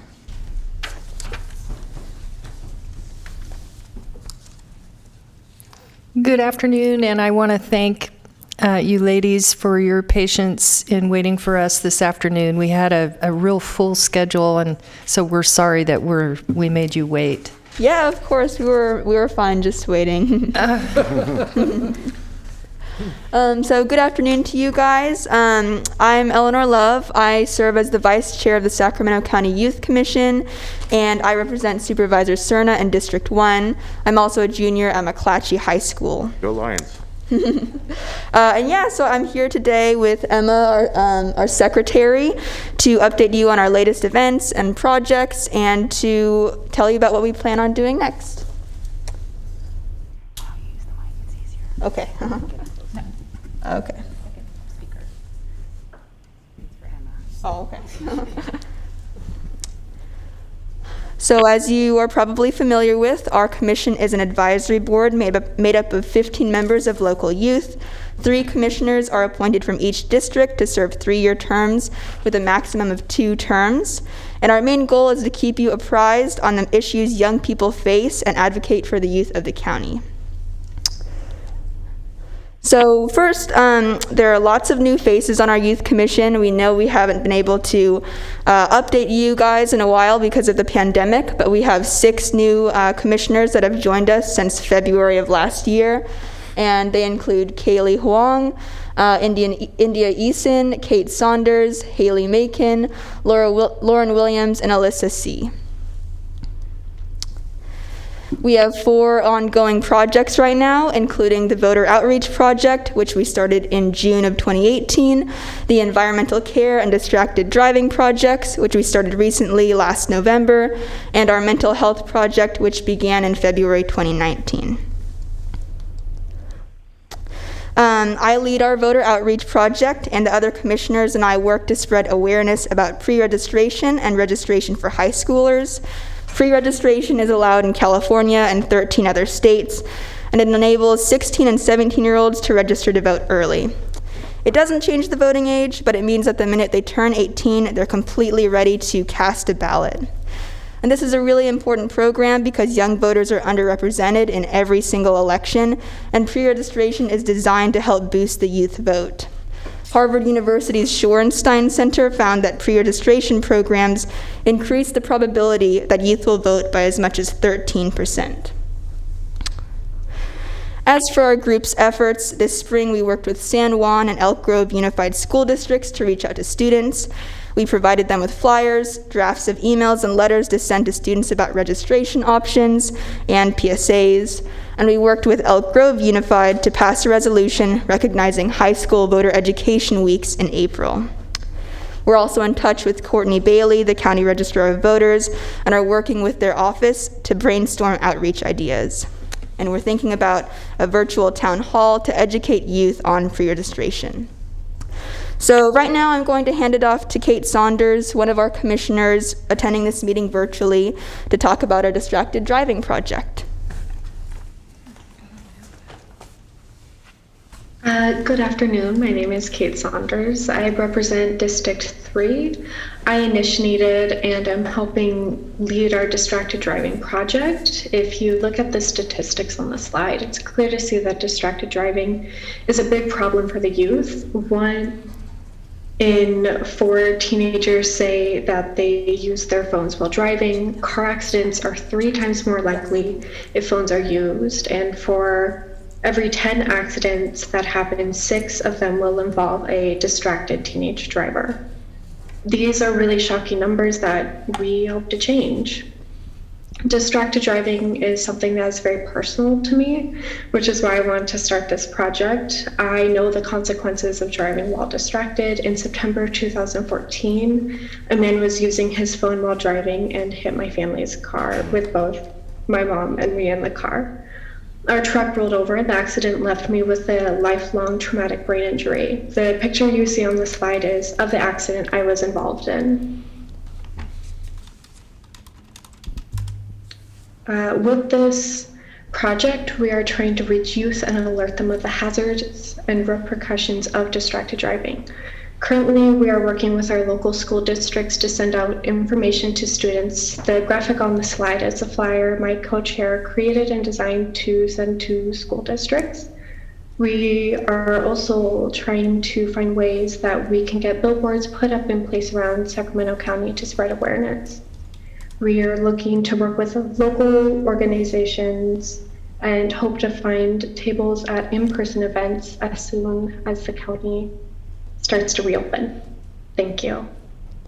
I'll let Emma continue the presentation. And I'm going to just ask for one interruption. Supervisor Natoli had a comment. Yeah, just on the item of distracted driving, and they were looking for ways to maybe get the information out. And I know it was mentioned earlier this morning, Supervisor Cerna alluded to it on getting information out.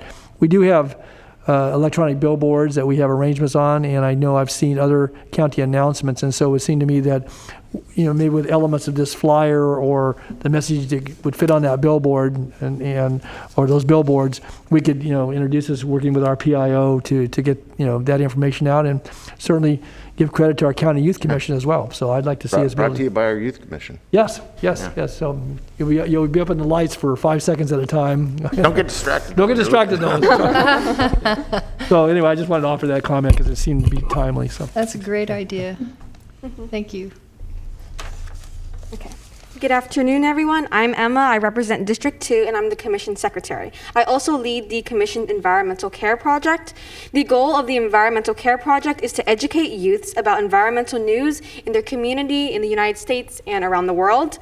Given the circumstances so far, commissioners have been trying to spread awareness through our social media page, trying to reach as many people on there as possible. For example, we have put up posts on Instagram about lifestyle changes that can help reduce one's carbon footprint, as well as other small tips and tricks that Sacramento's community can do to help their environment. Also, since summer is quickly approaching, we have been encouraging our youth to spend more time outdoors and away from the screens. Additionally, commissioners are working towards organizing park beautifications in Sacramento County, such as tree plantings, trash pickups, and more. We hope to partner with local organizations to offer volunteer opportunities to our students and educate them about their local environment. We also aim to host fundraisers and connect with local elementary schools to expand community gardening opportunities. These are just some of the ways that the Commission hopes to teach Sacramento's youth about the importance of maintaining a healthy environment and the impact that we humans have as a whole have on it. The fourth project that the Youth Commission has been working on is the Mental Health Project. The Commissioner's main project was its partnership with the TEDx Youth McKinley Park Conference. This conference was a student-led initiative that allowed youth speakers to share their firsthand experiences and perspectives within the theme of self-representation. It is organized in a way that the community can learn more about, or the audience can learn more about their Sacramento community. Before the pandemic, commissioners planned the conference for an in-person event, but when the pandemic hit, the commission aided the conference through sponsoring merchandise to spread awareness about the conference. After the TEDx Youth McKinley Park Conference was organized, the project shifted gears to partnering with the Miracle Messages organization. The Miracle Messages organization is based in San Francisco and helps people experiencing homelessness rebuild their social support systems through family reunifications and a phone buddy system, as well as other methods. The Commission is currently working with Miracle Messages on expanding their phone buddy system to Sacramento County. Alongside working with Miracle Messages, commissioners hope to begin communications with the Homeless Initiative staff here in Sacramento in order to see what more the commission can do. And so more of the Sacramento's youths, in turn, can be connected with available resources. And since we haven't had any in-person events due to the pandemic, we've really utilized our social media presence over the past year. We've been spreading awareness on our Instagram and Twitter, and these platforms allow us to reach a much broader range of Sacramento's youth, something that we've been taking advantage of a lot. And as you can see on this next slide, these are the Commission's growing Instagram and Twitter pages. And I'll hand it back over to Eleanor. Okay, so moving forward, our commission will be continuing to work on our 4 main projects, and we'll keep doing outreach online and through social media. 6 of our commissioners are graduating this year and will be leaving in the summer, so we'll be doing plenty of recruiting over the next couple months. I'd also like to mention Districts 4 and 5 will be hit the hardest by our graduating seniors, and we'll both have 2 vacancies after our seniors leave. And I'd just like to give a quick shout out to all the seniors because they're off to great places. Ashley John represents District 1 and is headed to Stanford. Emmy Engel represents District 2 and is going to San Diego State. Arthi Sridhar represents District 4 and will be attending UC Davis in the fall. Vishruth Nigam also represents District 4 and is headed to Stony Brook University. Alyssa C. represents District 5 and will attend UC Irvine. And finally, Lauren Williams, who also represents District 5, is off to Grand Canyon University. And so before we wrap up our presentation, do any of the commissioners attending online have anything they'd like to add or say? Can you tell us who's online? We knew it. Look at that.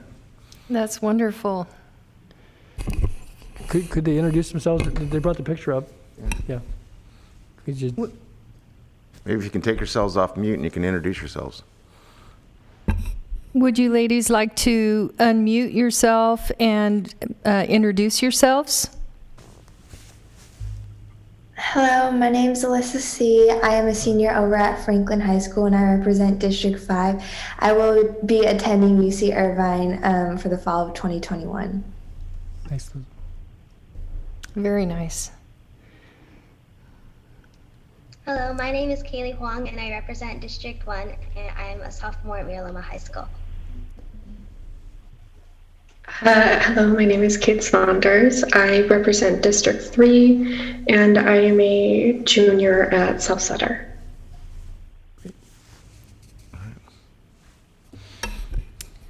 And I think that's it. So thank you so much, and we welcome any of your questions or input. Great. Well, I want to commend both of you and the entire group for a wonderful presentation. We do have some people in the queue to maybe ask you some questions. Supervisor Cerna. Great. Thank you. Thank you for the presentation. Very well done. And again, appreciate your patience. We strive to be on time, but it doesn't always work around here. But no worries. Appreciate all your hard work and your public service, and hope you will continue that. And to the extent that you have wider opportunities to do that, I don't know if you were following our board meeting earlier this morning, but through the leadership of Supervisor Kennedy and others, the board voted unanimously to establish a youth mental health commission. So hopefully that's something maybe you as leaders in the youth commission can help broadcast to a wider array of young people to see if they would like to serve, or perhaps even yourselves. But I wanted to just take the time to say thanks, and job well done. Thank you. Yeah, absolutely. We'll probably talk about that at our next meeting. Terrific. Thank you. Thank you, Supervisor Cerna. Supervisor Desmond. Thank you, Madam Chair. I just want to echo Supervisor Cerna's comments. Thank you so much for being here, and thank you for waiting patiently. And I think you certainly demonstrate that we have a very bright future in Sacramento, as represented by all of you. And I'm certainly happy that one of my appointees, Kate, is not going anywhere. And Kate, I'm very proud to have you as a District 3 appointee. And distracted driving is something that's near and dear to my heart because of my past life. And I encourage you to contact my office because we may have some ideas for you in that area. But thank you very much again, and I look forward to hearing from you again. Thank you, Supervisor Desmond. Supervisor Kennedy. I just wanted to thank you guys for your service and your dedication to your community, and I'm going to channel Mr. Cerna, who often will tell young people, when you go away to school, come back and give back to Sacramento, because it's a great community, but it's only as good as you guys are, so thank you so much. Thank you, Supervisor Kennedy. Supervisor Natoli. Yes, I would just echo the comments and certainly thank you for your presentation today. I know it's been an extraordinarily challenging year, and certainly you folks who are very, capable of, doing the Zoom and so forth. But it's still nice to come together with colleagues if you can, and certainly you've been, stifled in that. But nonetheless, the good work has continued, and certainly appreciate your leadership on the commission and within the community, and for all the graduating seniors, wish them well. And but I think you've got a good core that's going to continue on the youth commission, and I think that's good. And I know you're very ambitious in getting that word out, and I appreciate the enthusiasm the 5 of you who are with us today certainly bring, but all of you commissioners, and we look forward to continued good things. And again, hopefully we can be supportive of your efforts. And I know you've got, who is it that staffs the, is it you, Alma? Alma, isn't it? Oh. Internally, it's me, but Jillian Myers will be taking over as the advisor, and Stephanie Shanks did much of the work, all of the work you see here. Okay. Well, thanks for your county folks that assist in supporting you in your work. But again, you've carried on and done a good job, and certainly look forward to this presentation and supporting your work as you continue in the year to come. Thanks a lot. And I just want to close it out by saying thank you so much for your creative, collaborative leadership in the community. I don't know if you ever talk about community development, economic development, but at the heart of that is leadership within the community, and that's not something we can do as a board. It's something we rely on community leaders for. And you're extraordinary to be starting your path to leadership at such a young age, and to be doing it in such an articulate way. So congratulations, and thank you so much for your leadership in the community. Thank you all. Have a great afternoon. Good. You too. Thank you. Thank you all. Look forward to voting for you someday.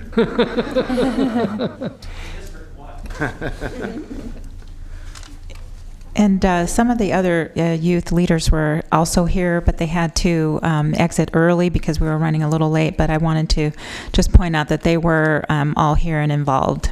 Great. Yeah, I'm sorry we were late. Sorry, yeah. Okay, next item, please. Okay, for your next item, item 53. This is County Service Area 1. You're conducting a public hearing on the fiscal year 2021-22 service charges. You're going to confirm the engineer's report, adopt a resolution setting service charges for fiscal year 2021-22, and introduce an ordinance amending section 2.62 of ordinance number 1586 relating to calculation of annual adjustments to service charges. You're waiving full reading and continuing to June 15th for adoption. Good afternoon. Kamal Atwal, Principal Civil Engineer with the DOT in Operations and Maintenance Division. I'm presenting the CSA 1 proposed fiscal year 21-22 service charges, and today's hearing date was set on April 20th by your board. So background for the CSA 1, let me use the slides here. So CSA 1 Service District funds the maintenance, operations, and electrical costs for safety and street lights in the unincorporated area. So slide number 3 is the summary of standard service charges. These rates were frozen since the passage of Prop 218 in November of 1996. So these 3 categories are still frozen, and we can't inflate these. Next slide is the, in 2006, we introduced enhanced and decorative service charges, and these are inflatable. They're inflated by CPI index or the smart electrical rate increases. They're capped at 5%. So whatever's the highest one out of those 3 is gets inflated by. So this year's inflation is 4.5%, which is below the 5% cap.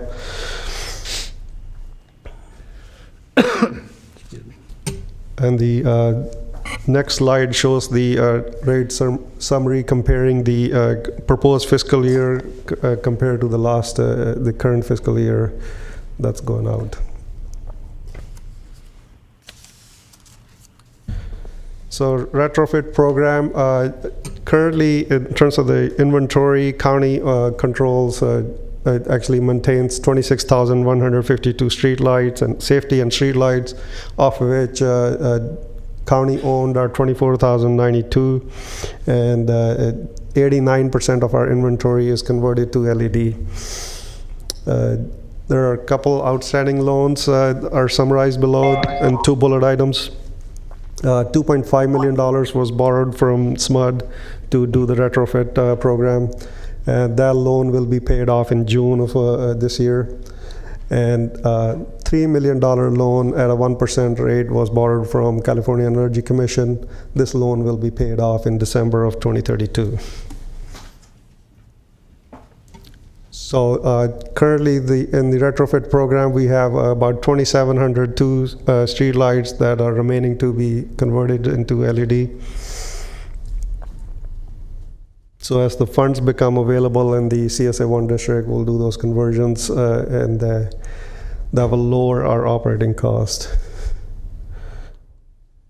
So action items requested by your board is open the public hearing, take testimony, close the public hearing, and adopt the resolution confirming the engineer's report and the proposed service charges for fiscal year 21-22, and introduce the amendment amending section 2-2.6.2 of ordinance 1586, basically amending the month of inflation as well as the reference. So, and waive full reading and continue to adoption on June 15th. It becomes effective 30 days after that. Thank you, Kamal. Mm-hmm. And we do have Supervisor Natoli has some questions. Yeah. Thank you, Madam Chair. I'll be brief. Kamar, so we're paying off the SMUD loan next month, and that was the zero interest. Is there any reason why on the, even though it's a very low interest rate on the 1%, why we've got that stretched out all the way to 2032? It was a larger amount, so we also have operating needs to pay the electrical bills for the existing CSA1 and pay the labor costs for our staff to do the maintenance. So I believe the prior arrangements were to see the cash flow, make sure the cash flow works for the district to pay this loan off. So those were the terms that were agreed upon back then. Okay. Back then being when? It's a couple of years ago, I would say. Probably 2010-ish area time. Okay, frame. so Yeah. more than a decade, 12 years ago, 12 years ago, 11, 12 years ago. I believe that was the time frame. I might be off by a few years. Okay. Yeah. Give or take 10 years, right? No, okay. But it was a 30-year loan, so it'll be paid off in 2032. Okay, yeah. very good. Mm-hmm. It was, I didn't know the term, and that's what I was asking, Yeah. so you responded to that. Yeah. Very quickly, I did want to note that there is no road fund contribution required this year. For some years there, we were putting in several $100,000 a year, if I'm not mistaken, and that was part of the drive behind look at going to a vote in the unincorporated area for potential for increasing service charges. But it sounds to me, it looks like from what I can take and report that we've stabilized that now. Is that at this point it's very lean budget, but for past several years it's been no road fund contribution. Okay. So, and we're, meeting the obligations, both the loan as well as obviously the operating part of it. Last thing I wanted to ask, and I know there was a written response, and it was helpful, but I noted that you had reduced the response time, the average response time for repair from 20 plus days to 17 days. And I understand your goal is to get that down to 10 days, but in that you factor if somebody ran into a street pole and you got to work with insurance or whatever, Yes. or a contractor, what is the average time for repair from either 311 call, or if our office gets a call, we report it, what's the average response time there? Is it less than 17 days? Yeah, it typically depends on what the service request is. If the pole gets knocked out, it's longer duration to get the equipment. But if a street light goes out, a fixture needs to be replaced, that can be done much sooner. Well, it might be useful for future reporting, since you're tracking those things, to identify, because I know we get the 311 reports about different types of reported activities and service requests. But if the service request for, typical, say, a burned out light at in a neighborhood, or safety lights. I know you certainly, those light up a lot of the rural intersections, and you folks have been very good about getting out or contacting SMUD to do that. But if you could break that out, I would just suggest maybe in the report you could identify. Yeah, we can definitely add that to our report. Because again, the service request from a customer or a constituent may be a bit different in the sense that if you get a knockdown pole, you may have to get a replacement pole, work with insurance, as I said, or there may be other electrical issues. So yeah. I think having that broken out would be helpful. Yeah, our forces will go ahead and replace the equipment, and we'll deal with the claim part later. So yeah. Okay. Mm-hmm. So, but again, just because I think you're working very hard to be responsive, recognize the importance of the lights. Yeah. And obviously, people are paying for that service. But you're when there's an outage of whatever sort, you're doing your best to get out there quickly, and you've actually reduced time. But I think to show the response to particularly service requests from residents or business owners in those areas. Thank you. That's all I had. Thanks. Thank you, Supervisor Natoli. Okay, we don't have anyone else in the queue, and I'm going to open the public hearing. We do not have any public comments. We do not have public comments, and I'm going to close the public hearing and ask for a motion. Move staff recommendation. Motion by Supervisor Natoli, second by Supervisor Kennedy. Please vote. Unanimous vote. Thank you. Thank you, Kamal. Sorry. Okay, next item, please. Okay, for item 54, I do need a motion to drop this item from the agenda. This is to authorize the Director of Airports to negotiate and execute the agreement for custodial services at airports owned and operated by Sacramento County Department of Airports and Flagship Airport Services. I move. I heard Supervisor Desmond move to drop, and I believe Supervisor Cerna was second. Is Either that way. correct? Yeah. Please vote. Unanimous vote. Thank you. Okay. For item 55, this is the Prestige Senior Care. This is the appeal of the Planning Commission's approval of a use permit, special development permit, and design review to allow a 15-bed congregate care facility located at 7900 Hazel Avenue in the Orangeville community. The environmental document is a mitigated negative declaration. We also have, I'm going to ask staff to go ahead and transfer the chair of Orangeville, and then if we could also get the applicant. So if you could just give me a second. And then I also want to point out that I do have to take an oath on this item. Okay.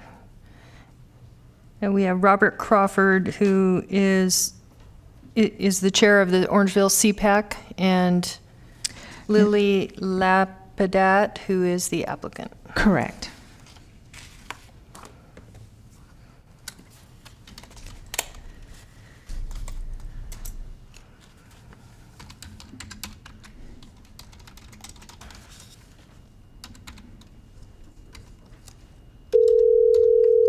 So this is the applicant.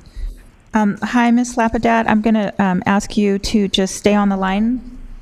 Yes, of course. Thank you.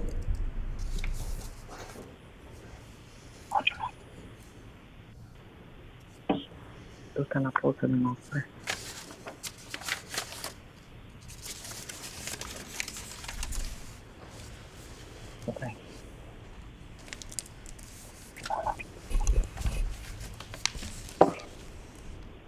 Oh. Mr. Crawford, can you hear me now?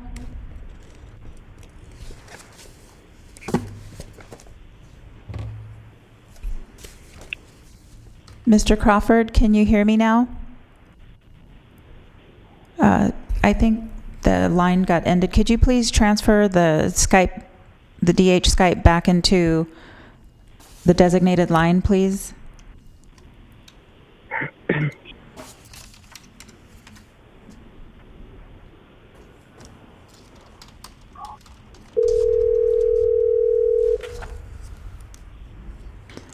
Hi, Mr. Crawford, can you hear me? I sure can. Okay, so I'm going to take everybody's oath right now first, if you don't mind. Okay. All righty. So, and this includes you, Ms. Slapadat, as well? Okay, of course. Thank you.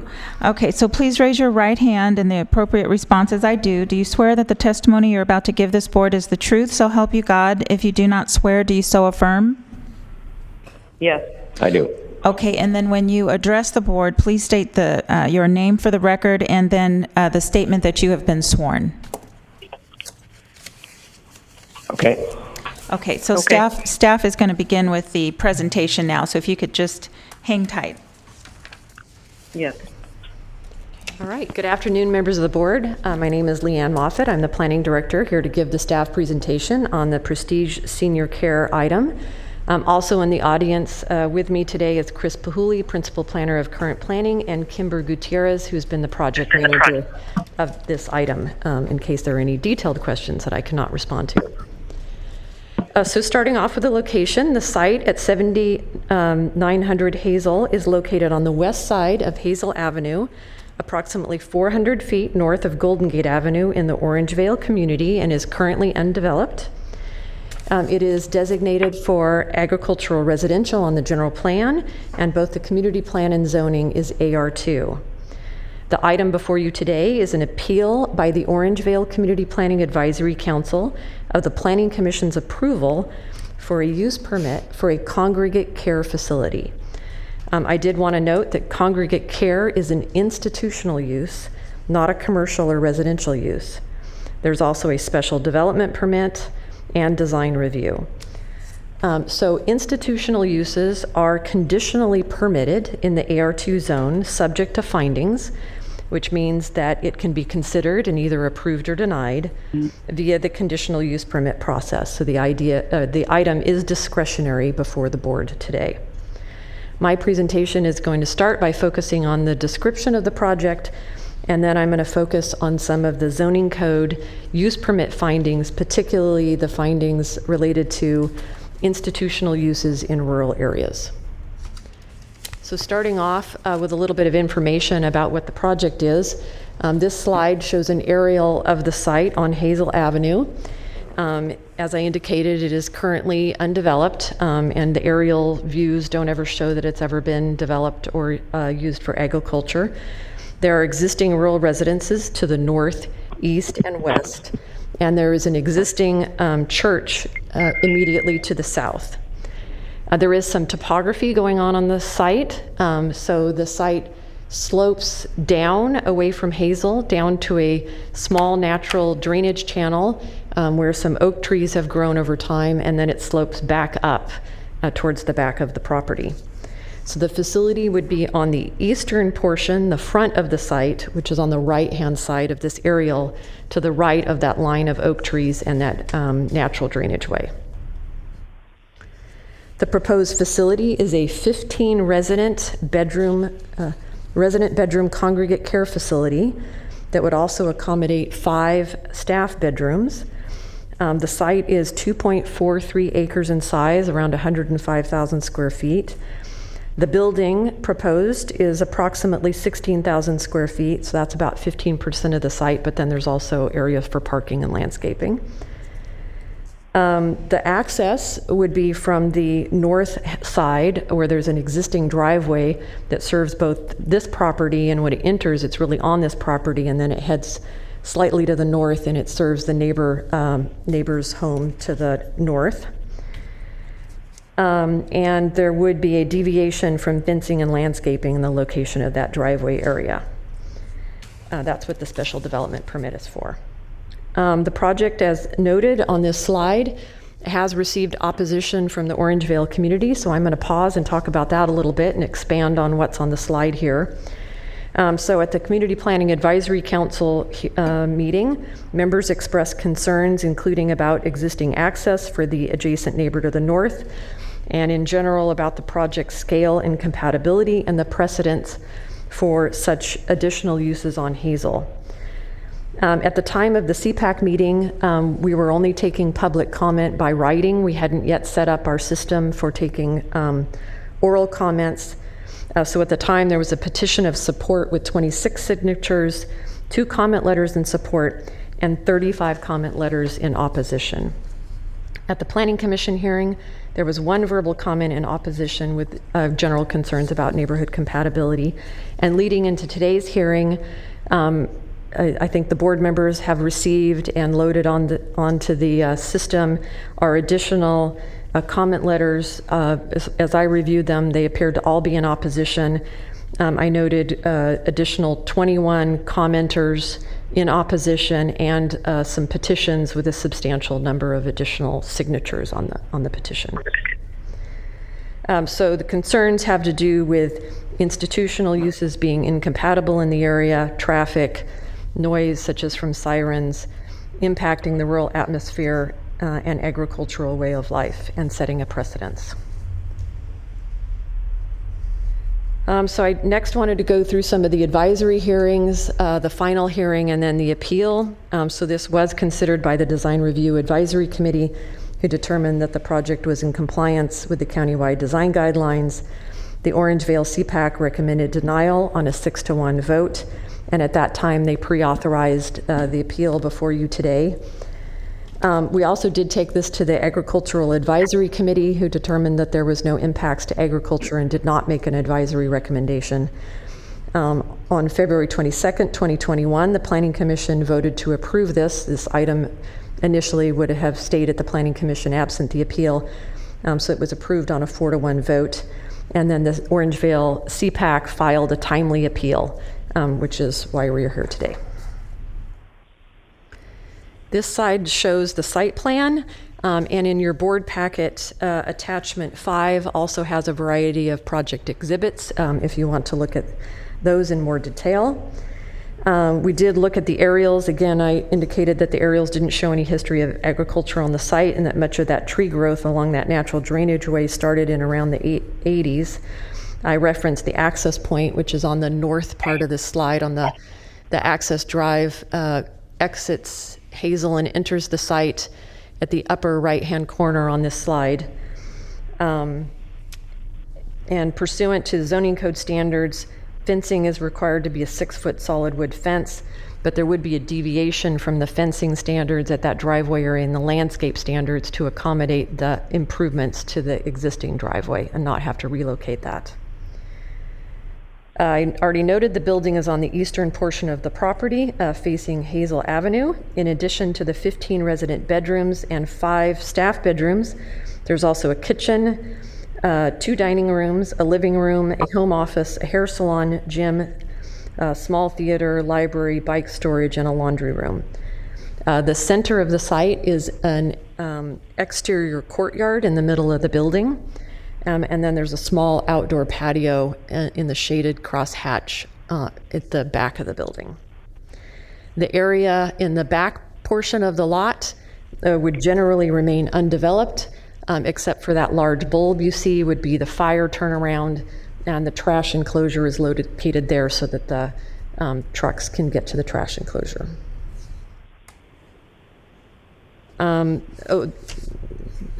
Back on this, also there was a tree survey of the trees on the property. 107 trees were surveyed on the property and immediately adjacent to the property. 80 are protected under the tree ordinance. There are 6 valley oaks proposed to be removed and would be mitigated. 101 trees would be retained, and of those 101 trees, 14 have some potential impacts from construction, and there would have to be special protection measures for those. Moving on to the elevations, the bottom right illustration shows the front of the building facing Hazel Avenue. The top is the right elevation. I did note this was reviewed by the DRAC, who commended the development for its location on the site since it wasn't impacting the majority of the oak trees in the back half of the property. They asked for some minor modifications to simplify the design of the portico and create a more balanced proportion on the facade features, and found the item in substantial compliance with the design guidelines. So this shows the left elevation and then the rear elevation. So with regard to analysis, the staff report does include an analysis, and the Planning Commission has an even more detailed analysis of the general plan consistency consistency, including that it does provide congregate care housing for seniors. Staff concluded it was compatible with the immediate area. There were minimal impacts to on-site trees, and that the applicant is conditioned to install street frontage improvements on Hazel. What I really want to focus on is the zoning code use permit findings, particularly these institutional findings in the rural areas. It is certainly true that there is a long precedence for folks seeking to place institutional uses in rural areas, including ag-res areas. That led to a change to the zoning code in 2015 to add more restrictive findings. So those findings are relatively new, and they were geared towards addressing large-scale institutional uses in rural areas. Page 5 of your board report covers those institutional findings, and that's also in additional detail on page 8 of the Planning Commission report. And they are layered on to the traditional use permit findings. And so those findings are that the proposed development will carry out the intent of the general plan and community plan. The intensity and scale of development is proportional with the allowable residential and agricultural uses in the zone in terms of traffic generation and scale of the proposed buildings. The development does not alter the rural character of the community. The development does not result in the need to extend public water and sewer. And then the 5th item indicates that a greater intensity may only be allowed if the appropriate authority finds that the proposed use is either along a major roadway and similar in scale to nearby established uses, e.g. existing places of worship, or is a continuation of an existing use, which doesn't apply in this case. So staff really looked heavily at that 5th finding, given this location along Hazel and the fact that there is an existing developed church immediately to the south. And from the staff perspective, we reached a conclusion that this could be permitted pursuant to those more restrictive standards because of its location on Hazel and its proximity to that existing church. Excuse me, Supervisor Desmond has a question. Yes. Thank you, Leanne, for this thorough presentation. On the one factor, the development does not alter the rural character of the community. Can you flesh that out a little bit for me? Why did both the Planning Commission and staff feel that that's the case with respect to this project? Right. Again, so you have those first 4 findings, and then it says you can approve more intense uses under these circumstances. So first of all, I don't think we thought that it altered the rural character of the community with an additional institutional use. And secondly, we felt that that 5th bullet point there, having to do with the location on Hazel and the immediate adjacent, was kind of the out to maybe go a little bit more intense than you might otherwise consider if this was being proposed, like an interior off of neighborhood Hazel, or something. Maybe. Yeah, Okay. further to the east and more, buried in the more ag-res neighborhood on a smaller road or somewhere where there are no other comparably sized activities. Okay, thank you. Having said that, we have not had very many items make it to hearing with these new 2015 standards. So in attachment 18, we went through a whole bunch of use permits, and I'm going to focus on 5 items that have made it to hearing since the 2015 change. Now, 2 of those were at the staff level. They were minor permits for residential care homes, where they were addressing the number of bedrooms. One was an established residential care home that was being legalized in the AG 80 zone in the southeast community for more than six bed residential care home. One was a place of worship in Rio Linda on Dry Creek Boulevard, which was a more than 150 person capacity religious facility, a place of worship that was approved. So those were the only four that have been approved since 2015. And then there was one that was denied in the Vineyard community, where they were proposing a place of worship with a maximum occupancy of 10 people. There was substantial evidence in the record that they were having many more people at the facility. There were other problems. And it was on a narrower portion it was on Calvine Road, but it wasn't a developed portion of Calvine Road. It was the other end of Calvine. And so that one was denied by the zoning administrator. So those are the only 5 items that we've had go through the process since this zoning code change. So the recommended actions before you today are to deny the appeal and maintain the Planning Commission's approval of the proposed project. The rest, I'll let you read on the slide or in the staff report having to do with the CEQA document and the other components. And I do want to add, if the board determines to deny the requested use permit, we would be listening to your comments and the evidence that you feel and the conclusions that you feel are appropriate if you go that direction. And we would reflect any of those findings that you would, or any of those comments that you make as they relate to the findings, and reflect those in the record.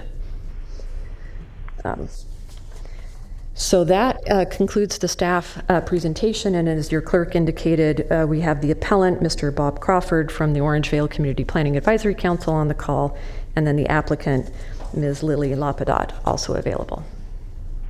Thank you, Leanne. Supervisor Natoli. So, a question for you, Leanne. You referenced attachment 18. I want to get a clarification from you on what was shown in the chart there. Are you able to bring that up? I'm sorry, say that again? Well, yeah, I wanted to get a clarification on one of the items you showed as having been approved. Sure. Because I think it may have led to some of the discussion we actually had in the zoning code in 2015. Okay, which one is it? It'd be the 4th one on your chart there. I know it's very small print. The one in the southeast area. It shows it having been approved. I believe the board denied that.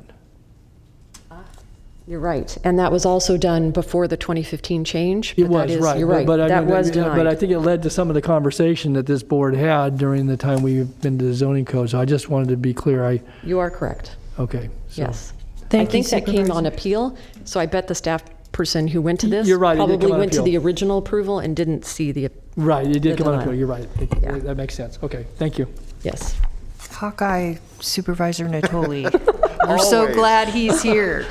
I'm not even staff and I know that. I'm going to call him Hawkeye from now on.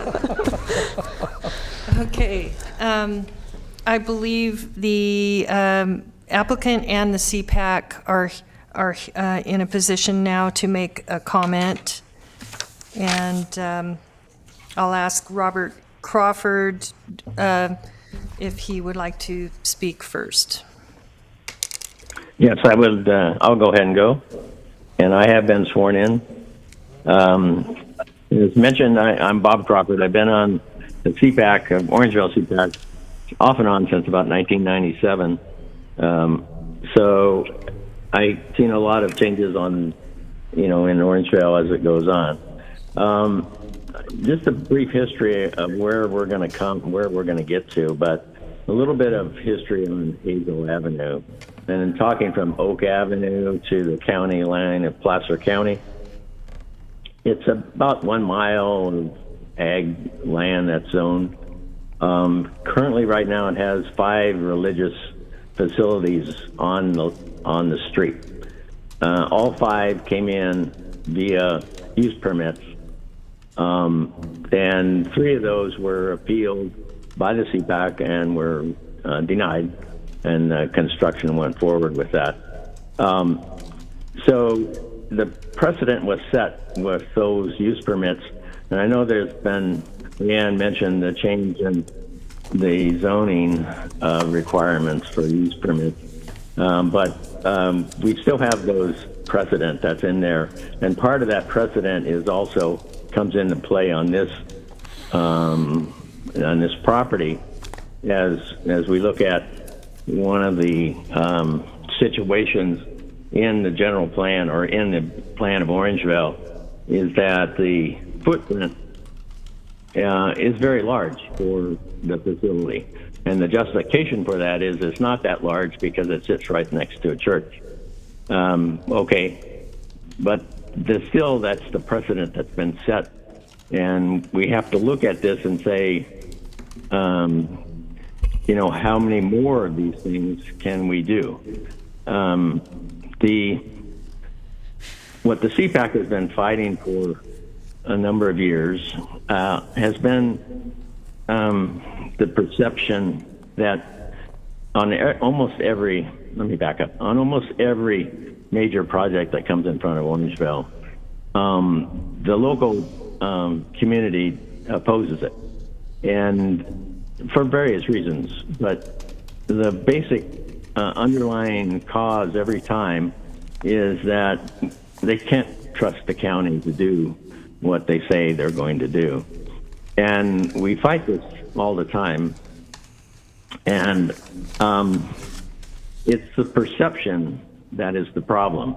Then it turns around and becomes reality. We have a plan in place, and I'll bring up an example of Ottoman Hills development that happened back a number of years ago. It was in place. The developer agreed to do certain things that the community wanted to do, and it turned around, and later on the county required him to do other things that we didn't want to have happen. And that's the precedent, that's the perception that we have to deal with, and we've had to deal with for a long time. And I'm not saying it's good or bad, it's just the perception. One of the things that we're worried about is just this precedent being set for future things to come in. I know right now there's another project in place, and I don't know where it is in the county, but it's a self-storage unit that wants to come in on right in this location, or right on that street.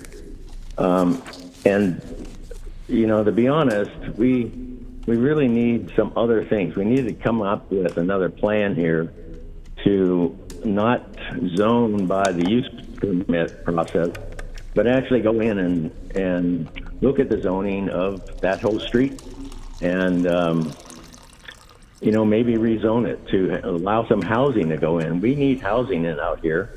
Our schools are shrinking. We need people to come in, people with families that can come in and go to our schools. We need to have this happen. So we can't keep doing this process where we're doing a use permit to change things. But that's where we're at. I think we have to look at the perception of what's going on with the county. We have the plan in place there. It's AR, whatever it is, AR2 or 5. And we change it with a use permit. So let's go in and rezone it. Let's go in and take a look and get with the community and rezone this whole structure on the side. We can still make it look like an Orangeville landscape, a country environment, but we can get some homes in there. We can get some people in there. Instead of doing this with churches and this facility, which brings no families into the area. It brings nothing to the community. So I just want to change the perception that the county has. I think you guys have a good opportunity to do the right thing and rezone this and change it, and thus we change the reality of where we're at. So that's all I have. Thanks. Okay, thank you, Bob. And at this time, I will invite Lily Lapidat to make her statement. Yeah, hi, I'm Lily Lapidat, and I have been sworn in. I will try to be short and to the point, and I will take any questions that you guys might have after. I want to say that I've been a resident of Orangeville since 2003. I have opened my first business in 2005, and I am part of this community and plan on being part of this community. I have been providing great care for the elderly, and I do believe I'm doing something good for the community.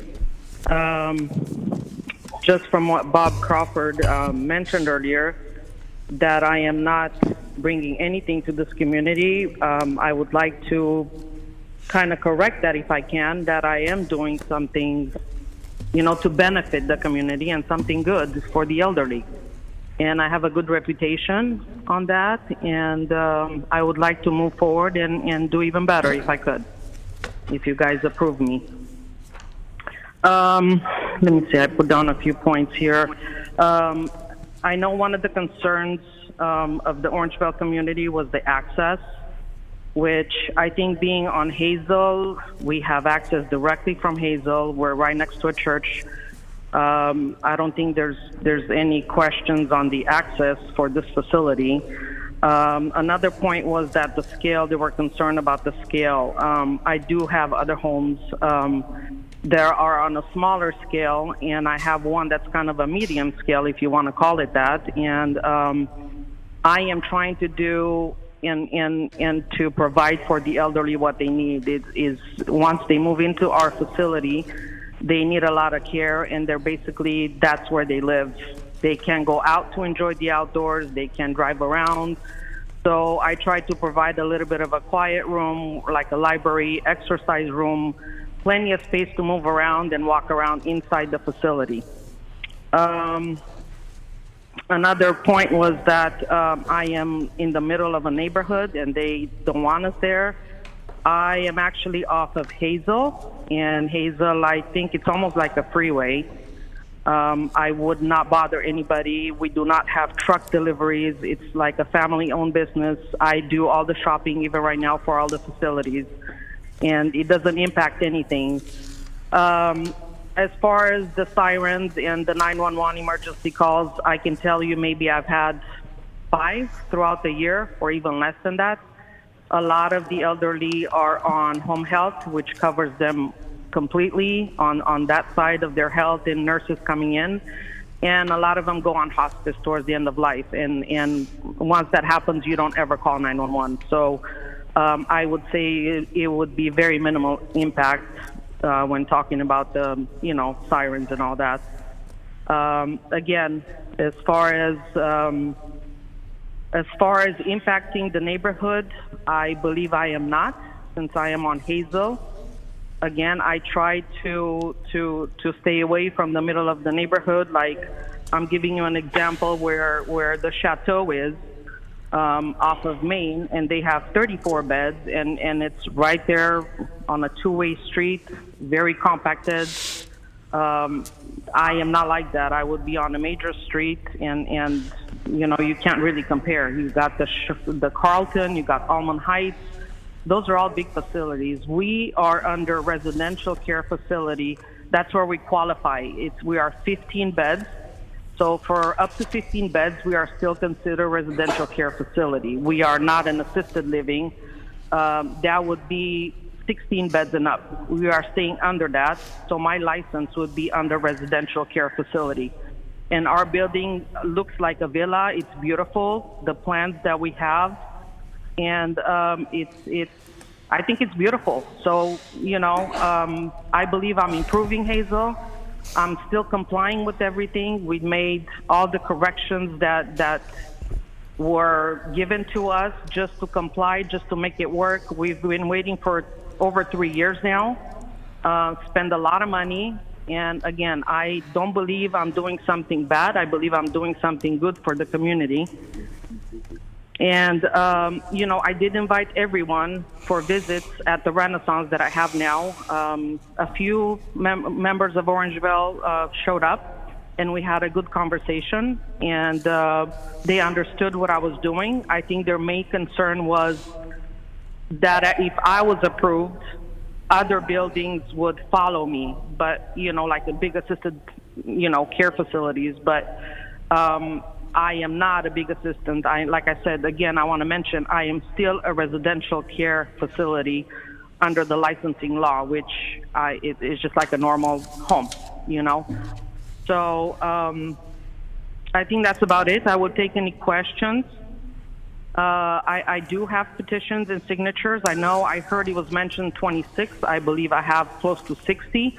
I don't know what happened to the signatures or if you guys received them all, but I want to say even 70, but I'm staying at 60 because we did have, and they're all Orangeville residents. You know, they're all for support for us.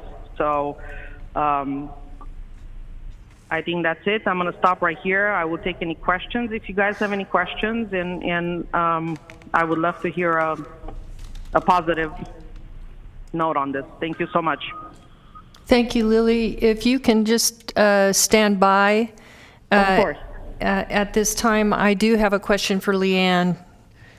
It's regarding an email that I received. I guess there's a property owner next door who has a Liz penance against the property.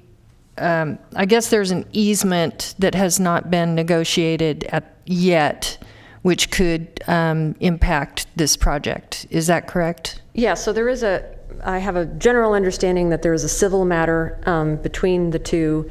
The driveway, as it exits Hazel, is, I think, exclusively on this property, and there is no formal easement for access to that property on the north.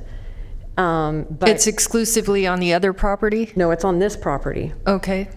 So the person to the north is accessing their home with a driveway that starts on this property.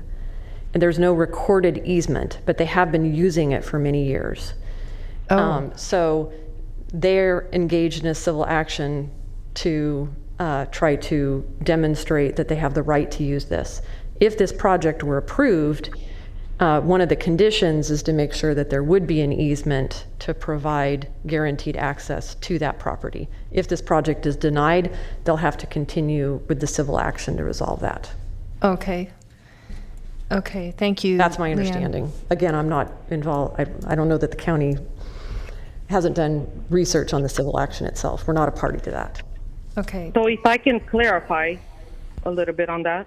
Sure, Lily. We are in works with the neighbors and with the neighbor next door, and we did give them permission. We're working on the paperwork. We did give him permission actually from the start to use that easement. He is 17 feet on our property, so we are trying to shift a little bit of the fence so we can move it directly to our property. He will still have the easement and access to his property. Okay. Okay, thank you. Mm-hmm. And Supervisor Desmond. Thank you, Madam Chair. And Lily, thank you for the presentation. What are your plans for, I mean, it sounds like there's some practical limitations on the kind of the west half of the parcel there. Do you have any plans to use that back half of the parcel for anything other than that fire turnaround area?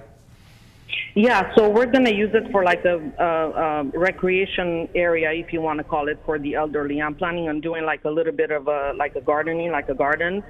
We're going to have some chickens and some dogs and just like a little out area where they can have some, interaction and outdoor activities. Okay, thank you. This is such a classic discussion about land uses as they get more intense the further and further east you go in the county. I know it affects my district and District 5 as much as District 4. I do agree that a senior care home like this is a benefit to the community. It's very, very much needed throughout the county as we have an aging population. But I just want to thank Leanne and yourself. I mean, I frankly like the process that's in place. I like the fact that the CPAC can appeal a decision like this, especially when you're applying these kind of subjective factors. So I applaud the CPAC for bringing this to our attention today. I know it's a very sensitive issue to a lot of the neighbors there, but I'm inclined to support this item. Okay, thank you. Okay, I have a lot of comments, but I want to hear public comment first, and I wonder if we can move to public comment if we don't have any other comments from board members. Okay, could you send the next caller? Or the first caller?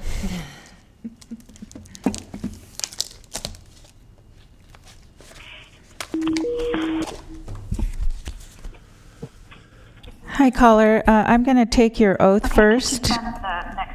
Can you mute the meeting in the background? Yes. Okay, and then I'm going to take your oath, and then you'll be able to make your comment. So please raise your right hand, and the appropriate response is I do. Do you swear that the testimony you're about to give this board is the truth, so help you God? If you do not swear, do you so affirm? Yes. Okay, please state your name for the record and the statement I have been sworn, and then you can start with your comments. I'm Jennifer Darich, and I have been sworn, and I'm with Preserve Orangevale's Country Life. And our organization has been defending our community plan since 1976. I am very well versed in assisted living as well as residential care homes, and we have 1,000 senior beds in Orangevale already for a population of 35,000. The 6-bedroom assisted living, residential care homes fit seamlessly into our AR2 lifestyle.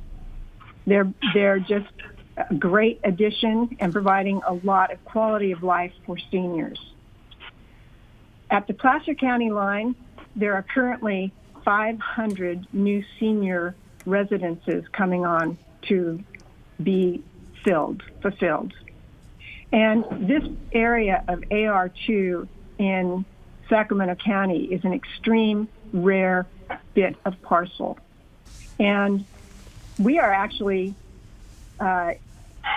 having to absorb all of the wildlife that has been displaced by Placer County, which is wonderful.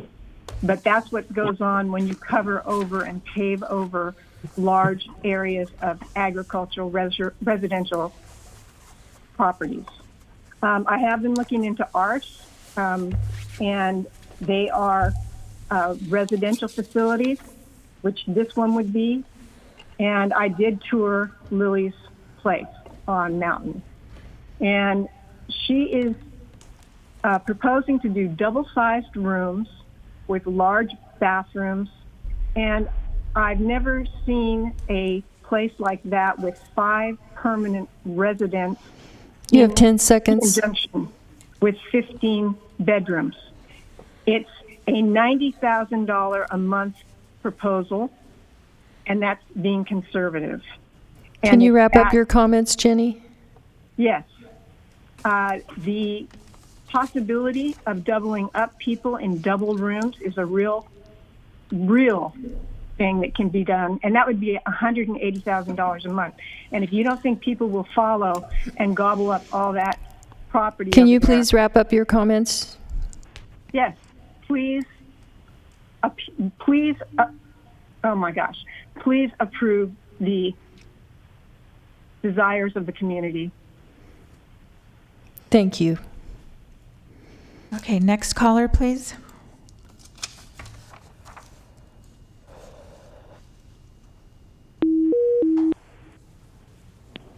Hi, caller. I'm going to take your oath first. Please raise your right hand, and the appropriate response is I do. Do you swear that the testimony you're about to give this board is the truth? So help you God. If you do not swear, do you so affirm? I swear. Okay, please state your name for the record and the statement I have been sworn, and then start with your comments. Dana Anderson, I have been sworn. I'm Dana Anderson. I've lived on Golden Gate Avenue about a quarter of a mile from this proposed project since 1961. We already have several large senior care homes in Orangevale and almost 50 six-bed senior care homes plus many other 6-bed care homes for youth and etc.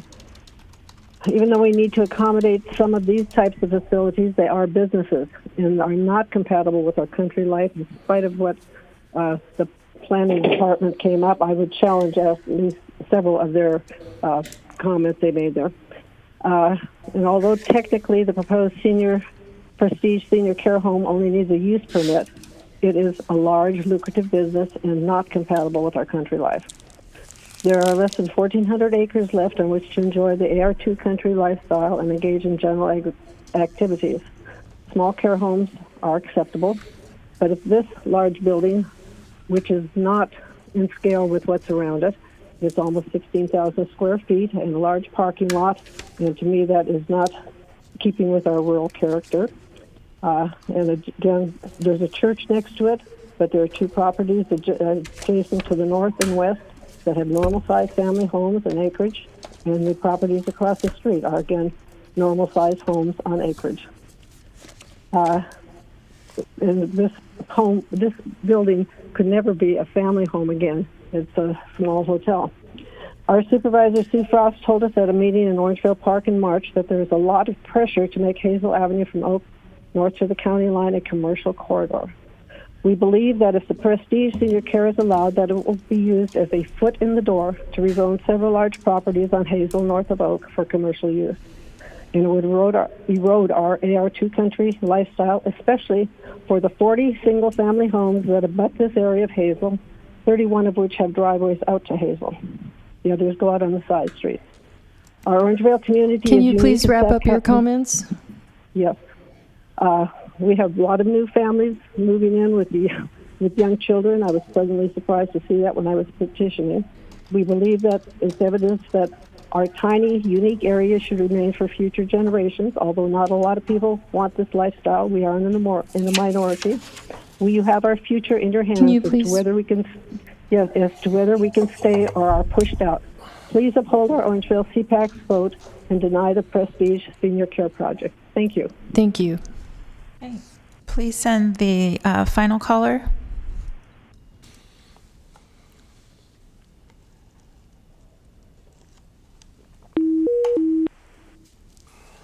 Hi, caller. I'm going to take your oath first. Please raise your right hand and the appropriate response as I do. Do you swear that the testimony you're about to give this board is the truth, so help you God?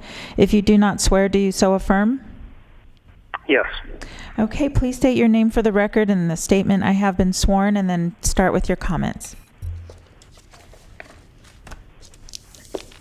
You can do that now. Mm-hmm. Okay. My name is Ken Simo, and I did take the oath. And I am a resident and property owner here in Orangevale on Cardwell Avenue. I'd like to state that this use permit was denied by the Orangevale CPAC, and it's, of course, it's being appealed by the board, and is opposed by a vast majority of property owners and residents in our area, north of Hazel Avenue to the county line. I also like to let you know that we have submitted a petition with approximately 300 signatures from Orangevale residents who are opposed to this proposal. We do have numerous 6-bed boarding care homes in our community, as was stated earlier, and we do support those homes. My wife and I are opposed to the Prestige Senior Care proposal for the reasons that it goes against our community plan and against the rules for this area, the zoning, our lifestyle, and everyone in the surrounding communities who I'd like to let you know enjoy our parks, our stables, our riding arenas, our wildlife, our ranches, our horses, our livestock shows. I mean, we have fruit and vegetable gardens that are visited frequently, and we have local plant sales, fundraisers for animal rescue, farmers markets, and our open space. So this is a very diversified community that is much needed in the Sacramento County mix of homes and businesses, and we want to keep it that way. So a yes vote would be devastating for the community and would set a precedent that would lead to numerous and continuous proposals to develop this small part of Orangevale that is currently AR zoned in Sacramento County. So as citizens, residents, and property owners of Orangevale, we ask you to vote yes on the CPAC's request to deny this project and to vote no on this proposal. Thank you. Thank you. Okay, and that concludes your public comments. Okay, thank you. I think I'll start with some comments since this is in my district. First of all, I did meet with the community. I think at the Orangevale Park there were about 65 or 70 community members there, very passionate in the same way they're always passionate about Hazel Avenue, which is it is if you look down Hazel Avenue, and this is what I told them at the meeting, if you just take, the high bird's eye view, you'll see that on Highway 50, on the other side of Highway 50, there's thousands of houses going in, and the road is widening and it's coming your direction. So that's the pressure that I described. And what I described was, if you can find some uses that you would be happy with, then we could go look for that. And maybe we could get this situated, because since I've been the supervisor in District 4 representing Orangevale I guess it started in 2017, we've been through this every year since then. Someone wanting to take advantage of the opportunity along Hazel. I did visit Lily's facility, and it's amazing. It's beautiful.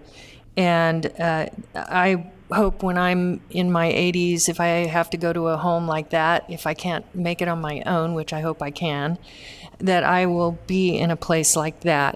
I do agree with staff that this type of, rural, care institution could be an opportunity in Orangevale. But there are, after reviewing staff's analysis, and I met with staff, and by the way, I want to thank you, Leanne, for your patience with me, because I kept going back and forth because I had meetings with the community, and between everyone, I wanted to make sure I looked carefully at this. The 5 criteria that Leanne had talked about, I would just like to briefly go over those 5 criteria.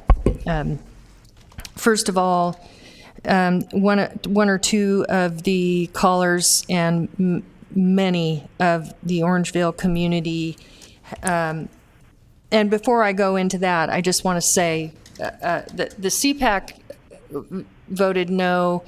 The Planning Commission, the member that voted no on the project, voted no because they did not. There was a conflict between the general plan and the community plan. So the first criteria that the proposed development will carry out the intent of the general plan and the community plan.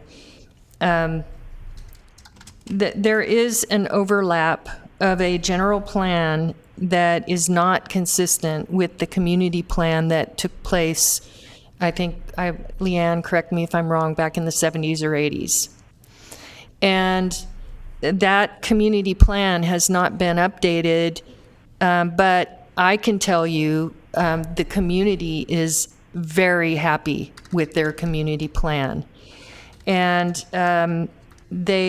they want to fight to protect the rural nature of Orangevale. The second item, the intensity and scale of the development is proportional with the allowable residential and agricultural uses in the zone in terms of traffic generation, scale, and proposed buildings. I looked at the existing Prestige facility in Orangevale. I did on Sunday.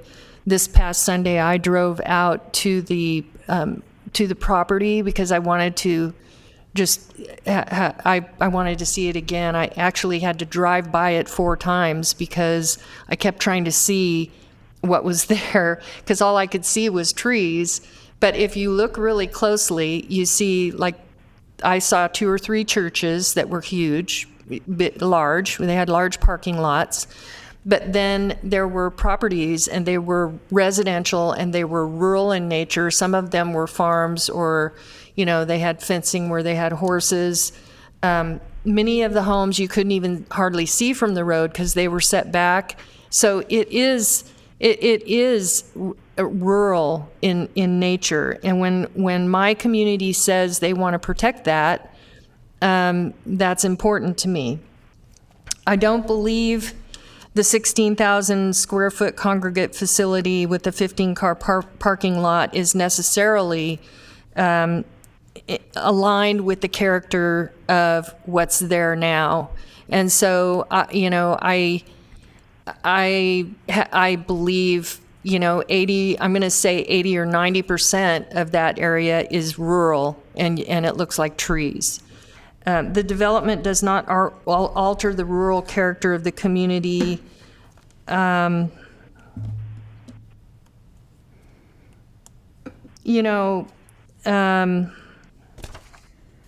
just, the community plan in Orangevale says they want to keep this residential rural, and it calls for protecting that. I think something like this might be more suitable in more of a commercial location.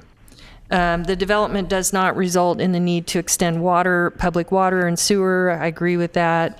The greater intensity may only be allowed if the appropriate authority finds that the proposed use is either along major roadway or similar scale nearby to established uses like places of worship, et cetera, et cetera. It might be consistent with the 2 or 3 churches that are there, but the challenge that we have is that the larger percentage of the parcels along that thoroughfare are residential and rural, and the community has a strong desire to keep the area north of Oak open and primarily agriculture residences. So when I first saw this Prestige business model, I thought it was amazing, and I really like it. And I believe if it was, a 6-bed facility, the community might be happy to accept something smaller. If Lily went back to the community and worked with the community to either work on the design or work on something where it's not going to be in the face of those homes across the street, right on the edge of Hazel, with a big, huge parking lot and big, huge building, there might be an opportunity there. I want to suggest that the owner scale down the project. I'm going to support Orangevale's CPAC's appeal to overturn the Planning Commission and oppose staff's recommendation. And this is not a reflection on your rationale. It's a reflection on how my community looks at their community plan. And I just want to say, I think, I know there's a lot of community plans. I've actually had this conversation with Leanne. There's community plans all over the county that probably need to be updated, but it would cost, I think, Leanne, you quoted me, $6 million and two years to even begin the process. And it's a major thing that we can't do. But I do believe it might be worthwhile to have that conversation with the Orangevale community, because people who see these opportunities and have these wonderful visions, like what Lily's vision is, which I think is beautiful. She even talked about having a farm, and she's talking about a wonderful old age experience for rural families. Maybe there's something there that the community would be able to embrace if we could work through that and see what that is. And so I'm going to support Orangevale community and their desire to protect the rural nature of their community. And I would like to, when the time is appropriate, make a motion to deny staff's proposal and accept the appeal, Orangevale CPAC's appeal to deny the project. And I have Supervisor Natoli is queued up at this time. Well, thank you, Madam Chair. Appreciate your comments and would concur with some of the points you've made.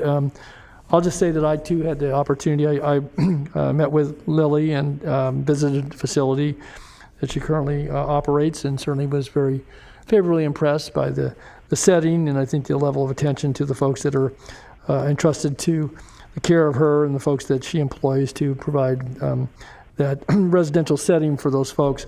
I also had a chance to talk with some of the folks from Preserve Orangeville Community Life and have read the material that was presented to all of us. And again, I would just say that from my time on this board and even with the county, that there's been ongoing, I think, issues as it relates to encroachment on the rural character of Orangeville, and certainly I think the community has been very consistent over the years as it relates to any number of proposals in projects. And I, as I said to Lily when I spoke with her last week, that this isn't to be taken personally as it relates to the land use matters before this board, and certainly the commentary that a lot of folks have weighed in with as it relates to concerns about what they see as a gradual erosion, certainly along Hazel Avenue, and I think that was reflected in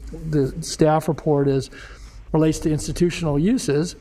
And certainly, I get the finer point about a residential care, congregate care facility, but it's still an institutional use as it relates to our zoning code. And I think you pointed that out, Leanne, if I'm not mistakenly stating what you just said.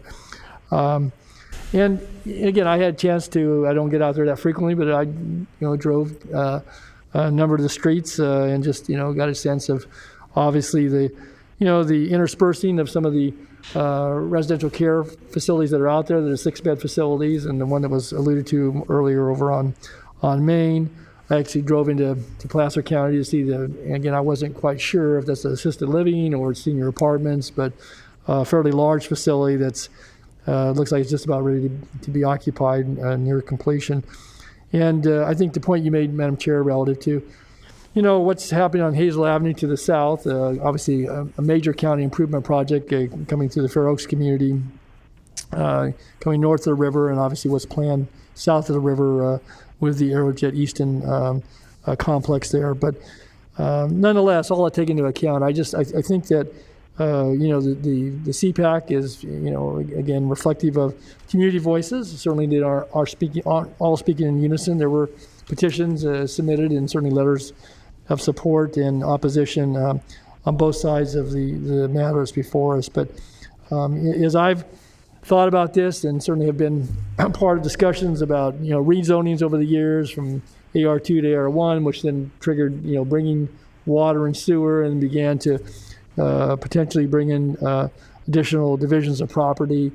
And I think the passion by which folks, and again, this applicant is a member of that community and certainly appreciates the fact that you have this rural setting where you're able to have on smaller parcels, but have animal husbandry to enjoy the wildlife, the separation of individual living structures. But there's a mix out there. But there's no denying that when you look at the zoning on the map and the community plan, this is this is surrounded by AR2, and we have a discretionary process before us. And I would just say that again, looking at what's out there and some of the frontage improvements and kind of that saw blade effect of improvements and then roadside ditch, and it goes to, I guess, in evolution of development. On the other hand, the preponderance out there is of a more rural character, rural setting. And granted, Hazel Avenue is a busy road, but that's not the only criteria here. And I think that to the points that you made, Madam Chair, but certainly staff, I think, has done a good job in analyzing this. I appreciate Leanne, you and Chris and Kimber, your work on this, trying to see how it fits in all the various matrices that you have to analyze in order to come before this board. But in the final analysis, again, I think that you start looking at the size and scale, and I think the one thing that stood out, and it was said here today, but I actually said it to Lily, and I think when I talked with some of the neighbors as well, is that this whole factor that goes to kind of trusting the county with its zoning decisions and its land use decisions over the years. And things do evolve. I mean, plans aren't always static, but I think one thing can be said for some of the very aged community plans, that they're pretty fixed in a point in time, but that doesn't mean they're not relevant. And there may be, questionable aspects as relates to, we've updated the general plan probably 4 or 5 times since we did some of those community plans, and yet they're still reflective of community desires, and certainly in this case in Orangevale. And so, with that being said, again, I certainly take no pleasure in in certainly denying somebody's desire to do something, but land use is very permanent and in many cases, and so I'm going to join the chair in voting to support or uphold the appeal by the Orangevale CPAC in this case, and certainly recognizing that that will dash the hopes of obviously Lily and folks that want to offer again a care facility. But I just think the size and scale and the rural nature of this community certainly bring me to that conclusion. So I will be supportive of your motion to uphold the Orangevale CPAC appeal. Thank you, Supervisor Natoli. Was that a second? Yes, I would second your motion. If you're prepared to make a motion, I didn't know what you hadn't made a motion yet, so. Okay. Well, I'll make the motion now, and but I want to say that I'm hoping that Lily will continue to work with the community to see if there's a path forward with something a little bit scaled down that might work for the community, because I think I think everyone agrees, the community agrees, that her facility is beautiful and her business model is wonderful. So, can I make a comment? Sure. So I just want to address, because it seems like everybody is kind of stopping at the size of the facility. I just want to compare a little bit. So I built my Orangevale home from the ground up, and it sits around covered area, probably 9,000 square feet right now. The house next to me is probably a 2,000 square foot home. So, I mean, looking at, staying within, for the license, within 15 residential, to qualify for the residential care facility license, it's 15 bedrooms. So if my home is 19,000 square feet and it's just me and my family, I don't think the 15,000 square foot project would be, because people build, different sizes, different homes, You get mansions, and then you have a home that's 1,100 square foot. So I'm doing the building for the comfort of the elderly. I'm doing different rooms and spacious, because when they move into my home, they move, that's their whole life into that room. So that's why I decide to make the rooms bigger, where they have their favorite chair, where they have their favorite chest, things like that, where people don't even consider. So I just want to mention that the scale in downsizing to a 6-bed, from 6 to 15, I'm still under the same license considered for a residential care facility. That's all I wanted to mention. Okay, thank you. Supervisor Kennedy.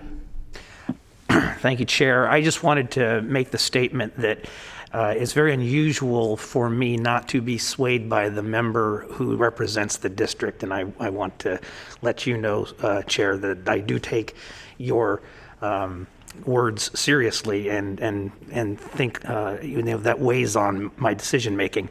At the same time, I do support the project. I think that, as Supervisor Desmond said, we don't have enough facilities like this in this community, in the county. I do think that, being that it's on Hazel, I think that it's a quality project. I think that it's got tested, management, and so I do support the staff recommendation. Thank you, Supervisor Cerna. Thank you.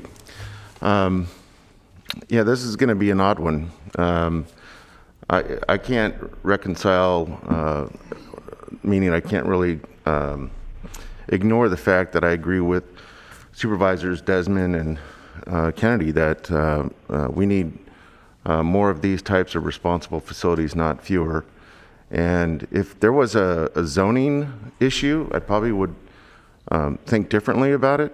And that's what led my questions during my briefing with Leanne, was I wanted to know whether or not this was entirely discretionary, which I believe the answer was yes, it is, but that you can have this kind of facility given this type of zoning. And so if you think about it in principle, if a landowner looks at the zoning and concludes from that that this is a permissible use, combined with the fact that it sounds like all 5 of us agree that it's a responsible operator, and I've heard several times even from the chair that this is a beautiful project.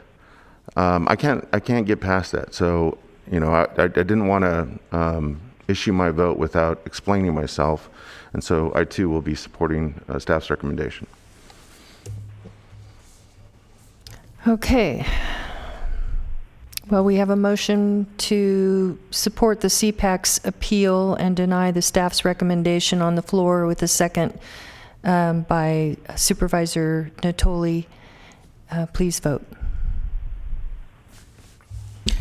And the motion fails with Supervisor Cerna, Kennedy, and Desmond voting against. Okay, so we're back to, we need to go back to the original motion. Okay, we have a motion by Supervisor Kennedy to move staff's recommendation and a second by Supervisor Cerna. Please vote. Okay, and the motion carries with Supervisor Frost and Natoli voting against. Okay, so that means, Lily, you've got some work to do. And I want to thank everyone who took the time to meet and to take a look at the property and to meet with me on all sides of this and meet with all the supervisors. And so with that, we will move forward to the next item. Okay. Item 56 is your nominations. If you guys are ready for that. And I have a long list to read, so that'll give you some time. You're continuing to July 13th, the Carmichael Recreation and Park District, Civil Service Commission, Human Services Coordinating Council, In-Home Supportive Services Advisory Committee, Lock Management Association, Maternal, Child, and Adolescent Health Advisory Board, Sheriff's Outreach Community Advisory Board, South Sacramento Area Community Planning Advisory Council, Sunrise Recreation and Park District, and the Vineyard Area Community Planning Advisory Council. And for your matters today, we have the Adult and Aging Commission. Please continue to June 15. Okay. And then the Antelope Community Planning Advisory Council. Please continue to June 8. Art and Arcade Community Planning Advisory Council. Please nominate Mikhail Skvarla and continue the remainder to July 13th. Okay. Area for Agency on Aging Advisory Council. Chiefs recommend reappoint Lola Young, continue the remainder to July 13. Okay. Carmichael Old Foothill Farms Community Planning Advisory Council. Continue to July 13th, please. Okay, and Supervisor Frost? Please continue to June 15. Thank you. Delta Citizens Municipal Advisory Council, Mr. Natoli? Continue to June 8th, please. Okay. And the Disability Advisory Commission. Chiefs recommend reappoint Eugene Lozano and Patricia Gaynor and nominate Letitia Richardson. Latasha Richardson? I'm sorry, Latasha. Okay, thank you. All right, and then we have the Equal Employment Opportunity Advisory Committee. Chiefs recommend continue to June 15. And Mission Oaks Recreation and Park District. Please reappoint Patricia Todd, continue the remainder to July 13th. Natomas Community Planning Advisory Council. Please continue to June 15th. Okay. North Highlands Foothill Farms Community Planning Advisory Council. For District 1, please continue to July 13th. For District 4, please continue to June 15. And for District 3, please reappoint LaShonda Barker and continue the remainder to July 13th. We may need to I may need to update my notes. I didn't have one on here for District 4. I'm sorry. Okay. Were you with North Highlands Foothill Farms Community Planning Advisory Council? Yes, ma'am. My notes say District 4 continued June 15, but my notes might be wrong, so. Okay, yeah. I think there was, that. it meant that there were 4 vacancies for District 3, or 4 seats, I think, is what that means. So, sorry about that. Okay. Yeah. Okay. So, just for the record, it was just District 1 and District 3. Okay. Oh, that's odd. Okay. Okay. Okay. And then we have the Orangeville Community Planning Advisory Council. For District 4, please reappoint Robert Crawford and Lorraine Silvera. Continue the remainder to June 15. Perfect. And then Public Health Advisory Board. Chiefs recommend nominating Chase Smith and continue the remainder to July 13. Okay. All right. Sacramento County Commission on the Status of Women and Girls. Please close the application filing period for District 1 and continue District 1 to June 15th. Thank you. District 3. Please continue to July 13th. And Supervisor Frost. For District 4, please continue to June 15 and please close the application period. Okay, and close. Thank you. Okay, and then Supervisor Natoli. Just wanted to I'll just take a pass for a second, come back to that, please. I didn't hear you. Pass for a minute. I want to look at my notes here, so come back to it. Yeah, come back to it. Yeah, okay. And then we also have 2 youth seats, so Supervisor Frost, what do they want? Yes, please continue the youth seats to June 15 and please close the application period. Okay. Okay, so we'll come back. Sacramento County Employees Retirement Board. Chiefs recommend reappoint Keith DeVore and continue the remainder to July 13. And Sacramento County Mental Health Board. Supervisor Kennedy. Appoint Corinne McIntosh Seiko and waive the process. Second. Okay, let's get that going. Please vote. Unanimous vote. Okay, and then Supervisor Frost. Please continue to June 15. And Supervisor Natoli. Continue June 15th. Okay. All right. And then we have Sacramento Environmental Commission. Supervisor Frost. Chiefs recommend please continue to June 15. Then we have the Sacramento Housing and Redevelopment Commission. Supervisor Desmond. Please nominate Martin Ross. Okay. And then we'll go back to the Sacramento County Commission on the Status of Women and Girls. Just want to close the applications, continue to June 15th. Please. Okay. And that concludes your nominations. And so now you have county executive comments. No comments, thank you. And now you also have your Board of Supervisor comments, reports, and announcements.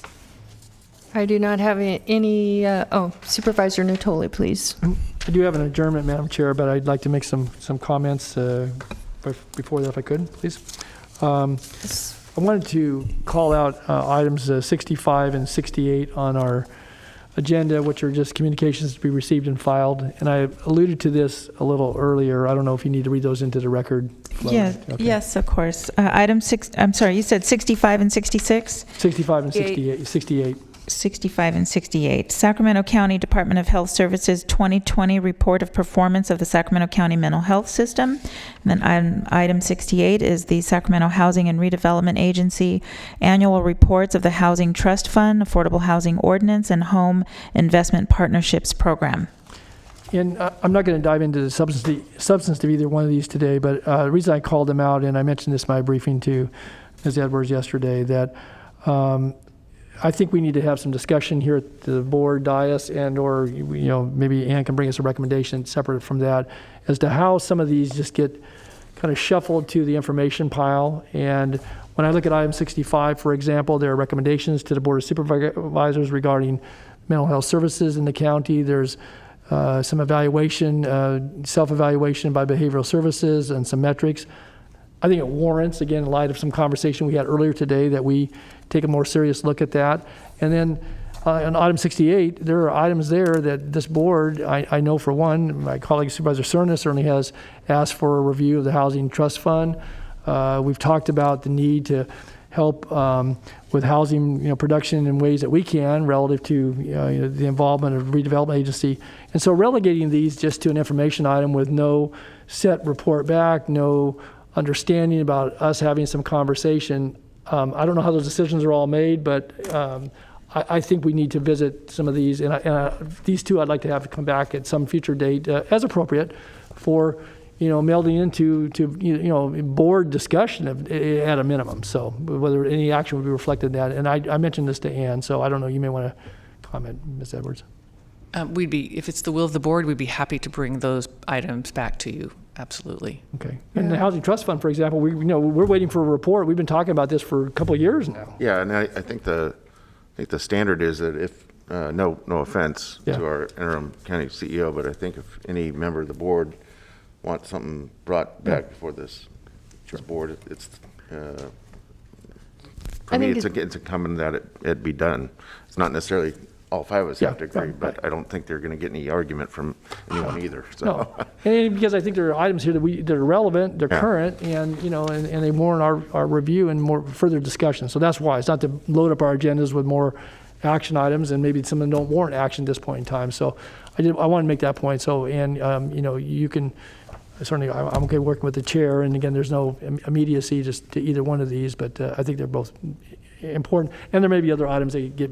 Sure. So maybe for future reference, working with certainly our clerk and your office and chair. So. Yeah, okay. I agree, and it's of interest to the community to hear it. Yeah.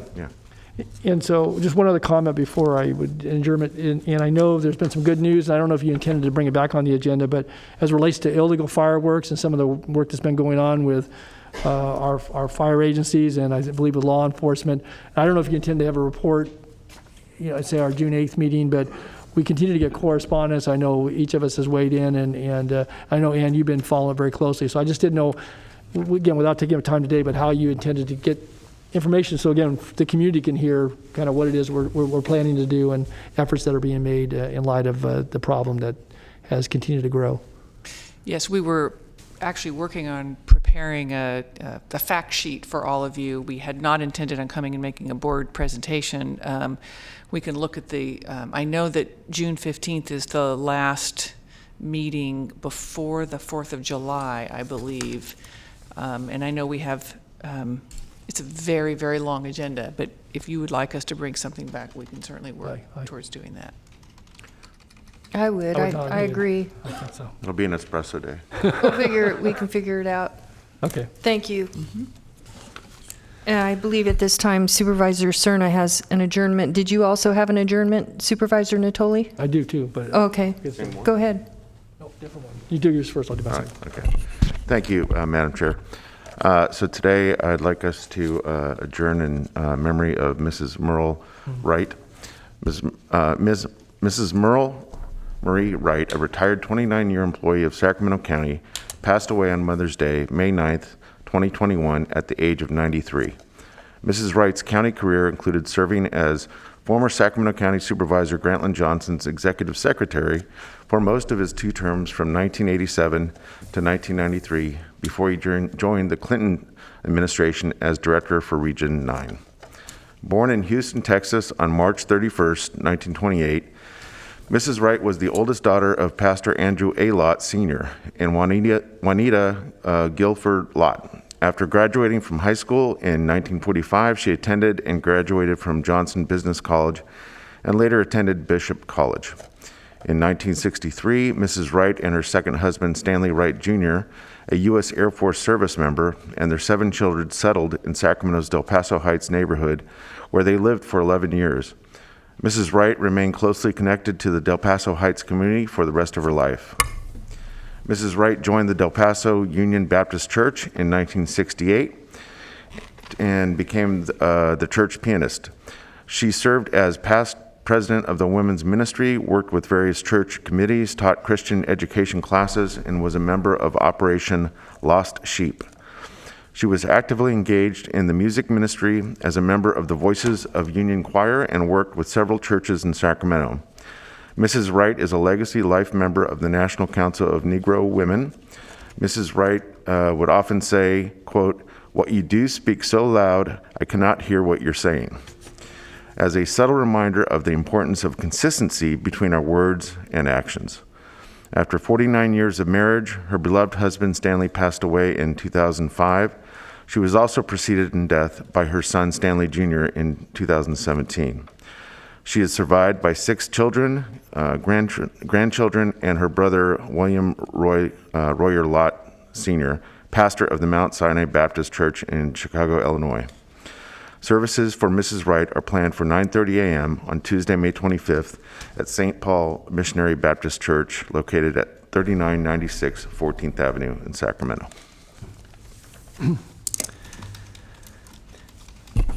Madam Chair, in addition to the adjournment in memory of Merle Wright, again, who I knew and had a chance to work with, and she, and all the things you said, but she had a wonderful sense of humor too. She just, but she was a great person. Well, joining and recognizing Merle, I'm going to ask that this board today adjourn in memory of certainly a longtime friend and neighbor of mine, but someone who's well known in this community, who on May 7th, 2021 passed away, and that's former California Supreme Court Associate Justice, law professor, civil rights activist, Cruz Reynoso. He was age 90 when he passed away, and he was surrounded by his family the day he passed. He was born May 2nd, 1931 in Brea, California, to Francisca Ramirez Reynoso and Juan Reynoso. Cruz was one of 11 children, and along with his father and brothers, worked as migrant farm workers throughout his early years. After graduation from high school, Cruz decided to go to college, and he attended Fullerton Community College and then Pomona College. Following graduation from college, he was drafted into the U.S. Army, where he served on the Counterintelligence Corps. And he served, while serving in the Army, he was stationed in Washington, D.C., where he met his first wife, Janine Harness. They married in 1956 and raised 4 children together. Janine passed in 2007, and in 2008, Cruz remarried Elaine Rowan. Elaine passed in 2017. Cruz earned his law degree from Boalt Hall at UC Berkeley in 1958, after which he practiced law in El Centro, California. And in 1968, Cruz became the director of the California Rural Legal Assistance, the first statewide legal services program. In 1972, he became a law professor at the University of New Mexico. And in 1976, then Governor Jerry Brown, in his first term of service, appointed him to be the justice of the 3rd District Court of Appeals. In 1982, Brown appointed Cruz to be the first Mexican-American to serve on the California State Supreme Court. After leaving the court in 1987, he practiced law once again. In 1991, he began teaching law at UCLA. In 2001, UC Davis offered Cruz the Buchaver and Byrd Chair, which was designed to promote freedom and equality. He accepted it and taught at UC Davis until his ultimate retirement in 2017. During his lifetime and career, Cruz worked for the Equal Employment Opportunity Commission under the Lyndon Johnson administration. He was appointed by President Carter, Jimmy Carter, to serve on the Congressional Select Commission on Immigrant and Refugee Policy. President Clinton appointed Cruz vice chair of the United States Commission of Civil Rights, and in 2000 awarded Cruz the Presidential Medal of Freedom for his work in social justice. Cruz also served on Barack Obama's transition team. His life passion was creating a more just society. He fought for equal rights for underrepresented populations, legal access for the poor, workers' rights, immigration reform, and voting rights. And when not fighting legal battles in the public domain, Cruz loved working on his ranch in southern Sacramento County. He also loved reading about history, and he loved to draw. In fact, Abby Ginsburg produced an award-winning film about Cruz's life titled, and some of you may have seen this, Sowing the Seeds of Justice. In his passing, he's survived by 4 brothers, 4 sisters, and his 4 children and their spouses, Trina and her husband Dwayne, Renine and her husband Bob, Lynn and his wife Kim, and Rondell and his wife Pamela, along with 2 stepchildren and their spouses, Dean and Loudon Rowan, Hallie Rowan, and Andy Bale. 17 grandchildren, 3 great-grandchildren, and 2 great-grandchildren. He was greatly loved by all who knew him. I would just say he was a very, very humble person, certainly well versed in the law, but his humility and just his way about not only approaching issues, but his way with people, I think certainly were a hallmark of his life's service and passion for serving others. And there are no services, but in the event somebody wanted to donate to the Scholarship for Legal Access, the Cruz and Janine Reynoso Scholarship information is available on the web. But I just want to note that he was a longtime friend. I knew him for more than 40 years, and we were neighbors. And as I said, he obviously spent much of his time in the classroom or in the courtroom, but from time to time we'd run into each other, out in the community or at the store or certainly on the road. And he just was a gentle giant and someone who I admired and respected greatly. And I know that was, many people knew him in different ways, but I considered him a friend and certainly someone who I learned from, certainly in my lifetime of public service. And again, I just wanted to recognize him today. So, and maybe others on this board knew him as well, I'm sure. So, yeah, I certainly had the good fortune, great opportunity to know the justice as a friend of my family growing up, and I think the common character trait that most are uttering these days in his honor is humility.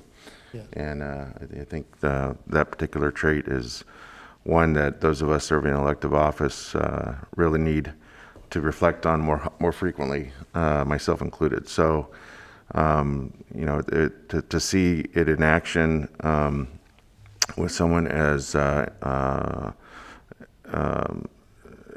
someone that reached the heights that he did in his own career, and his ability to treat you just like anyone else, and was something special, and he's going to be sorely missed, but certainly never forgotten. He's a massive contributor to social justice, certainly as it relates to our farm worker constituents here in the state and across the nation, and had a great influence on me. So I appreciate your great words. Thank you. Thank you. Beautiful tribute. And so with that, this meeting is adjourned in memory of Mrs. Merle Wright and the Honorable Cruz Reynoso.